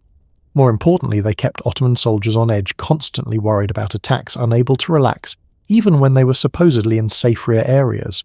There's one account from an Ottoman chronicle that describes the psychological impact of Skanderbeg's raids. An Ottoman soldier wrote something like, "We sleep with our weapons, for the Albanian devil strikes when we least expect it. Men whisper that Skanderbeg can be in two places at once, that he knows our thoughts, that he is protected by dark powers." That's the kind of fear that degrades military effectiveness more effectively than killing soldiers in battle. But here's the brutal reality: for all of Skanderbeg's tactical brilliance, for all the garrison's incredible resilience, they were losing this war of attrition. Mehmed had made a strategic decision that showed how seriously he was taking this campaign. He wasn't leaving. Other Ottoman sultans had led sieges personally, but then left to deal with other matters, leaving subordinates to finish the job. Mehmed stayed. He remained at Kruja for months, personally overseeing the siege, demonstrating to everyone, Ottoman soldiers, Albanian defenders, watching European powers, that he would see this through to the end. In July, about a month into the siege, Mehmed did leave briefly to deal with some other Ottoman military matters, but he left one of his most capable generals, Balaban Pasha, in charge with orders to maintain the siege, and he made it clear he'd be back. This was a message to Skanderbeg: even if you wait us out, even if you harass our forces, even if you make this siege as costly as possible, we're not going away. We'll stay here all year if we have to. We'll stay through the winter. We'll stay until Kruja falls. Skanderbeg, recognizing the dire situation, made a desperate decision in the winter of 1466-1467. He would travel to Rome and Naples personally to plead for help. Not send ambassadors, go himself, despite being in his 60s, despite the physical toll of constant warfare, despite the risk of being away from Albania at such a critical moment. This tells you how desperate the situation had become. Skanderbeg wouldn't have left Albania during such a crucial siege unless he felt he had no other option. The journey to Italy in winter was dangerous and difficult. Skanderbeg had to travel through or around Ottoman-controlled territories. He had to navigate the Adriatic Sea in winter, which was risky. But he made it to Rome in late 1416 or early 1467. In Rome, he met with Pope Paul II. The Pope received him with great honour. This was the famous champion of Christendom, after all. They had audiences where Skanderbeg explained the situation. Kruja was under siege by Mehmed the Conqueror personally. Albania was facing its greatest crisis. Without significant help, Albanian resistance might finally be broken after 23 years. Paul VI was sympathetic. He provided money, not as much as Skanderbeg hoped for, but something. He sent letters to other Christian rulers asking them to help. He blessed Skanderbeg and promised to pray for Albanian victory. But here's the harsh truth: prayers and small amounts of money weren't going to defeat a 150,000-man Ottoman army led by Mehmed the Conqueror. Skanderbeg then travelled to Naples and had similar meetings with King Ferdinand thus. Ferdinand also provided some money and supplies. He promised to send reinforcements if possible. He praised Skanderbeg's courage and determination, but no significant military force was sent. No crusade was organised, no massive intervention that might have changed the strategic situation. Why? Because European powers had their own problems. Ferdinand was dealing with internal conflicts in his kingdom. The Pope had limited resources and limited ability to force other Christian rulers to act. The various European kingdoms distrusted each other and couldn't coordinate even when they had common interests. So Skanderbeg returned to Albania in early 1467 with limited additional resources and the knowledge that Albania was essentially on its own. The diplomatic triumph he'd built over 23 years, the support and recognition he'd secured, the reputation he'd cultivated, none of it translated into the massive military intervention Albania needed at this critical moment. When Skanderbeg returned to Albania in the spring of 1467, the situation at Kruja had somehow gotten even worse. The fortress had now been under siege for nearly a year. The garrison was on starvation rations. Ammunition was almost exhausted. Parts of the walls had been severely damaged by constant bombardment, and in April 1467 the Ottomans received reinforcements, more troops, fresh supplies, additional artillery. Mehmed was doubling down on his commitment to taking Kruja. But then something remarkable happened. Something that shows why Skanderbeg's legend endured. Skanderbeg, despite being exhausted from his journey to Italy, despite his age, despite the depleted state of his forces, organised one more major attack against the Ottoman siege lines. In April 1467, Albanian forces launched a coordinated assault on the reinforcements that were approaching to strengthen the siege, and they won. They defeated the Ottoman reinforcements, inflicted heavy casualties, and captured or destroyed the supplies that were meant to support the siege. A few days later, Albanian forces struck directly at the siege lines and managed to kill Balaban Pasha, the capable Ottoman general who'd been commanding the siege in Mehmed's absence. Without Balaban's leadership, the Ottoman siege effort lost coordination. These victories didn't break the siege, but they did something equally important. They proved that even after a year of brutal warfare, even with Skanderbeg in his 60s and his forces' depleted Albanian resistance, was still capable of winning battles. The spirit wasn't broken. The fight wasn't over. Mehmed II returned to Albania in the summer of 1467 and launched what he intended to be the final assault. He'd had enough. The siege had gone on too long. It was costing too much in men, money and prestige. He needed to end this. The Ottomans attacked Kruja with everything they had. Wave after wave of infantry assaulted the damaged walls. Artillery bombardment intensified to levels that made the earlier bombardments look gentle. Janissaries, the elite troops who'd conquered Constantinople, were thrown at the fortress with orders to take it regardless of casualties. For 3 weeks in the summer of 1467, Kruja endured hell. The garrison was down to maybe a few hundred effective fighters. They were exhausted, starving low on ammunition, but they held. Every breach in the walls was desperately defended. Every Ottoman assault was repulsed. And after 3 weeks of this 3 weeks of the most intense fighting of the entire siege, Sultan Mehmed II gave the order to withdraw, not a tactical withdrawal to reposition, a full retreat. The siege was over. Kruja had held. Let me repeat that, because it's almost unbelievable. A garrison of maybe a few hundred exhausted, starving defenders had held off 150,000 Ottoman soldiers, including the Sultan himself, for over a year. And in the end, it was the Ottomans who gave up and left. How is this even possible? There are several factors. First, the fortress's position on top of a mountain made it incredibly difficult to assault even with overwhelming numbers. Second, the defenders fought with the desperation of people who knew surrender meant death or slavery. Third, Skanderbeg's constant harassment of Ottoman supply lines made maintaining such a large army incredibly expensive and difficult. But I think the most important factor was psychological. The siege had become a symbol. For the Ottomans, it represented a challenge to their power that they couldn't overcome despite throwing everything at it. The longer it went on, the more humiliating it became. Mehmed realised that even if he eventually took Kruja, and he probably could have if he'd been willing to stay another 6 months or a year, the cost in lives, money and reputation was too high. For the Albanian defenders, Kruja represented hope. As long as the fortress stood, Albania remained unconquered. Surrender was literally unthinkable, because it meant the end of everything they'd fought for over 23 years. Sometimes in war, the side that's willing to suffer more wins regardless of the military balance. The Albanian garrison was willing to suffer anything. The Ottomans, for all their power, eventually decided the cost wasn't worth it. When the Ottoman army finally withdrew in late 1467, there must have been this moment of stunned disbelief among the Albanian defenders. You mean we actually survived? After everything, after a year of siege, after starvation, after constant bombardment, after facing the conqueror of Constantinople himself, we actually won. Skanderbeg entered Kruja in triumph. The garrison that had held out for so long received heroes' welcomes. The survivors, and there weren't many left standing, were celebrated as the bravest of the brave. But Skanderbeg knew this victory, as spectacular as it was, didn't end the war. The Ottomans would come back. They always came back. The question was whether Skanderbeg and Albania would have the strength to resist the next invasion. And there was another question, one that Skanderbeg must have been thinking about as he looked at his exhausted, aged body and his depleted forces. How much longer could he keep doing this?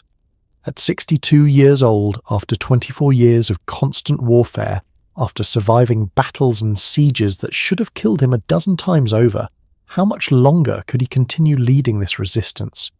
The answer, as it turned out, was not much longer. Because even though Skanderbeg had won the siege, even though Kruja still stood, Even though Albanian resistance remained unbroken, time was running out. Not because the Ottomans were finally winning, but because nature biology and the inevitable toll of age and exhaustion were about to do what no Ottoman army had been able to accomplish. Winter late 1467, going into early January 1468. Skanderbeg had just achieved the impossible again. He'd survived a year-long siege by Mehmed the Conqueror himself. Krujë still stood. Albanian resistance remained unbroken. After 24 years of continuous warfare, after countless battles and sieges, after betrayals and setbacks and moments when everything seemed lost, Skanderbeg was still standing. But here's the thing about being a hero, about being the one person holding together an entire nation's resistance, about being so essential that your presence alone keeps hope alive. What happens when you're gone? What happens when the one man the whole enterprise depends on can no longer lead? Skanderbeg was 62 or 63 years old in late 1467. He'd just survived one of the most grueling years of his life, the siege of Krujë, the desperate journey to Italy, the return to lead one more defence. His body was exhausted. And in January 1468, that exhaustion was about to catch up with him in a way that no Ottoman army ever could.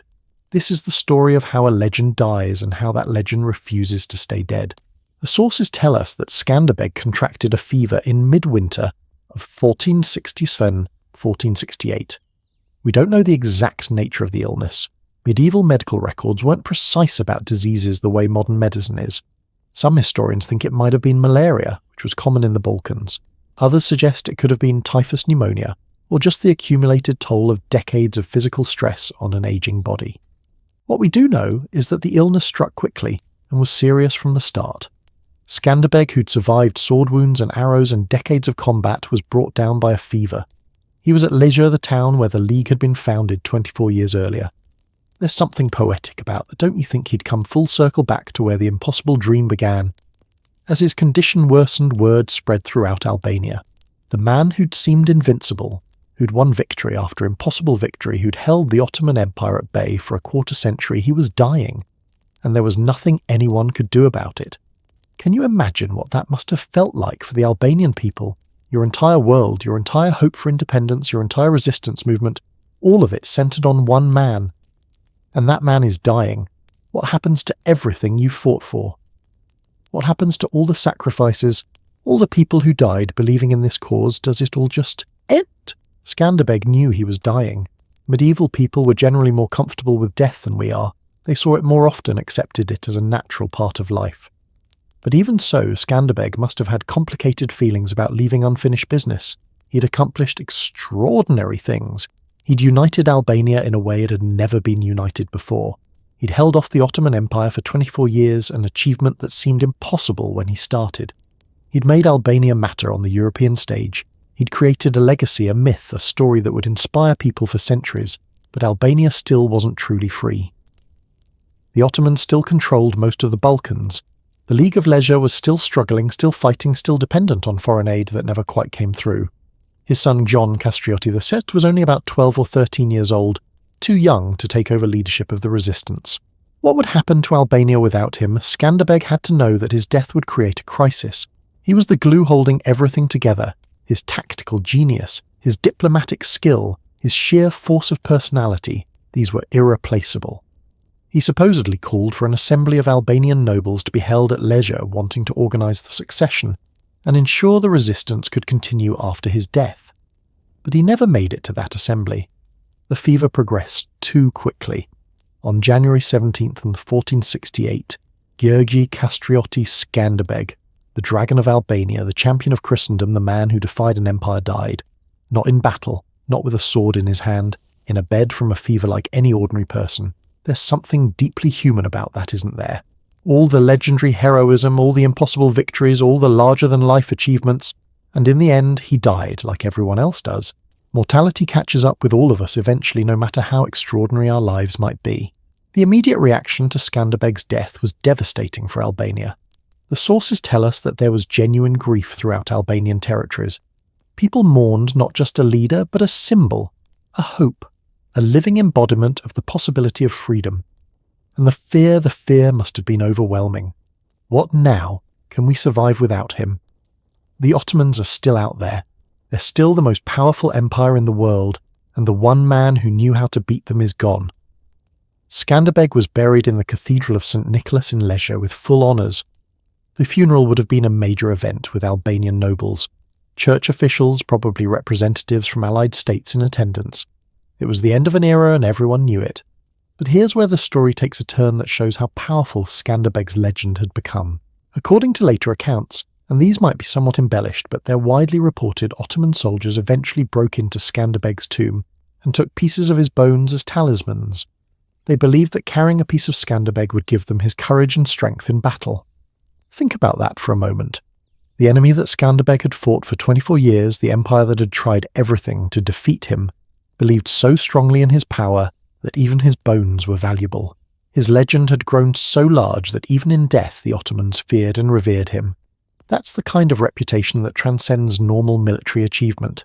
That's mythology being born. So what happened to Albania after Skanderbeg's death?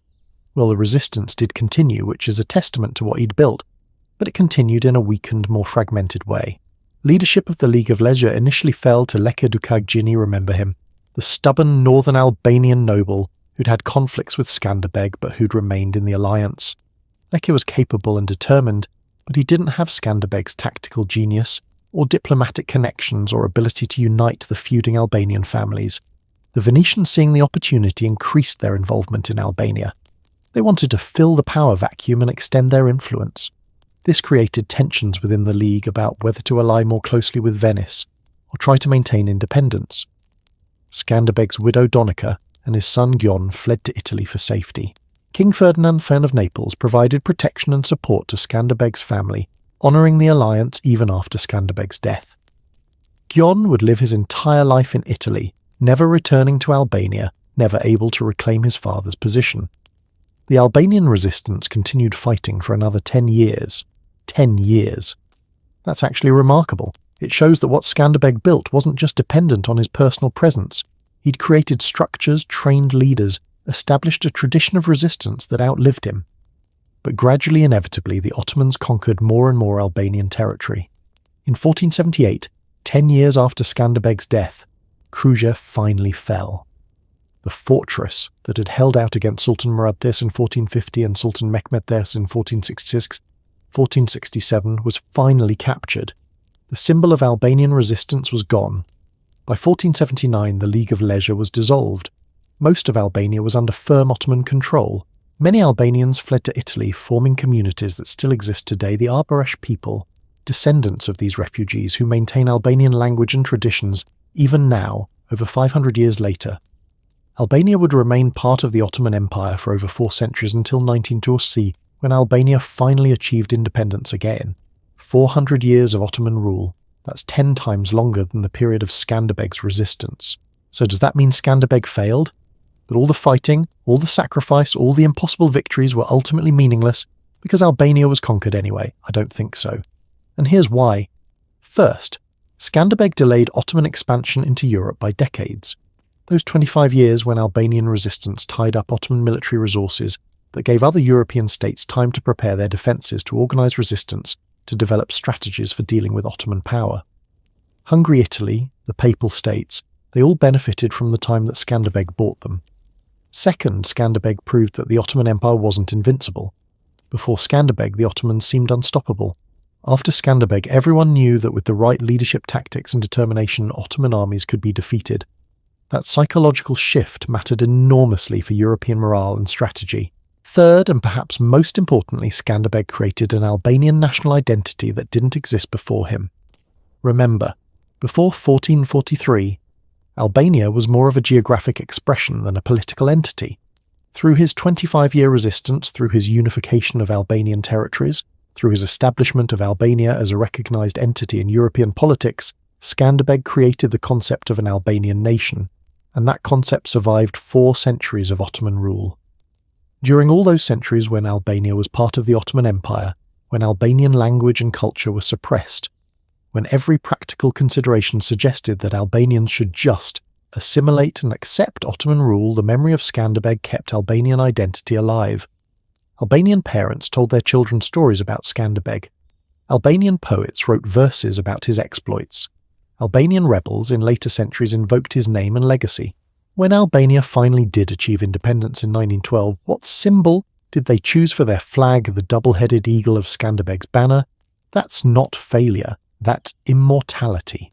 Let me tell you about Skanderbeg's impact on European culture, because it's kind of amazing how far his legend spread. Within decades of his death, books about Skanderbeg were being published across Europe. The most influential was written by Marin Barleti, that Albanian priest we've mentioned several times in 1508, just 40 years after Skanderbeg's death. Barleti's biography was titled Historia de vita et gestis Skanderbegi Epirotarum Principis, the history of the life and deeds of Skanderbeg, Prince of Epirus. Barleti's book became a bestseller by medieval standards. It was translated into multiple languages: Latin, Italian, French, German, English, Spanish, Polish. For centuries it was the primary source that Europeans used to learn about Skanderbeg. Now Barleti definitely embellished some things.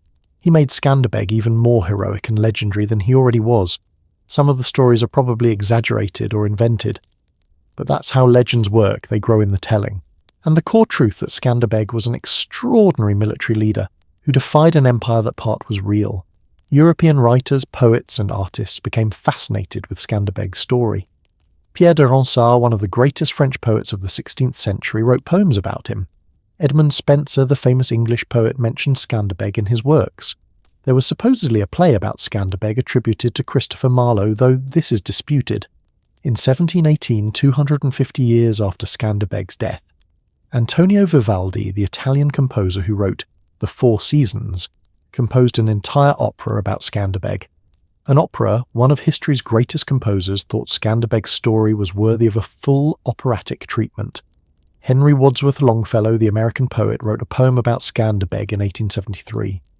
So Skanderbeg's legend had spread all the way to America by the 19th century, and was being taught in American schools as an example of heroic resistance against tyranny. The United States Congress, yes. The actual US Congress passed a resolution in 2005 honouring the 600th anniversary of Skanderbeg's birth. The resolution described him as a statesman, diplomat and military genius, whose role in saving Western Europe from Ottoman occupation deserved recognition. Let me repeat that the United States Congress in 2005 passed a resolution honouring a 15th century Albanian prince. That's how far and how long Skanderbeg's legacy has reached. There are statues of Skanderbeg not just in Albania, where he's basically the national hero, but in Rome, Brussels, London, Geneva and other European cities. There's a statue of Skanderbeg in Detroit, Michigan, erected by Albanian American communities. His image appears on Albanian currency. Streets and squares across multiple countries are named after him. And in modern Albania, Skanderbeg isn't just a historical figure, he's the foundation of national identity. Albanian independence in 1912 was explicitly framed as reclaiming the legacy of Skanderbeg. The national flag features his double-headed eagle. The largest square in Tirana, Albania's capital, is Skanderbeg Square. There's a National Skanderbeg Museum in Kruja. During the communist period in Albania from 1944 to 1991, even the communist government, which usually downplayed pre-communist history, still celebrated Skanderbeg. Because his legend was too powerful, too central to Albanian identity to be ignored even by a regime that wanted to rewrite history. Now you might be wondering, is Skanderbeg's story relevant to us today? Why should we care about a medieval Albanian prince who died over 550 years ago? I think there are several reasons his story still matters. First, it's a reminder that determination and brilliant strategy can overcome material disadvantages. Skanderbeg never had the resources, the manpower or the wealth of his opponents. But he won anyway, again and again, through creativity, adaptability and refusal to give up. That's a lesson that applies to any situation where you're facing overwhelming odds. Second, it shows the power of leadership. One person really can make a difference. Skanderbeg took a fractured, divided, demoralised population and turned them into a unified force that could resist an empire. His personal courage, tactical genius and diplomatic skill literally changed history. If you ever doubt that individual action matters, remember Skanderbeg. Third, it demonstrates that identity and culture can survive oppression. Albania was under Ottoman rule for over 400 years. By all logic, Albanian identity should have been absorbed or erased. But the memory of Skanderbeg kept that identity alive. Stories and legends have power, they preserve what seems lost and inspire future generations to reclaim what was taken. And finally, Skanderbeg's story reminds us that heroism isn't about being superhuman. Skanderbeg failed sometimes. He suffered defeats. He was betrayed by people he trusted. He grew old and tired.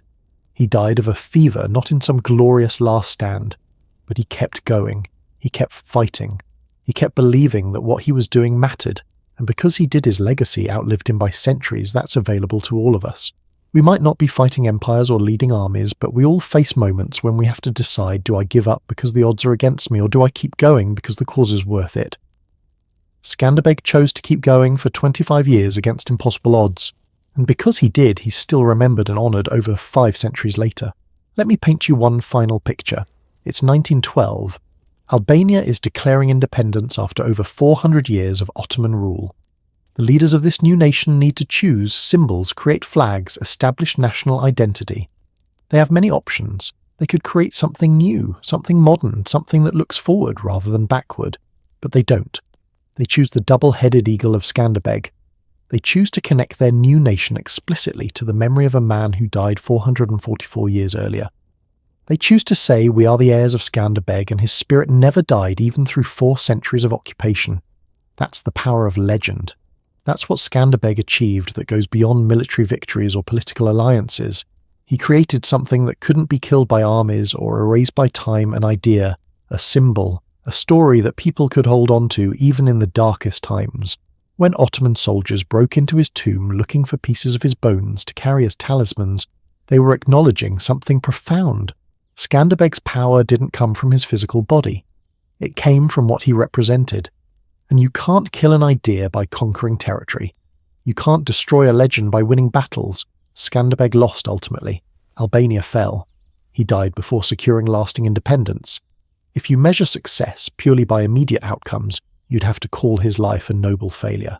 But legends aren't measured by immediate outcomes. They're measured by how long they last, how many people they inspire, how much they change the world over time. And by that measure, Skanderbeg succeeded beyond anything he could have imagined. So here we are over 550 years after Skanderbeg's death, and we're still talking about him. His story has been told in dozens of languages, in books and poems and operas and films. Millions of people around the world know his name. Scholars still study his tactics. Nations still honour his memory. The boy who was stolen from his family at age 9, who was raised as an enemy of his own people, who spent 20 years serving the empire he would later fight, who made the desperate decision to desert at Nish and bet everything on an impossible rebellion, who spent 25 years winning battles he shouldn't have been able to win, who united a divided people, who held off an empire, who became a legend. That's the story of Skanderbeg. That's the story of what one person can accomplish when they refuse to accept that the impossible is actually impossible.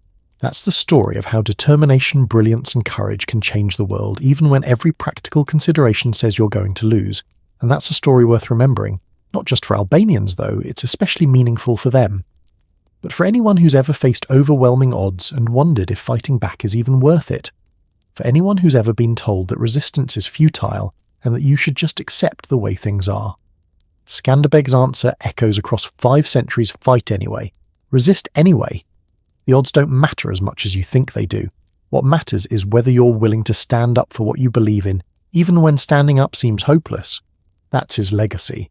That's what survives when the battles are forgotten and the empires have crumbled and the fortresses have fallen into ruins. The example, the inspiration, the reminder that heroes are real, that legends are born from real people, who made real choices to do extraordinary things. And maybe, just maybe, that legend will inspire someone else, maybe someone listening to this story right now, to face their own impossible odds and decide to fight anyway. Because you never know. Sometimes, against all logic and all probability, the impossible actually happens. Just ask Skanderbeg. Thank you so much for joining me on this incredible journey through the life of one of history's most remarkable heroes. I hope Skanderbeg's story has moved you, inspired you, maybe even changed how you think about what's possible when facing overwhelming challenges. If you enjoyed this deep dive into history, please hit that like button. It really helps me continue bringing you these stories. Subscribe to the channel if you haven't already, because I've got so many more incredible historical tales lined up for you. Stories of courage, of genius, of ordinary people doing extraordinary things. Stories that deserve to be told and remembered. Drop a comment below and let me know. What part of Skanderbeg's story resonated with you the most?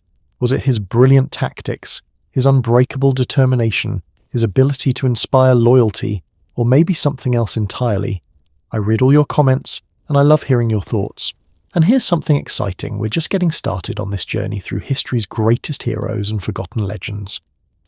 Next time we'll be exploring another incredible story that's been waiting centuries to be fully told. Trust me, you won't want to miss it.